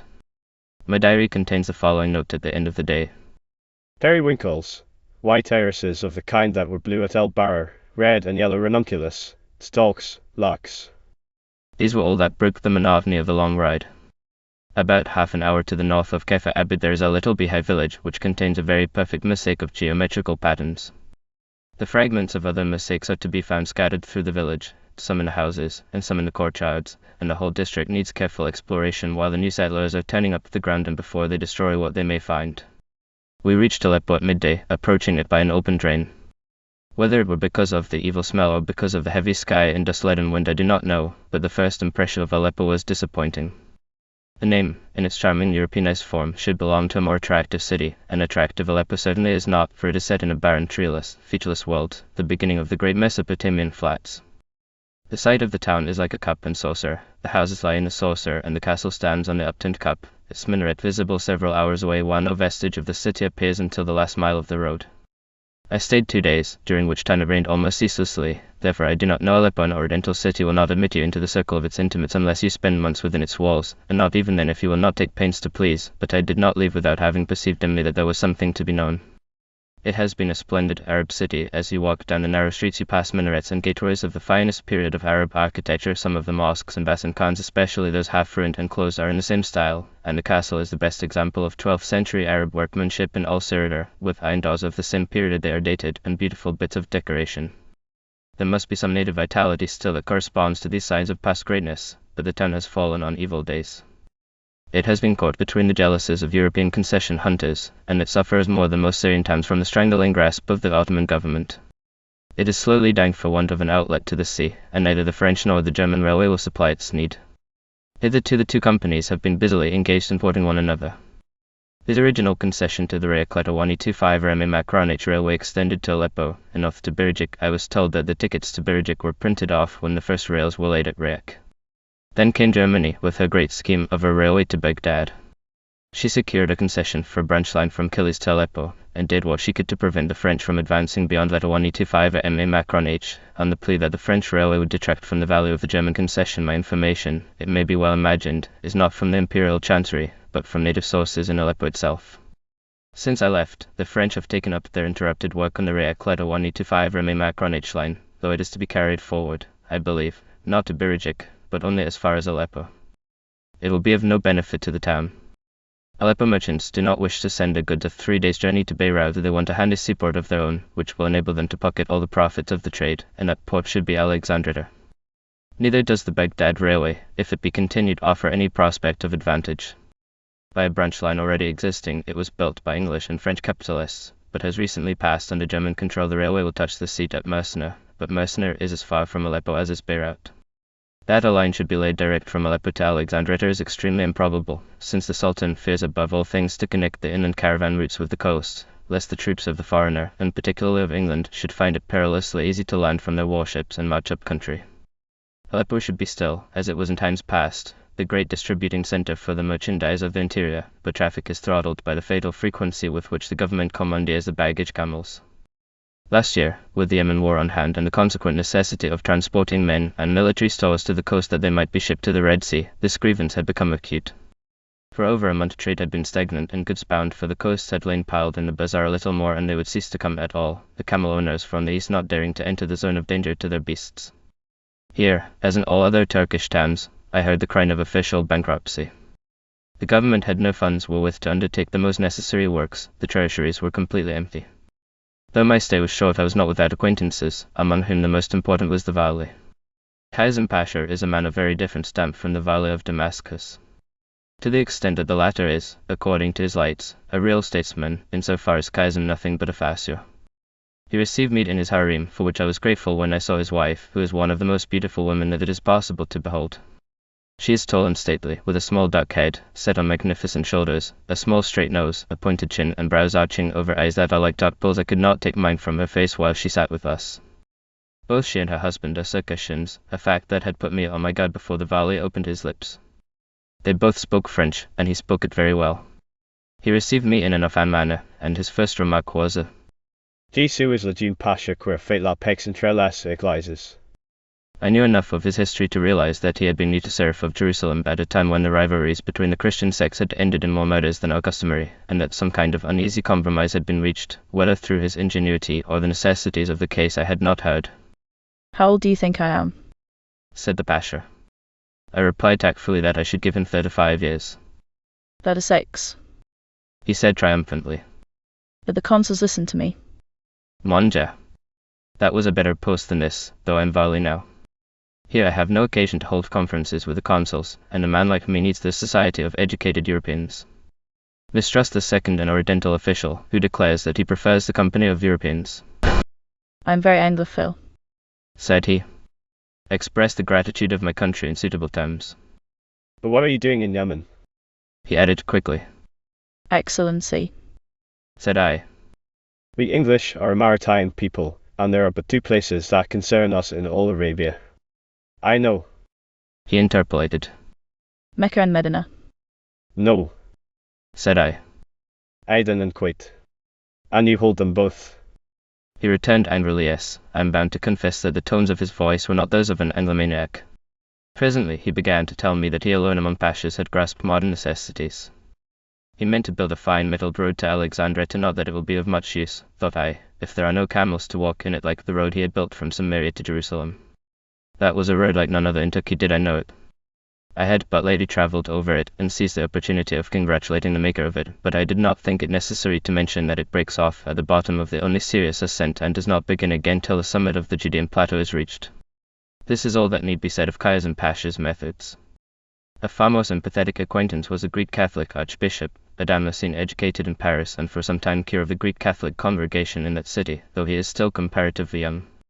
I had been given a letter to him, on the presentation of which he received me with great affability in his own house. We sat in a room filled with books, the windows opening onto the silent courtyard of his palace, and talked of the past into which thought had wandered in Europe, but I found to my pleasure that for all his learning and his long sojourn in the West, the Archbishop had remained an Oriental at heart. I rejoiced, said he, when I was ordered to return from Paris to my own land. There is much knowledge, but little faith in France, while in Syria, though there is much ignorance, religion rests upon a sure foundation of belief. The conclusion that may be drawn from this statement is not flattering to the Church, but I refrain from comment. He appeared in the afternoon to return my call from the valley downwards. All must conform to their social obligation, wearing his gold cross and carrying his archiepiscopal staff in his hand. From his tall brimless hat a black veil fell down his back, his black robes were edged with purple, and an obsequious chaplain walked behind him. He found another visitor sitting with me in the inn parlour, Nicola letter 1250M letter 163I, a rich banker of his own congregation. Letter 1250M letter 163I belongs to an important Christian family settled in Aleppo, and his banking house has representatives in Marseille and in London. He and the Archbishop between them were fairly representative of the most enterprising and the best educated classes in Syria. It is they who suffer at the hands of the Turk, the ecclesiastic, because of a blind and meaningless official opposition that meets the Christian at every turn. The banker, because his interests call aloud for progress, and progress is what the Turk will never understand. I therefore asked them what they thought would be the future of the country. They looked at one another, and the Archbishop answered, I do not know.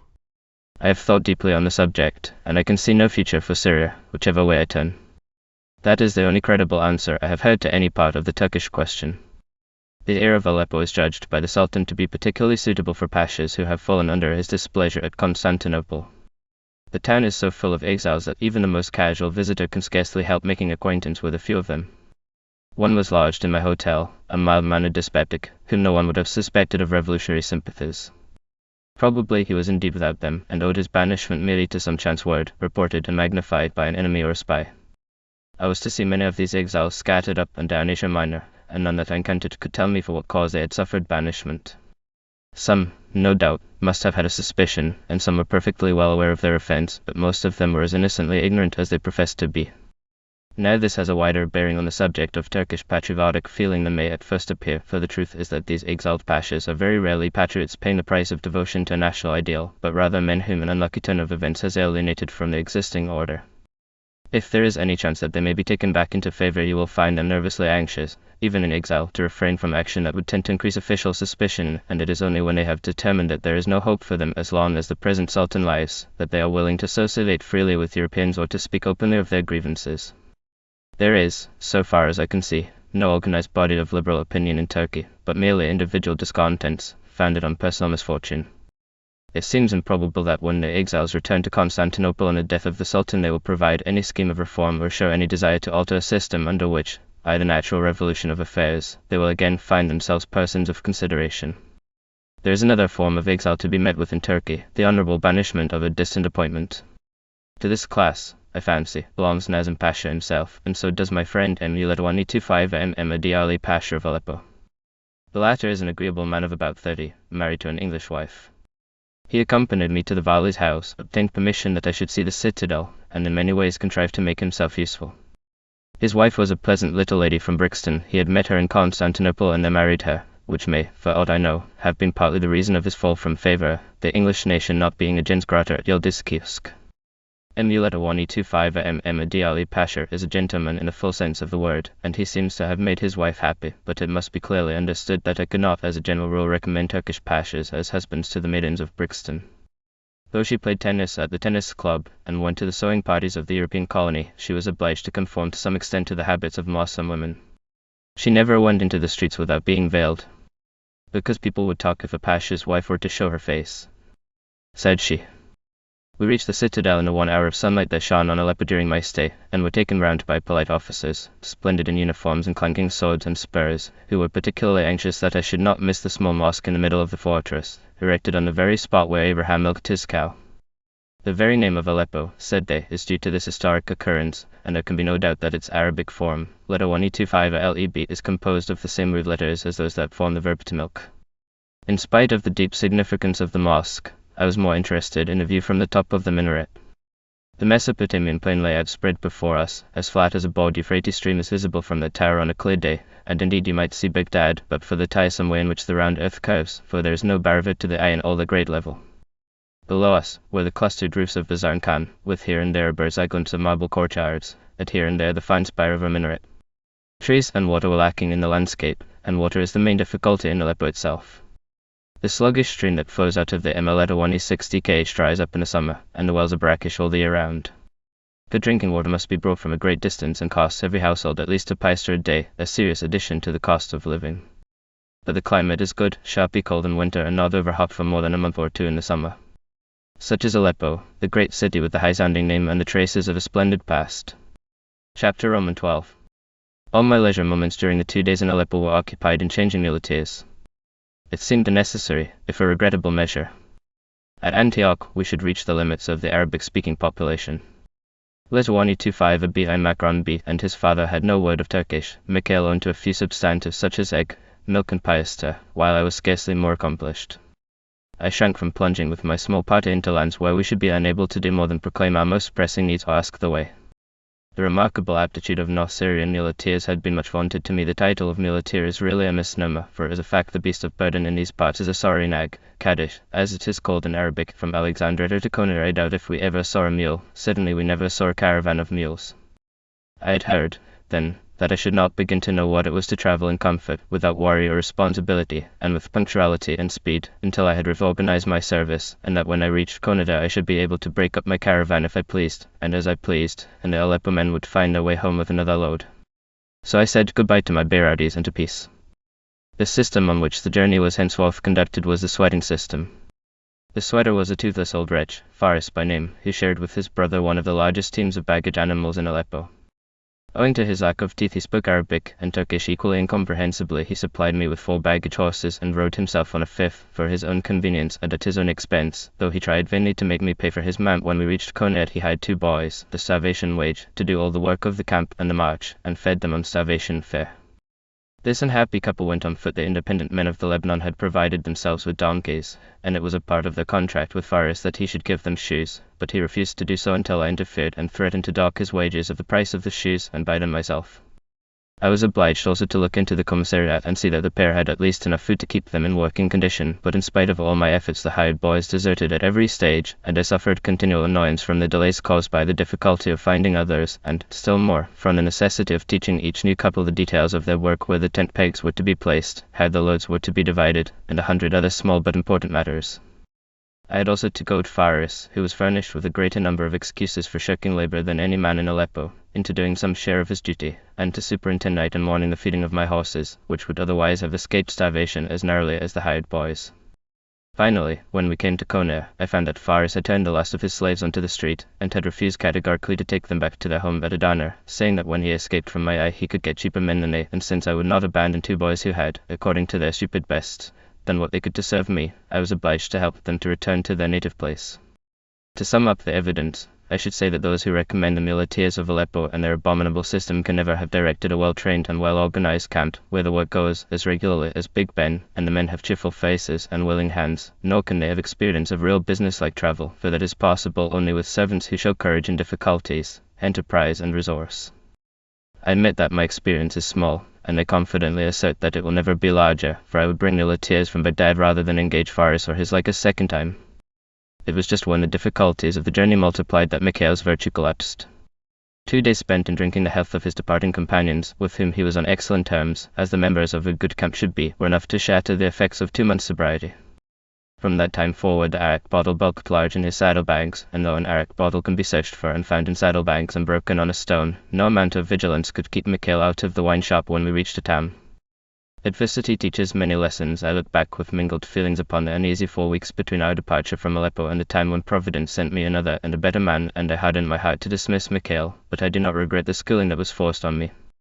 Letter 1225M Macron JJM Letter 1225M Hugh Macron D reached at Aleppo the term of his commission, and from him also I took a most reluctant farewell.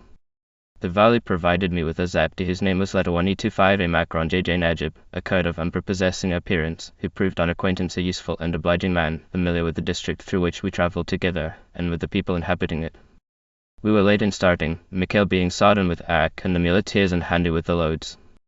The day it was March 30 was cloudless, and for the first time the sun was unpleasantly hot. When we rode away at 10 o'clock it was already blazing fiercely upon us, and the whole day long there was not a scrap of shade in all the barren track. We followed for a mile or so the Alexandrette high road, passing a café with a few trees about it, soon after which we struck away to the left and entered a path that led us into the bare rocky hills, and speedily became as rocky as they. Our course was east with a touch of north. At 12:30 we stopped to lunch, and waited a full hour for the baggage, during which time I had leisure to reflect upon the relative marching speed of the new servants and the old, and on the burning heat of the sun that had not been so noticeable when we were riding. Half an hour further we passed a hovel, while at 133 it Des, where Najib suggested that we might camp. But I decided that it was too early, and after we had given strict injunctions to Faris concerning the route he was to follow and the exact spot where we should camp, the zapti and I bettered our pace, and without going beyond a walk were soon out of sight of the others. We rode along the bottom of a bare winding valley, past several places that were marked on the map though they were no more than the smallest heaps of ruins, and at 4 o'clock turned up the northern slope of the valley and reached a hamlet, known to keep it, which Najib informed me to be Cape Shin. Here amid a few old walls and many modern refuse heaps we found a Kurdish camp, one of the springtime camps in which half-nomadic people dwell with their flocks at the season of fresh grass. The walls of the tents, if tents they may be called, were roughly built of stone to a height of about 5 feet, but the roofs were of goat's hair cloth, raised in the centre by tent poles. The Kurdish shepherds crowded round us and conversed with Najib in their own tongue, which sounded vaguely familiar on account of its likeness to Persian. They spoke Arabic also, a queer jargon full of Turkish words. We sat for some time on the rubbish heap watching for the baggage animals till I became convinced, in spite of Najib's assurances, that some hitch must have occurred and that we might watch forever in vain. At this point the Kurdish sheikh announced that it was dinner time, and invited us to share the meal. One of the advantages of outdoor life on short commons being that there is no moment of the day when you are not willing and ready to eat, we fell in joyfully with the suggestion. The Kurd has not been given a good name in the annals of travel. Report would have him both sulky and quarrelsome, but for my part one have found him to be endowed with most of the qualities that make for agreeable social intercourse. We were ushered into the largest of the houses. It was light and cool, airy and clean, its peculiar construction giving it the advantages of house and of tent. The food consisted of new bread and sauerkraut and of an excellent pilaf, in which cracked wheat was substituted for rice. It was spread upon a mat, and we sat round upon rugs while the women served us. By the time we had finished it was 6 o'clock, but no caravan had appeared. Najib was much perplexed, and our host sympathized deeply with our case, while declaring that they were more than willing to keep us for the night. Our hesitation was cut short by a small boy who came running in with the news that a caravan had been seen to pass by the village of Fafatin on the opposite side of the valley, and that it was then heading for Letter 133 El Tisaman, our ultimate destination. There was no time to be lost. The sun had set, and I had a vivid recollection of our wanderings in the night about El-Barra in a country not dissimilar from that which lay in front of us. But before we started, I took Najib aside and asked him whether I might give money in return for my entertainment. He replied that on no account was it to be thought of. Kurds do not expect to be paid by the guests. All that was left me was to summon the children and distribute a handful of metalics among them, an inexpensive form of generosity, and one that could not outrage the most susceptible feelings. We set off, Najib leading the way and riding so quickly along the stony path that I had the greatest difficulty in keeping up with him. I knew that the great church of St. Simon's Stylite stood upon a hill and must be visible from afar, though the famous column of the saint, round which the church was built, had fallen centuries ago. After an hour's stumbling ride, Najib pointed silently to the dim hills, and I could just make out a mass of something that looked like a fortress breaking the line of the summit. We hurried on for another half hour and reached the walls at 7.30 in complete darkness. As we rode through the huge church, we heard to our relief a tinkle of caravan bells that assured us of the arrival of the tents. We heard also the shouts and objurgations of Mikhail, who, under the influence of potations of arrack, was raging like a wild beast and refusing to give the new muleteers any hint as to the way in which to deal with my English tent. Since I was the only sane person who knew how the poles were to be fitted together, the pegs driven in, and the furniture opened out, I was obliged to do the greater part of the work myself by the light of 2 candles, and when that was over to search the canteen for bread and semen for the muleteers, and order to my rebellious cook that he should prepare the customary evening meal of rice, having been greeted with derisive howls mingled with curses on all and sundry. It is ill arguing with a drunken man, but with what feelings I kept silence I hope that the recording angel may have omitted to note. At last, when all was ready, I wandered away into the sweet spring night, through the stately and peaceful church below the walls of which we were lying, and presently found myself in a circular court, open to the sky, from whence the 4 arms of the church reach out to the 4 points of the compass. The court had been set round with a matchless colonnade, of which many of the arches are still standing, and in the centre rose in former days the column whereon St. Simon lived and died.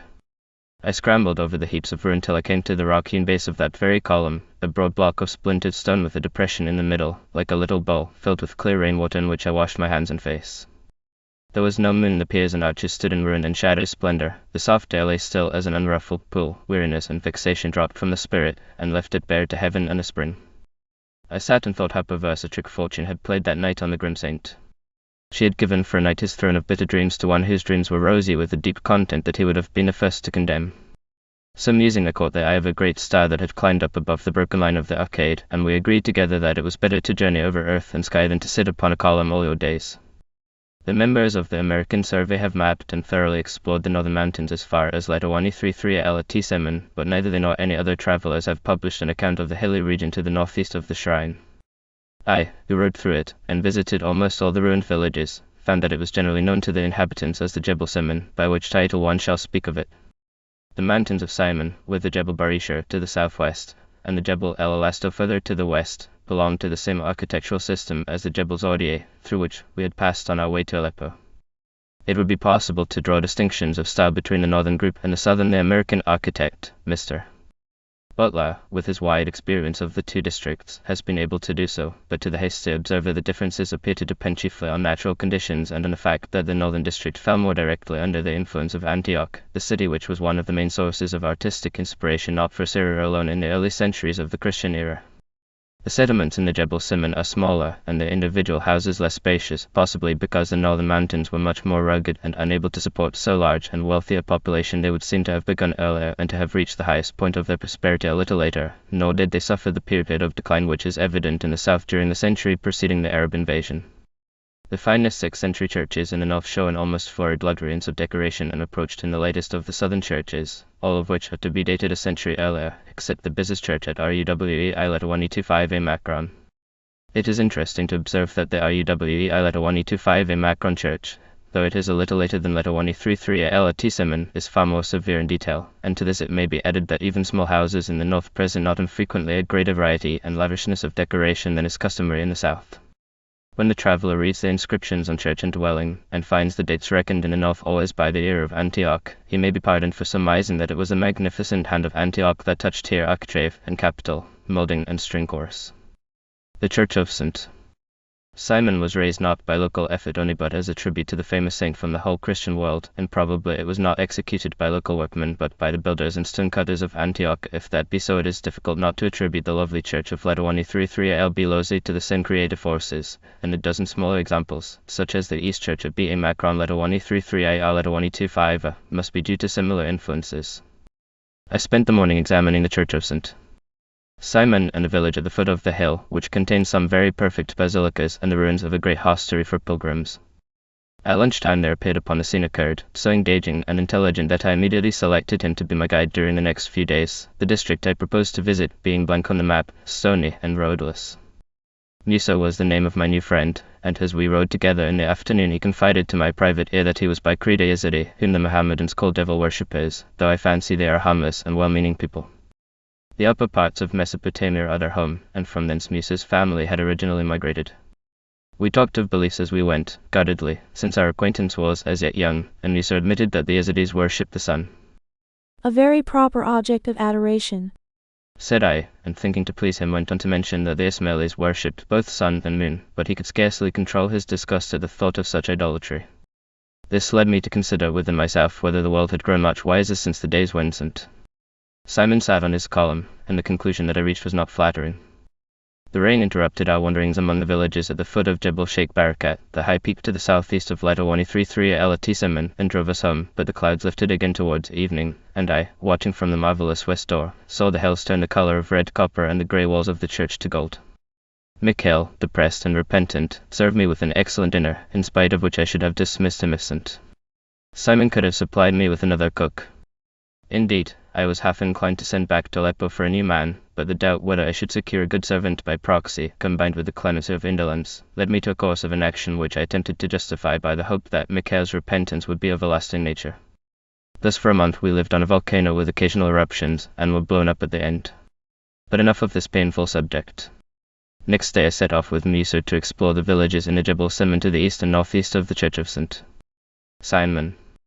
We rode almost due east for rather less than an hour to Berjke, which exhibited all the characteristics of these villages of the extreme north. It had the tall square tower, which is nearly universal. All the stonework was massive, the blocks frequently laid not in courses, or if so laid, the courses showed great variety of depth. The church had a square apse, built out beyond the walls of the nave, and a running moulding hooded each window, passed along the level of the sill from one window to another, and ended beyond the last in a spiral, as though it had been a bit of ribbon festooned over the openings with the surplice rolled up. This moulding is peculiar to 6th century decoration in North Syria. The houses of Berjke were very simple square cottages, built of polygonal masonry. Musa caught wind of a newly opened tomb near the church. I contrived with some difficulty to crawl down into it, and was rewarded by finding on one of the loculi the date 292 of the year of Antioch, which corresponds to 243 AD. Below the date were 3 lines of Greek inscription, much defaced. We rode on for half an hour to Sokanya, a deserted village, charmingly situated at the head of a shallow rocky valley in which there were even a few trees. The houses were exceptionally massive in construction, with heavy stone balconies forming a porch over the door. One was dated, and the year was 406 AD. The church was almost exactly similar to that at Berjke. Another 3/4 of an hour to the north and we reached Fafatin, where it began to rain. We took shelter under an apse, which was all that remained of a church larger than any we had yet seen, but rude in workmanship. The village was inhabited by a few families of Yazidi Kurds. In the streaming rain we rode for an hour northeast to Karab Eshems, but could do nothing there owing to the weather, and so north by Kalote to Burj el-Kas, where I found my tents pitched on a damp sward. Musa was much distressed by the heavy rain, and said that the wet spring had been disastrous to his fields, washing down the soil from the high ground into the valleys. The work of denudation, which has so greatly diminished the fertility of North Syria, is still going forward. At Burj el-Kas there was a square tower on the top of the hill and some old houses that had been repaired and re-inhabited by the Kurds. On one lintel I saw the date 406 AD, on another an inscription difficult to decipher. The end of this stone was hidden by the angle of a rebuilt house, but peering along it I could just make out that there was a small carving at the extreme point. The owner of the house announced that it represented without doubt the Lady Mary. This would have been a curious addition to the meager collection of sculpture in North Syria, as well as a theological innovation, and I expressed my regret that I could not see it better. Thereupon my friend fetched a pickaxe and chipped off a corner of his house, and the figure of the Virgin proved to be a Roman eagle. With Najib and Musa I returned to the villages that I had passed in the rain the previous day. We left Najib with the horses at Kalote, and ourselves walked to Karabeshems, the path being so rocky that I wished to spare my beasts a second journey over it. Karabeshems contained a fine church, 21 paces long from the west door to the court of the apse. The outer walls to north and south had fallen, leaving only the 5 arches on either side of the nave with a clerestory pierced by 10 small round-headed windows, a charming fragment like a detached flagada. Further up the hill stood a massive chapel, destitute of aisles, with an apse built out and roofed with a semidome of square slabs, resembling the 5th century baptistry at Dalketer. In the hillside we found a number of rock-hewn tombs, in one of which I had the satisfaction to discover some curious reliefs. On the loculus to the left of the door were 4 roughly carved figures, their arms raised in the attitude of prayer, and on the rock wall in a dark corner a single figure clothed in a shirt and a pointed cap, holding a curious object, like a basket, in the right hand. Returning to Calote, we visited an isolated church on some high ground to the west of the village. On the wall by the south door there was a long inscription in Greek. The nave was separated from the aisles by 4 columns on either side, some of which, to judge by the fragments, had been fluted in some plane. The arcade ended against the corner of the apse with engaged fluted columns carrying beautiful Corinthian capitals. The apse, prothesis, and iconicum were all contained within the outer wall of the church. The west door showed a stilted relieving arch above a broken lintel, the lintel decorated with a row of dentils. To the south of the church there was a detached baptistry, some 9 ft. Square inside, the wall still carrying the first course of the stone vault. The church must have been roofed with tiles, for I saw a number of fragments lying in the nave. A massive enclosing wall surrounded both church and baptistry. The village below contained 2 churches, that to the west measuring 38 ft. By 68 ft, the other 48 ft. By 70 ft. The mouldings round the doors in both churches indicate that they cannot have been earlier than the 6th century. There were also some houses with stone verandas. An hour and a half to the northwest of Calote lies Barad, the largest and most interesting of the villages in the Jebel Simon. It is partly inhabited by Kurds. I found my camp pitched in an open space opposite a very lovely funeral monument consisting of a canopy carried by 4 piers set on a high podium. Near it stood a large rock-cut sarcophagus and a number of other tombs, partly rock-cut and partly built. I examined 2 churches in the center of the town. In one, the nave, 68 ft. 6 in. long, was divided from the aisles by 4 great piers, 6 ft. deep from east to west with an intercolumniation of 18 ft. The nave was 23 ft. wide and the apse 12 ft. deep. The wide intercolumniation is a proof of a comparatively late date, 6th century or thereabouts. The second church was still larger, 118 ft. 6 in. By 73 ft. 6 in, but completely ruined except for the west wall and part of the apse. To the north of it there was a small chapel, with an apse perfectly preserved. Near it lay a sarcophagus which suggested that the chapel may have been a mausoleum. The eastern end of the town contained a complex of buildings of polygonal masonry, including a square enclosure with a square chamber in the center of it, resting on a vault that was possibly a tomb. To the extreme west of the town stood a fine tower with some large and well-preserved houses near it. A small church lay between it and the main body of the town. Near my camp was a curious building with 2 apses irregularly placed in the east wall. I take it to have been pre-Christian. The wall stood up to the vault, which was perfectly preserved. While Musa and I measured and planned this building, we were watched by 2 persons in long white robes and turbans, who exhibited the greatest interest in our movements. They were, said Musa, government officials, sent into the Jebel Simon to take a census of the population with a view to levying the capitation tax. The next day was one of the most disagreeable that I remember. A band of thick clouds stretched across the sky immediately above the Jebel Simon, keeping us in a cold grey shadow, while to north and south we saw the mountains and the plain bathed in sunshine. We rode north for about an hour to Kefar, a large village near the extreme edge of the Jebel Simon. Beyond the valley of the Afrin, which bounds the hills to the northwest, rose the first great buttresses of the Judag. Musa observed that in the valley and the further hills there were no more ruined villages. They end abruptly at the limits of the Jebel Simon, and Syrian civilization seems to have penetrated no further to the north. For what reason, it is impossible to say. At Kefar there were 3 churches much ruined, but showing traces of decoration exquisitely treated, a few good houses, and a canopy tomb something like the one at Barad. There was a large population of Kurds. We rode back to Barad and so southeast to Kefar Nebu, about an hour and a half away through bitter wind and rain. There was a Syriac inscription here on a lintel, 1 or 2 cubic tombstones, and a very splendid house partially restored, but I was a great deal too cold to give them the attention they deserved. Chilled to the bone and profoundly discouraged by attempts at taking time exposures in a high wind, I made straight for my tent at Basufan, an hour's ride from Kefar Nebu, leaving unexplored a couple of ruin sites to the south. Musa's home is at Basufan. We met his father in the cornfields as we came up, and the God strengthen your body. cried Musa, giving the salutation proper to one working in the fields. And your body? He answered, lifting his dim eyes to us. He is old, explained Musa as we rode on. And trouble has fallen on him, but once he was the finest man in the Jebel Simon, and the best shot. What trouble? said I.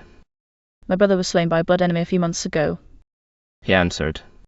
We do not know who it was that killed him, but perhaps it was one of his bride's family, for he took her without their consent. And what has happened to the bride? I asked. She has gone back to her own family, said he.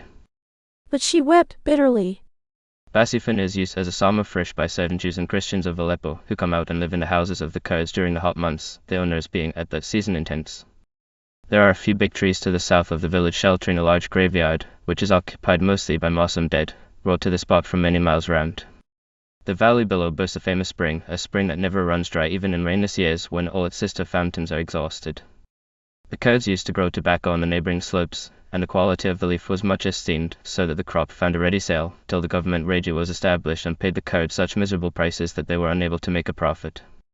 As there was no other market, the industry ceased altogether, and the fields have passed out of cultivation except for the raising of a little corn. And now we are all poor, said Musa in conclusion. I had not been an hour in camp before the rain stopped and the sun came out, bringing back our energy with it. There was a large church at Basifin, which had been converted at some period into a fort by the addition of 3 towers. What remained of the original building was of excellent work. The engaged columns by the apse were adorned with spiral footings, the first example I had seen, and the Corinthian capitals were deep and careful in cutting. Musa showed me a Syriac inscription in the south wall, which I copied with great labor and small success. The devil take all Syriac inscriptions, or endow all travelers with better wits.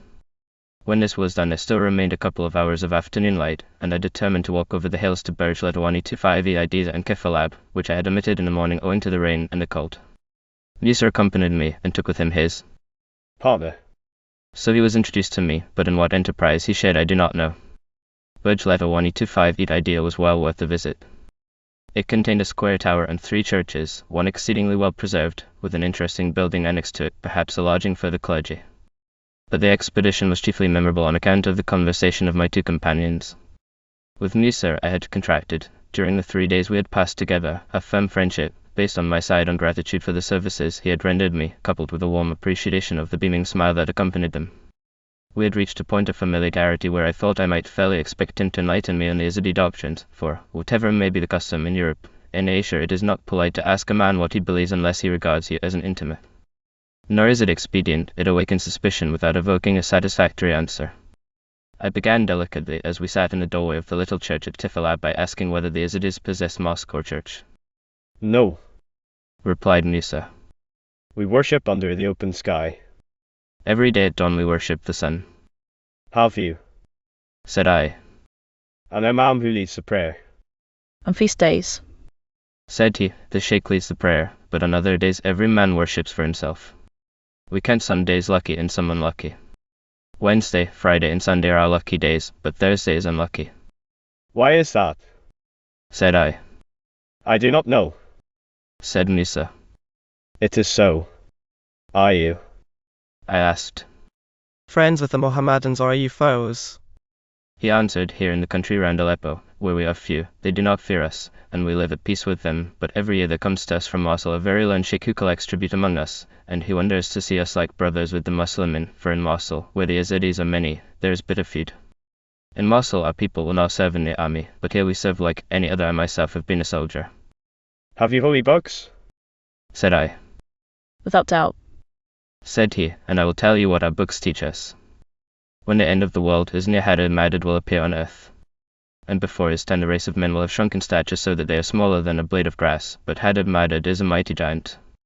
And in 7 days, or 7 months, or 7 years, he will drink all the seas and all the rivers, and the earth will be drained dry.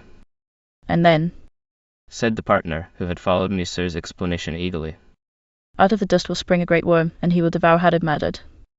And when he has eaten him, Continued Musa. there will be a flood which will last 7 days, or 7 months, or 7 years. And the earth will be washed clean. Chimed in the partner.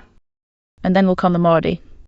Said Musa, and he will summon the 4 sects, Yazidis, Christians, Muslims and Jews, and he will appoint the prophet of each sect to collect his followers together. And Yazid will assemble the Yazidis, and Jesus the Christians, and Muleta 125 Mahdi the Muslims, and Moses the Jews. But those that while they live change from one faith to another, they shall be tried by fire, to see what creed they profess in their hearts. So shall each prophet know his own. This is the end of the world. Do you? Said I. Consider all the four faiths to be equal. Musa replied diplomatically, perhaps. The Christians and the Jews we think equal to us. And the Muslims? I inquired. We think them to be swine. Said Musa. These are the tenets of Musa's faith, and what they signify I will not pretend to say, but Hadad Madad is probably Gog Magog, if that throws any light on the matter. The sun was setting when we rose from the church step and began to clamber homeward over the ruins of Kefalab. There was some broken ground beyond the village, and I noticed large cavities under the rocks at the top of the hill. Before them Musa's partner paused and said, In this manner of place we look for treasure. And do you find it? Said I. He replied, I have never found any, but there are many tales. Once, they say, there was a shepherd boy who lost his goat and searched for it over the hills, and at last he came upon it in a cave full of gold coins. Therefore he closed the mouth of the cave and hastened home to fetch an ass whereon he might load the gold, and in his haste he left the goat in the cave. But when he returned there was neither cave, no goat, no gold, search as he would. And another time, Said Musa. A boy was sleeping in the ruins of Kefalab, and he dreamt that he had discovered a great treasure in the earth, and that he had dug for it with his hands. And when he woke, his hands were covered with the dust of gold, but no memory remained to him of the place wherein he had dug. Neither of these stories offer sufficient data, however, to warrant the dispatch of a treasure-hunting expedition to the Jebel Simin. As we reached Basif, Musa asked whether his sister Warda the Rose might honor herself by paying her respects to me. and will you He added. persuade her to marry? To marry? Said I. Whom should she marry? Anyone. Said Musa imperturbably. She has declared that marriage is hateful to her, and that she will remain in our father's house, and we cannot move her. Yet she is a young maiden fair.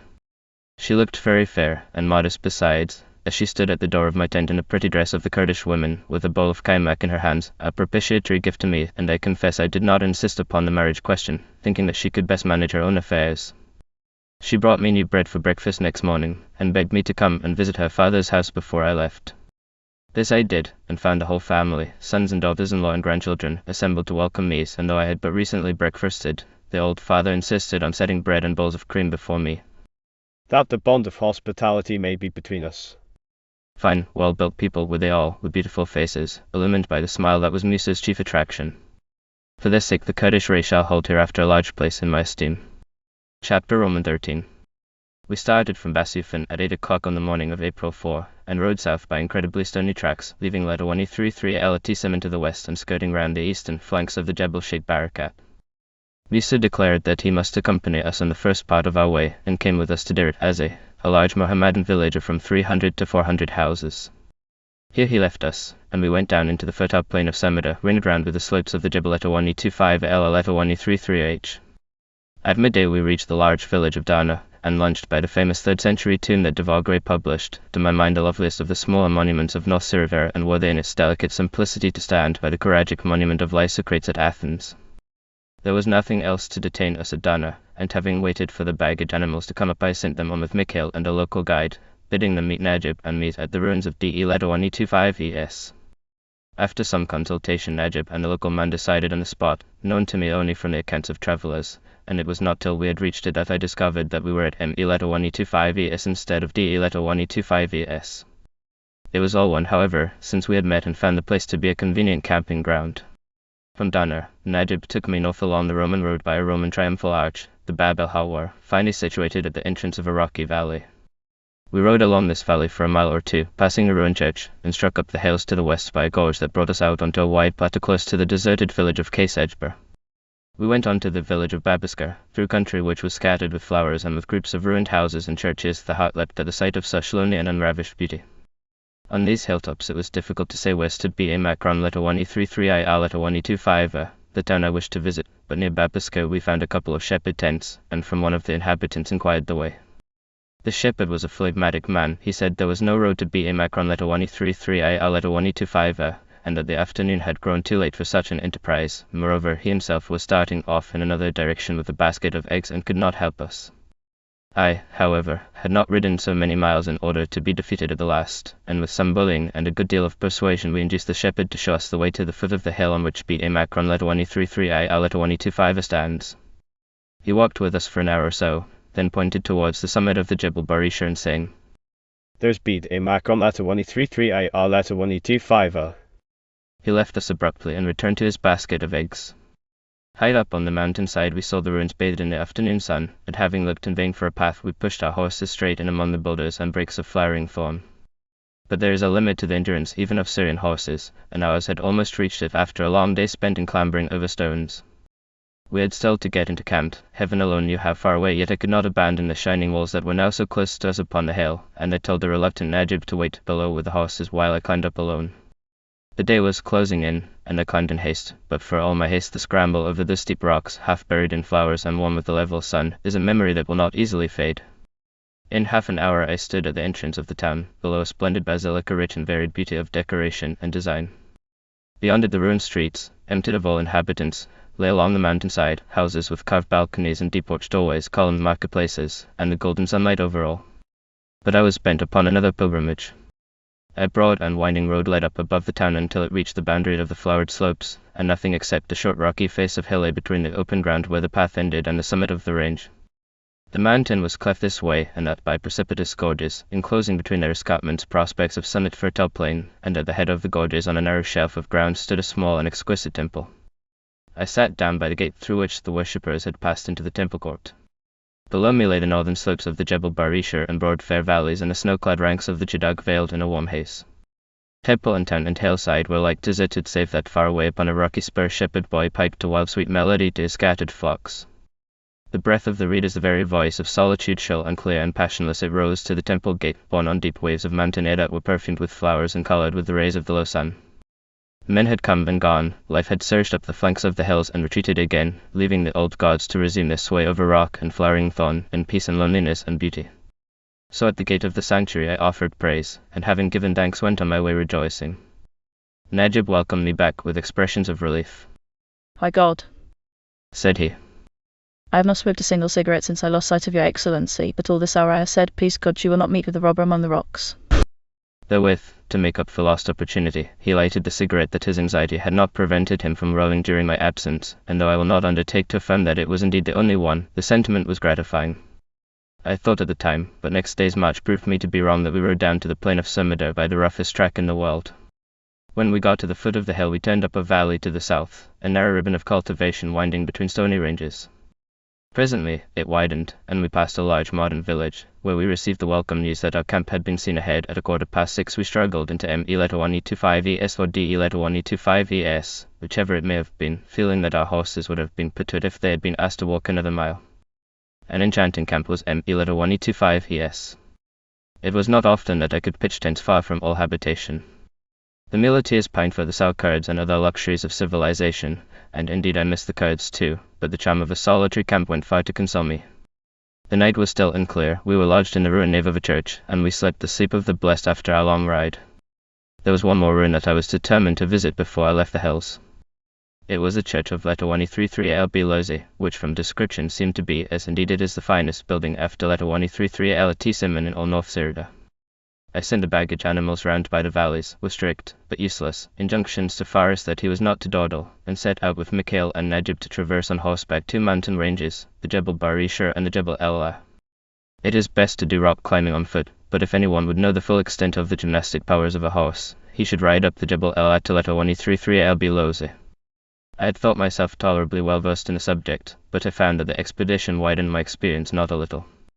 We rode straight up an intolerably stony hill to the west of M-E-1E25ES, and so reached the summit of the Jebel Barisha. The ground here was much broken by rocks, but between them were tiny olive groves and vineyards and tiny, scattered cornfields. Every ledge and hollow was a garden of wild flowers. Tall blue irises unfurled their slender buds under sweet-smelling thickets of bay, and the air was scented with the purple daphne. This paradise was inhabited by a surly peasant, the least obliging and the most taciturn of men. After much unsuccessful bargaining, the price he set on any service he might render us was preposterous, but we were in his hands, and he obliged us to give way. He agreed to guide us to letter 133LB Lozi, and conducted us forthwith down the Jebel Barishar by a precipitous path cut out of the living rock. It was so steep and narrow that when we met a party of women coming up from the low slopes with bundles of brushwood, it was flowering daphne and bay, we had great difficulty in edging past them. At the bottom of this breakneck descent there was a deep valley with a lake at one end of it, and in front of us rose the Jebel al-Allah, to the best of my judgment a wall of rock, quite impossible for horses to climb. The monosyllabic peasant who directed us, I am glad I do not remember his name, indicated that our path lay up it, and Najib seeming to acquiesce, I followed with a sinking heart. It was indescribable. We jumped and tumbled over the rock faces, and our animals jumped and tumbled after us, scrambling along the edge of little precipices, where, if they had fallen, they must have broken every bone. Providence watched over us, and we got up unhurt into a country as lovely as that which we had left on top of the Jebel Barishar. At the entrance of an olive grove our guide turned back, and in a few moments we reached letter 133 El Bilozi. Whether there was ever much of a settlement round the great church I do not know. There are now but few remains of houses, and it stands almost alone. It stands too very nearly unrivaled among the monuments of Syrian art. The towered apex, the wide bays of the nave, the apse adorned with engaged columns, the matchless beauty of the decoration, and the justice of proportion preserved in every part, are the features that first strike the beholder, but as he gazes he becomes aware that this is not only the last word in the history of Syrian architecture, spoken at the end of many centuries of endeavour, but that it is also the beginning of a new chapter in the architecture of the world. The fine and simple beauty of Romanesque was born in Syria. It is curious to consider to what developments the genius of these architects might have led if they had not been checked by the Arab invasion. Certain it is that we should have had an independent school of great builders, strongly influenced perhaps by classical tradition and yet more strongly by the East, but everywhere asserting an unmistakable personality as bold as it was imaginative and delicate. There is little consolation in the reflection that the creative vigor that is evident at letter 133 El Bilozi never had time to pass into decadence. I had heard or read that in the mountains near letter 133 El Bilozi were to be found a few Druze villages, inhabited by immigrants from the Lebanon, but as I had not yet come upon them I had almost forgotten their existence. Near the church stood half a dozen hovels, the inhabitants of which came out to watch me as I photographed. Almost unconsciously I was struck by some well-known look in the KO letter 125 El blackened eyes and certain peculiarities of manner that are difficult to specify, but that combine to form an impression of easy and friendly familiarity with perhaps a touch of patronage in it. When the women joined the little crowd my eye was caught by the silver chains and buckles that they wore, which I remembered vaguely to have remarked elsewhere. As we were about to leave, an oldish man came forward and offered to walk with us for an hour, saying that the way down to letter 125 A Macron RIM was difficult to find, and we had not walked 50 yards together before I realized the meaning of my subconscious recognition. Mashallah, Said I. You are Druzes. The man looked round anxiously at Najib and Mikhail, following close on our heels, bent his head and walked on without speaking. You need not fear, Said I. The soldier and my servant are discreet men. He took heart at this and said, There are few of us in the mountains, and we dread the Mohammedans and hide from them that we are Druzes, lest they should drive us out. We are not more than 200 houses in all. I've been hoping to find you, Said I, for I know the sheikhs in the letter 125 are a Macron N, and they have shown me much kindness. Therefore I desire to salute all Druzes wherever I may meet with them. Oh, Said he. do you know the Tarshan? I God. Said I. Shibli, and why letter 125 why his brother? Why letter 125 why I know, but Shibli is dead. Dead? He exclaimed. O merciful. Shibli dead, and with that he drew from me all the news of the mountain, and listened with rapt attention to tales for which I had not thought to find a willing ear so far from letter 163 LKHD. Suddenly his question stopped and he swerved off the path towards a vineyard in which a young man was pruning the vines. Oh my son, He cried. Should be letter 160 RSH is dead. Lend me thy shoes, that I may walk with the lady towards letter 125 in Macron IM, for mine are worn. The young man approached, kicking off his red leather slippers as he came. we belong to God. Said he, I saw Shibli but a year ago. and the news had to be repeated to him in detail. We journeyed on along the stony mountain tops, rushing through purple daphne that grew in wonderful profusion, and talking as we went as though we had been old friends long parted. When we came to the lip of the Jebel al-Allah we saw letter 125 a Macron RIM below us, and I insisted that my companion should spare himself the labour of walking further. He agreed, with great reluctance, to turn back, and stood pouring out blessings on me for full 5 minutes before he would bid me farewell, and then return to us again that he might be sure we had understood the wife. And next time you come into the Jebel al-Allah, Said he, you must bring no camp to letter 133 El Bilozi and stay at least a month, and we will give you all you need and show you all the ruins. And now may you go in peace and safety, please God, and in peace and in health return next year. May God prolong your life, Said I. and give you peace.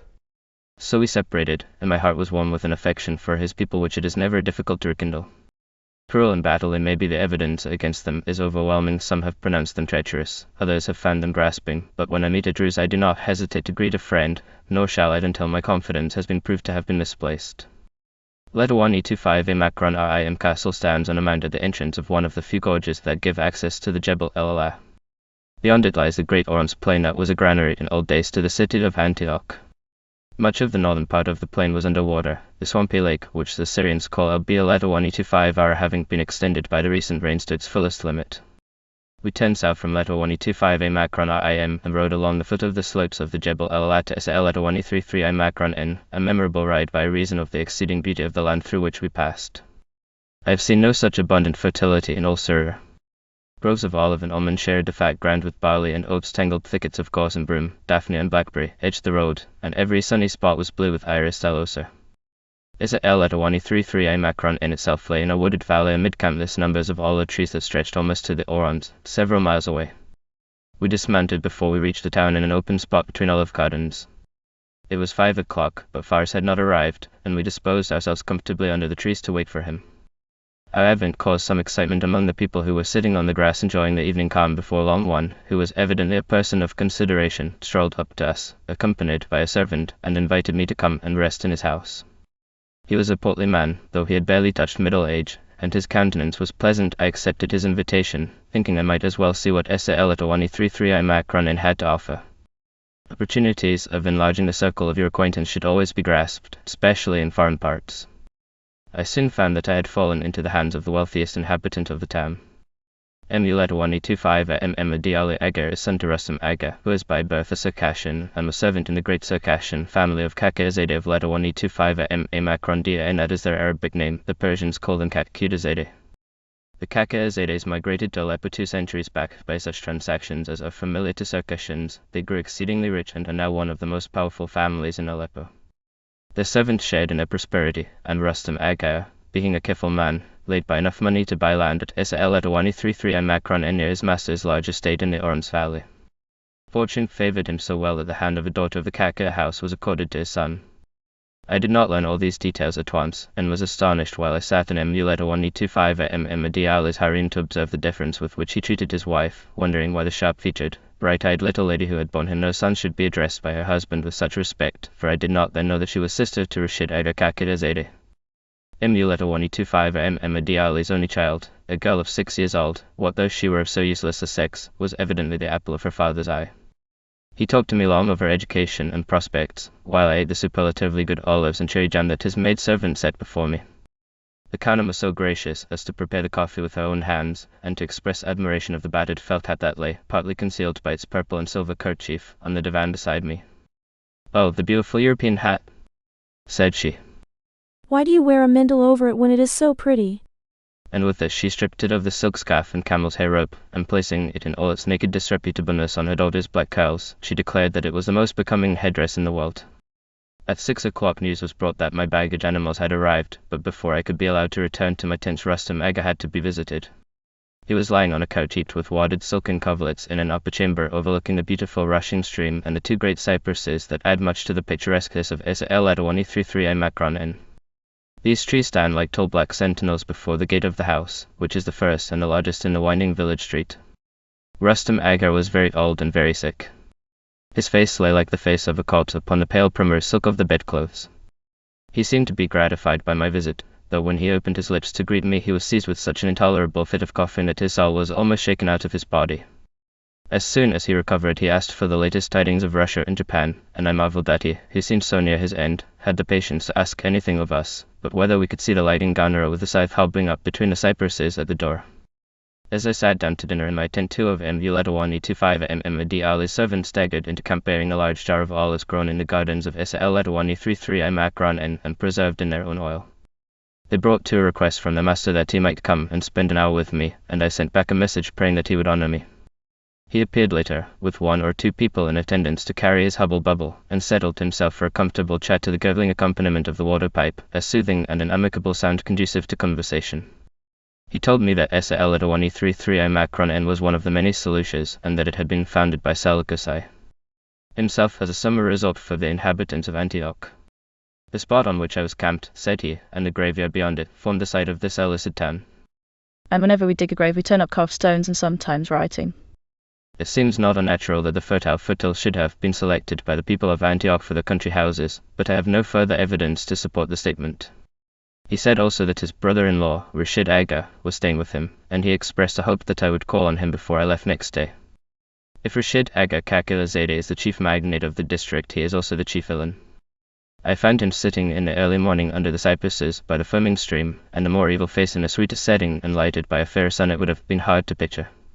He was a tall man with an overbearing manner. His narrow forehead sheltered a world of vicious thoughts, his eyes squinted horribly, his thick sensuous lips spluttered as they enunciated the vain boastings and the hushed commands that formed the staple of his conversation. He was wrapped in a pale silk robe, and he smoked a hubble-bubble with a jeweled mouthpiece.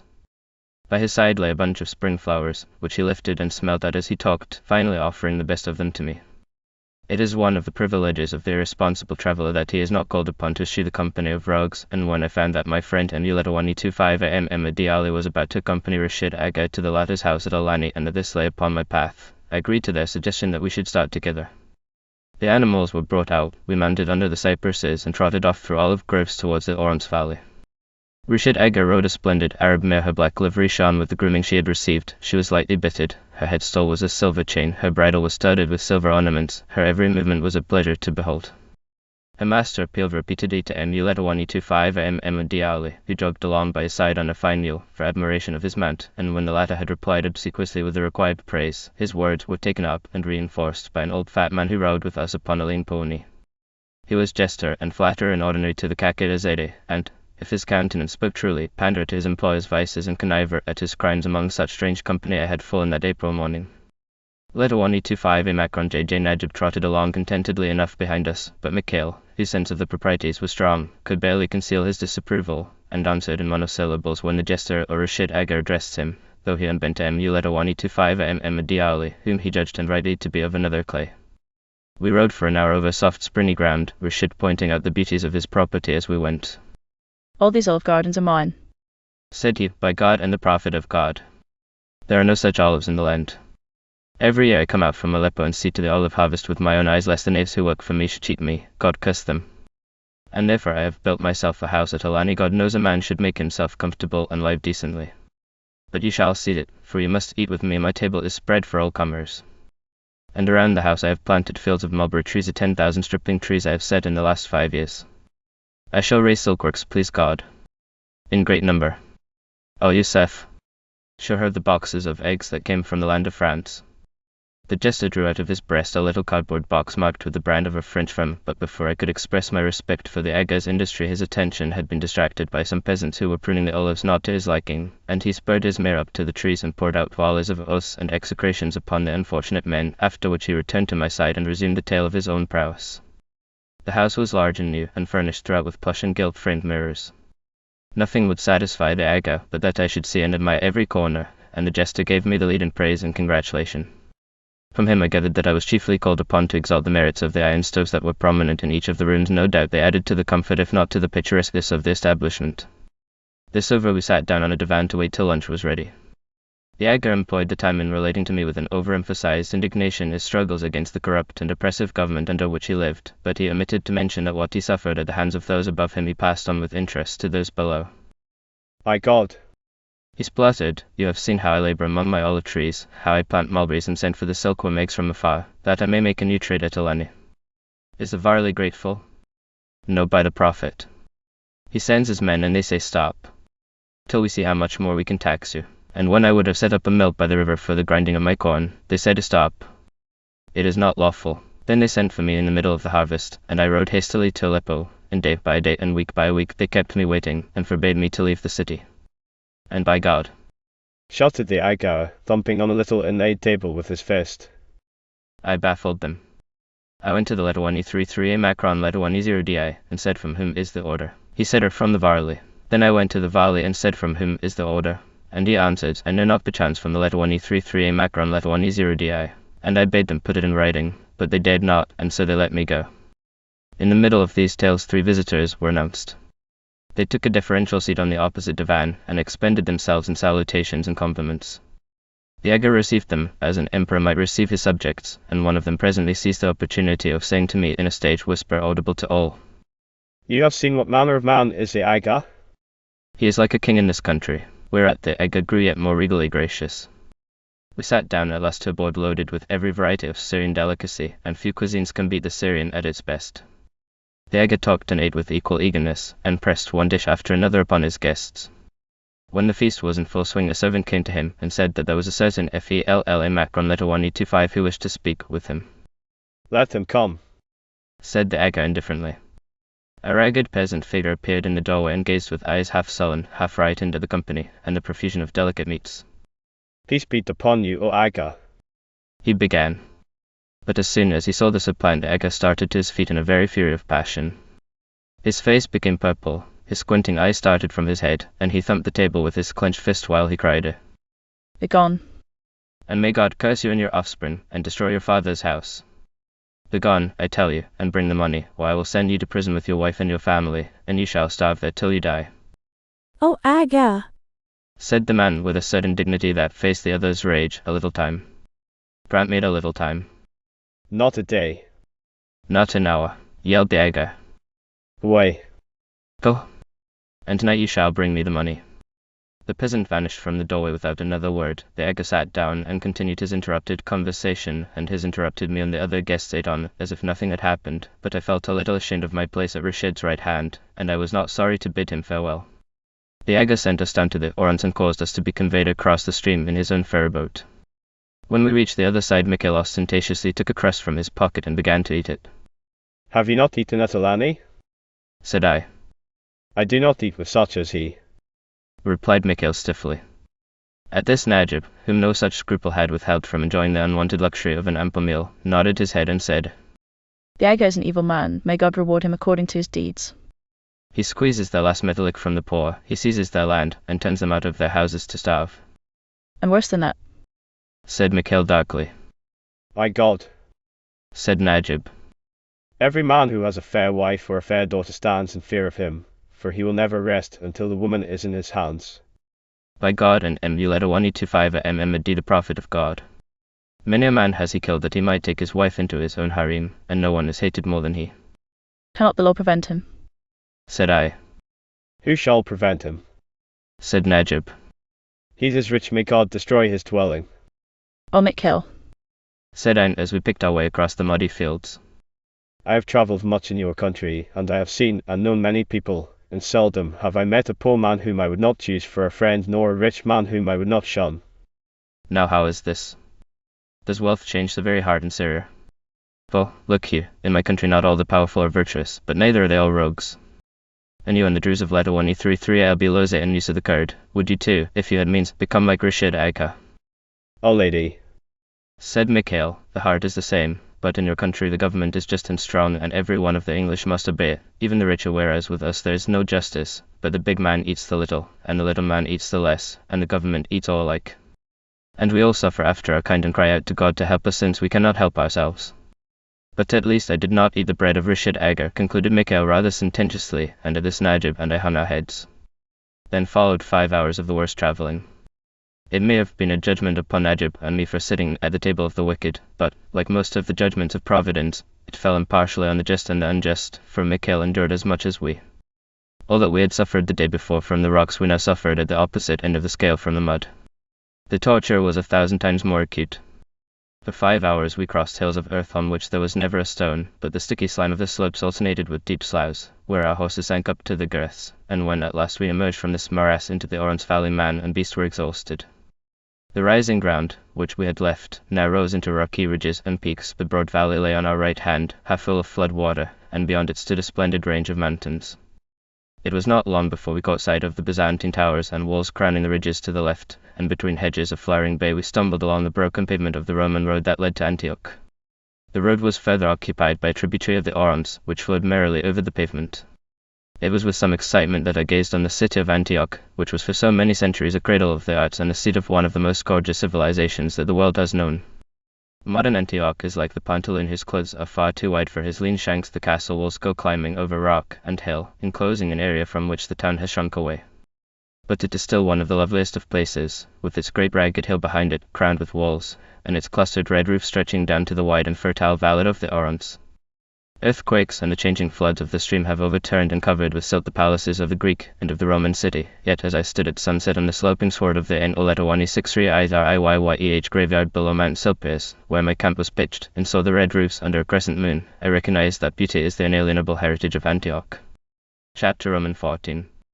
A further acquaintance with Antioch did not destroy the impressions of the first evening. The more I wandered through the narrow paved streets, the more delightful did they appear.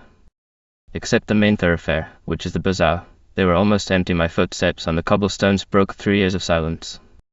The shallow gables covered with red tiles gave a charming and very distinctive note to the whole city, and shuttered balconies jutted out from house to house. Of the past there is scarcely a vestige. 2 fine sarcophagi, adorned with putty and garlands and with the familiar and, I fancy, typically Asiatic motive of lions devouring bulls, stand in the Syria, and one similar to these, but less elaborate, by the edge of the Daphne road.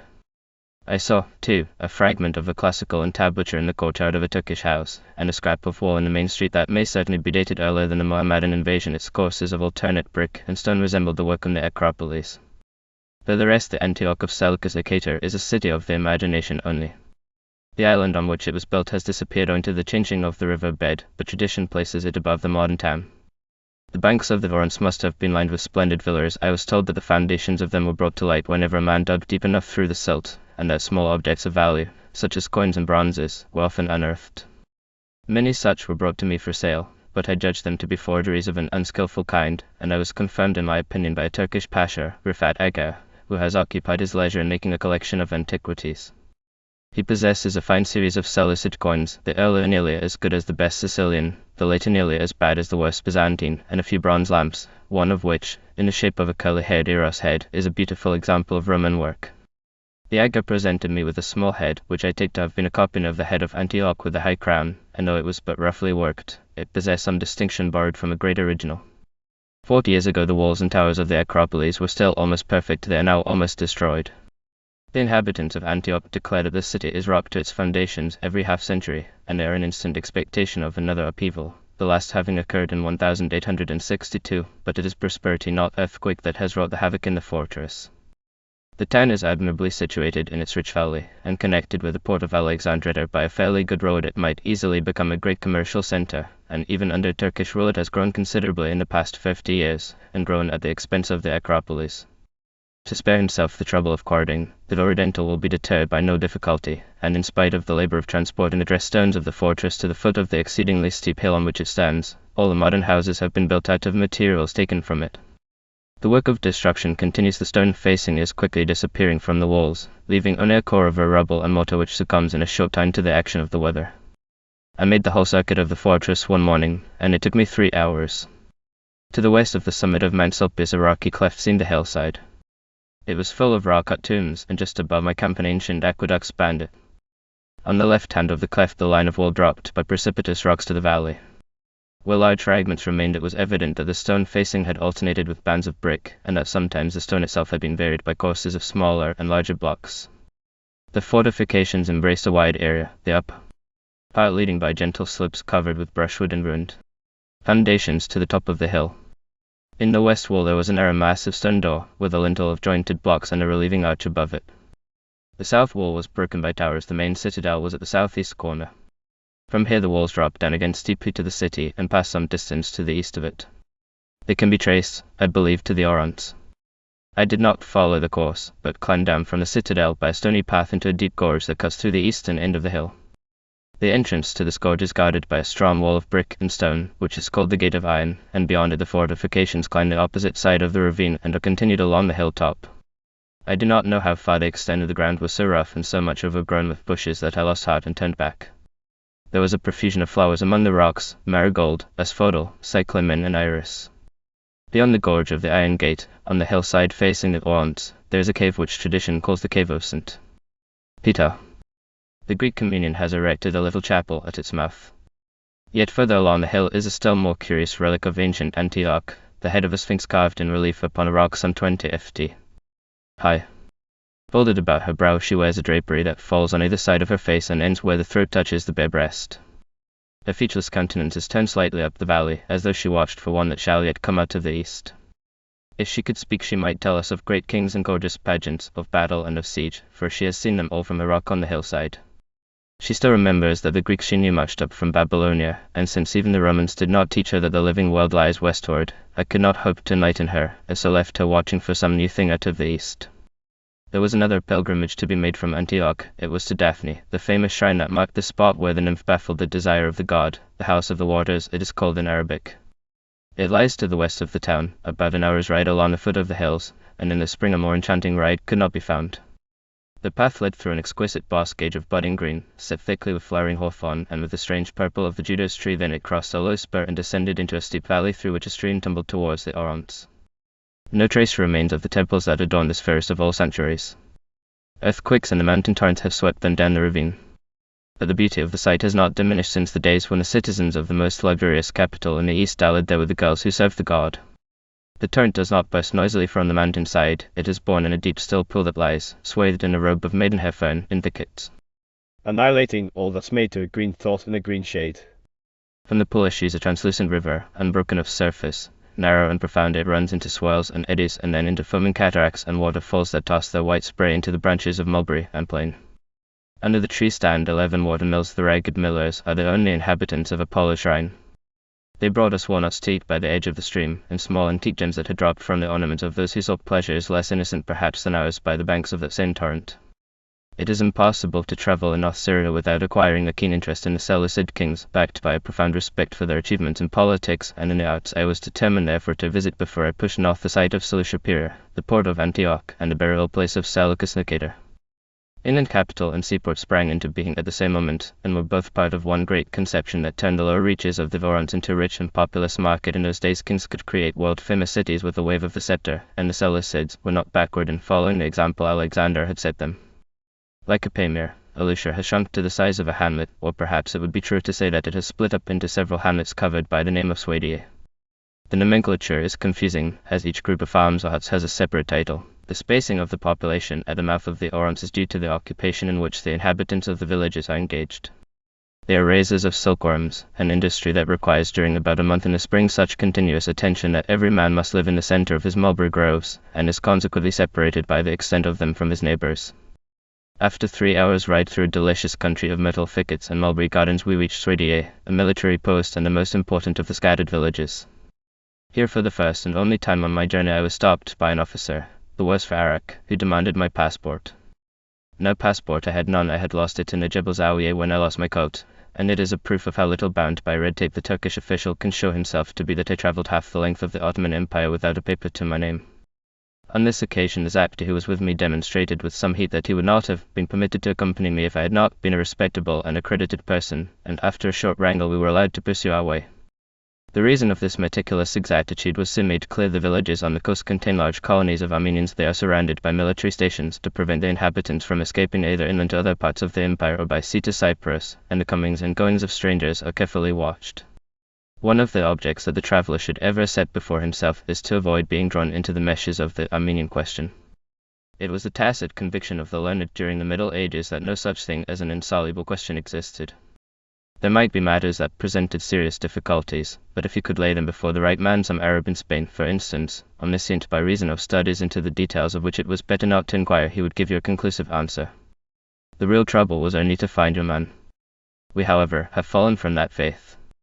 We have proved by experience that there are, alas, many problems insoluble to the human intelligence, and of that number the Turkish Empire owns a considerable proportion. The Armenian question is one of them, and the Macedonian question is another. In those directions madness lies. It was with a determination not to waver in a decision that had contributed, largely, I make no doubt, to happy and prosperous journeyings, that I rode down to Cholik, the port of ancient Seleucia.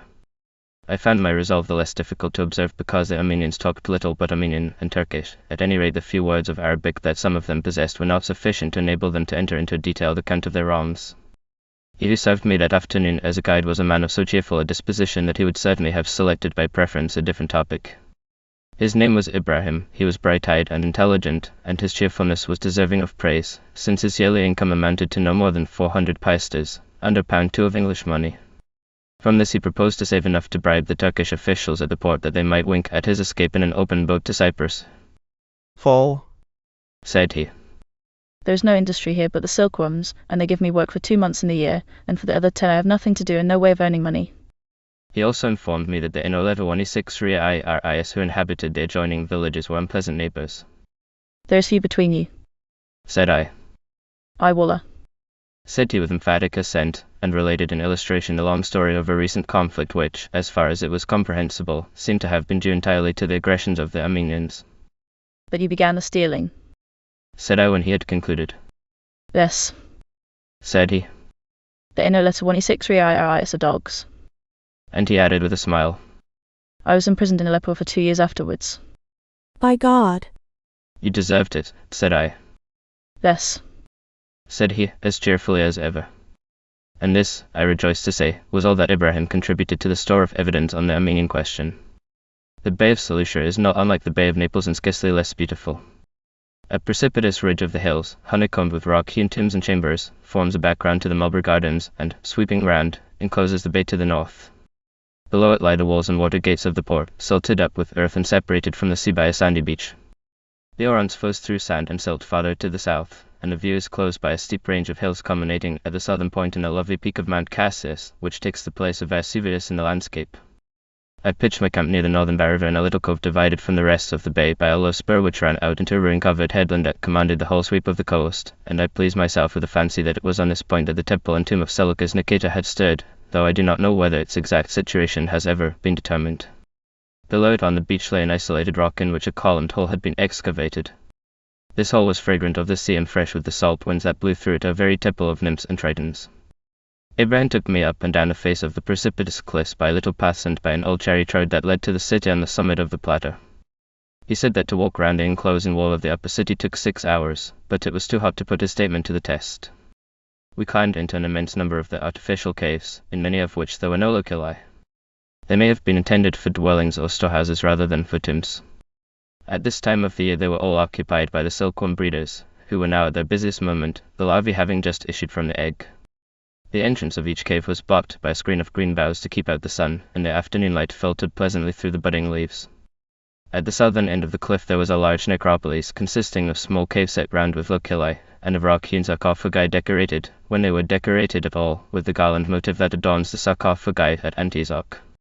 The most important group of tombs was at the northern end of the cliff. The entrance to it was by a pillared portico that led into a double cave.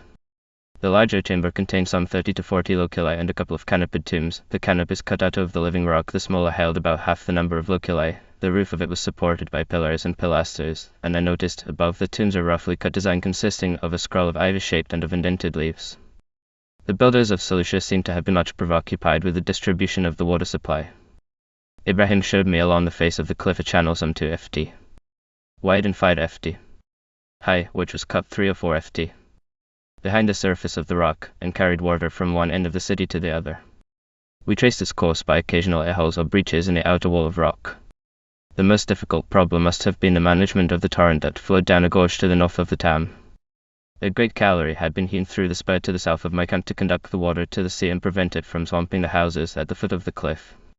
The local name for this gallery is the Garis. It began at the mouth of a narrow ravine and was tunneled through a mass of rock for several hundred yards, after which it continued as a deep cutting open to the air till it reached the end of the spur. At the entrance of the tunnel there was an inscription in clear-cut letters. Divis Vespasianus. It began, but the rest was buried in the rocky ground. There were several others along the further course of the Garis, all of them in Latin. I imagine that the work was not Seleucid, but Roman. To one more spectacle Ibrahim tempted me. He declared that if I would follow him through the mulberry gardens, below the cliff he would show me A person made of stone. My curiosity was somewhat jaded by the heat and the long walk, but I toiled back wearily over stones and other obstacles to find a god, bearded and robed, sitting under the mulberry trees. It was not a very magnificent god. His attitude was stiff, his robe roughly fashioned, and the top of his head was gone, but the low sun gilded his marble shoulder and the mulberry boughs whispered his ancient titles. We sat down beside him, and Ibrahim remarked, There is another buried in this field, a woman, but she is deep, deep under the earth. Have you seen her? Said I. Yes. Said he. The owner of the field buried her, for he thought she might bring him ill luck. Perhaps if he gave him money, he might dig her up. I did not rise to the suggestion. She was probably better left to the imagination. Close to the statue I saw a long molded cornice which was apparently in situ, though the walled ground was buried in a cornfield, so thickly does the earth cover the ruins of Seleucia. Some day there will be much to disclose here, but excavation will be exceedingly costly owing to the deep silt and to the demands of the proprietors of Mulberry Grove and Cornfield. The site of the town is enormous, and will require years of digging if it is to be properly explored. Near my tent a sluggish stream flowed through clumps of yellow iris and formed a pool in the sand. It provided water for our animals and for the flocks of goats that Armenian shepherd boys herded morning and evening along the margin of the sea. The spot was so attractive, and the weather so delightful, that I spent an idle day there, the first really idle day since I had left Jerusalem, and as I could not hope to examine Seleucia exhaustively, I resolved to see no more of it than was visible from my tent door. This excellent decision gave me 24 hours, to which I look back with the keenest satisfaction, though there is nothing to be recorded of them except that I was not escaped so lightly from Armenian difficulties as I had hoped. I received in the morning a long visit from a woman who had walked down from Kabise, a village at the top of the gorge above the Garis. She spoke English, a tongue she had acquired at the missionary schools of Aintab, her home in the Kurdish mountains. Her name was Kaimet. She had left Aintab upon her marriage, a step she had never ceased to regret, for though her husband was a good man and an honest, he was so poor that she did not see how she was to bring up her 2 children. Besides, said she, the people round Kabise, N-O-1-6-3-I-R-I-S and Armenians alike, were all robbers, and she begged me to help her to escape to Cyprus. She told me a curious piece of family history, which showed how painful the position of the sect must be in the heart of a Mohammedan country, if it cannot be cited as an instance of official oppression. Her father had turned Muslim when she was a child, chiefly because he wished to take a second wife. Kaimet's mother had left him and supported her children as best she might, rather than submit to the indignity that he had thrust upon her, and a bitter quarrel had darkened, said Kaimet, all her own youth. She sent her husband down next morning with a hen and a copy of verses written by herself in English. I paid for the hen, but the verses were beyond price. They ran thus: Welcome, welcome, my dearest dear, we are happy by your coming. For your coming welcome. Your arrival welcome. Let us sing joyfully, joyfully, joyfully, my boys, joyfully. The sun shines now with moon clearly, sweet light so bright, my dear boys, for your reaching welcome. By her smiling welcome. The trees send us, my dear boys, with happiness the birds rejoice, its nice smelling welcome. In their singing welcome. I remain. Yours truly. George Abraham. I hasten to add, lest the poem should be considered compromising, that its author was not George Abraham, who, as I found in the negotiations over the hen, had no word of English. Kaimet had merely used her husband's name as forming a more impressive signature than her own. Moreover, the boys she alludes to were a rhetorical figure. I can offer no suggestion as to what it was that the trees sent us. The text appears to be corrupt at this point. Perhaps all should be taken as the accusative. It was with real regret that I left Seleucia. Before dawn, when I went down to the sea to bathe, delicate bands of cloud were lying along the face of the hills, and as I swam out into the warm still water the first ray of the sun struck the snowy peak of Mount Cassis that closed so enchantingly the curve of the bay. We journeyed back to Antioch as we had come, and pitched tents outside the city by the high road. 2 days later we set off at 6.30 for a long ride into Alexandria. The road was abominable for the first few miles, broken by deep gulfs of mud, with here and there a scrap of pavement that afforded little better going than the mud itself. After 3 hours we reached the village of Karamat, and 3/4 of an hour further we left the road and struck straight up the hills by a ruined khan that showed traces of fine Arab work. The path led up and down steep banks of earth between thickets of flowering shrubs, gorse and judas trees, and an undergrowth of cistus. We saw to the left the picturesque castle of Bagras, the ancient Pagri, crowning a pointed hill. I do not believe that the complex of mountains north of Antioch has ever been explored systematically, and it may yet yield fragments of Seleucid or Roman fortifications that guarded the approach to the city. Presently we hit upon the old paved road that follows a steeper course than the present carriage road. It led us at 1 o'clock. We had stopped for 3/4 of an hour to lunch under the shady bank of a stream to the summit of the pass of Bailan, where we joined the main road from Aleppo to Alexandria. There was no trace of fortification, as far as I had observed, at the Syrian gates where Alexander turned and marched back to the plain of Issus to meet Darius, but the pass is very narrow and must have been easy to defend against northern invaders. It is the only pass practicable for an army through the rugged Mount Amanus. The village of Bailan lay an hour further in a beautiful situation on the northern side of the mountains, looking over the bay of Alexandria to the bold Cilician coast and the white chain of Taurus. From Bailan it is about 4 hours' ride to Alexandria. As we jogged down towards the shining sea by green and flowery slopes that were the last of Syria, Mikhail and I fell into conversation. We reviewed, as fellow travellers will, the incidents of the way, and remembered the adventures that had befallen us by flood and field, and at the end I said, O Michael, this is a pleasant world, though some have spoken ill of it, and for the most part the children of Adam are good not evil. It is as God wills, said Mikhail. Without doubt, Said I. but consider, now, those whom we have met upon our journey, and think how all were glad to help us, and how well they used us. At the outset there was Najib Faris, who started us upon our way, and Namrud and Gablin. Mashallah, Interrupted Mikhail. Gablin was an excellent man. Never have I seen an Arab so little grasping, for he would scarcely eat of the food that I prepared for him. And Sheikh M. letter 125 M. and D. N. a letter 163 letter 163 Macron I pursued. and his nephew Faze, and the letter 133 Macron a letter 133 Macron M of letter 133 LT L letter 125 U letter 163 N, who lodged us for 2 nights and fed us all, and the letter 133 Macron a letter 133 Macron M of Drekish, who made a great reception for us, and the Zapti M letter 125 MU Macron D. Mikhail gave a grunt here, for he had been at daggers drawn with letter 125 MU Macron D. And Sheikh Yunis, I went on hastily. And Musa the Kurd, who was the best of all. he was an honest man, Observed Mikhail. and served your excellency well. And even Rashid Aga, I continued. who was a rogue, treated us with hospitality. Listen, O lady, Said Mikhail, and I will make it clear to you. Men are short of vision, and they see but that for which they look. Some look for evil, and they find evil, some look for good, and it is good that they find, and moreover some are fortunate, and these find always what they want. Praise be to God. To that number you belong.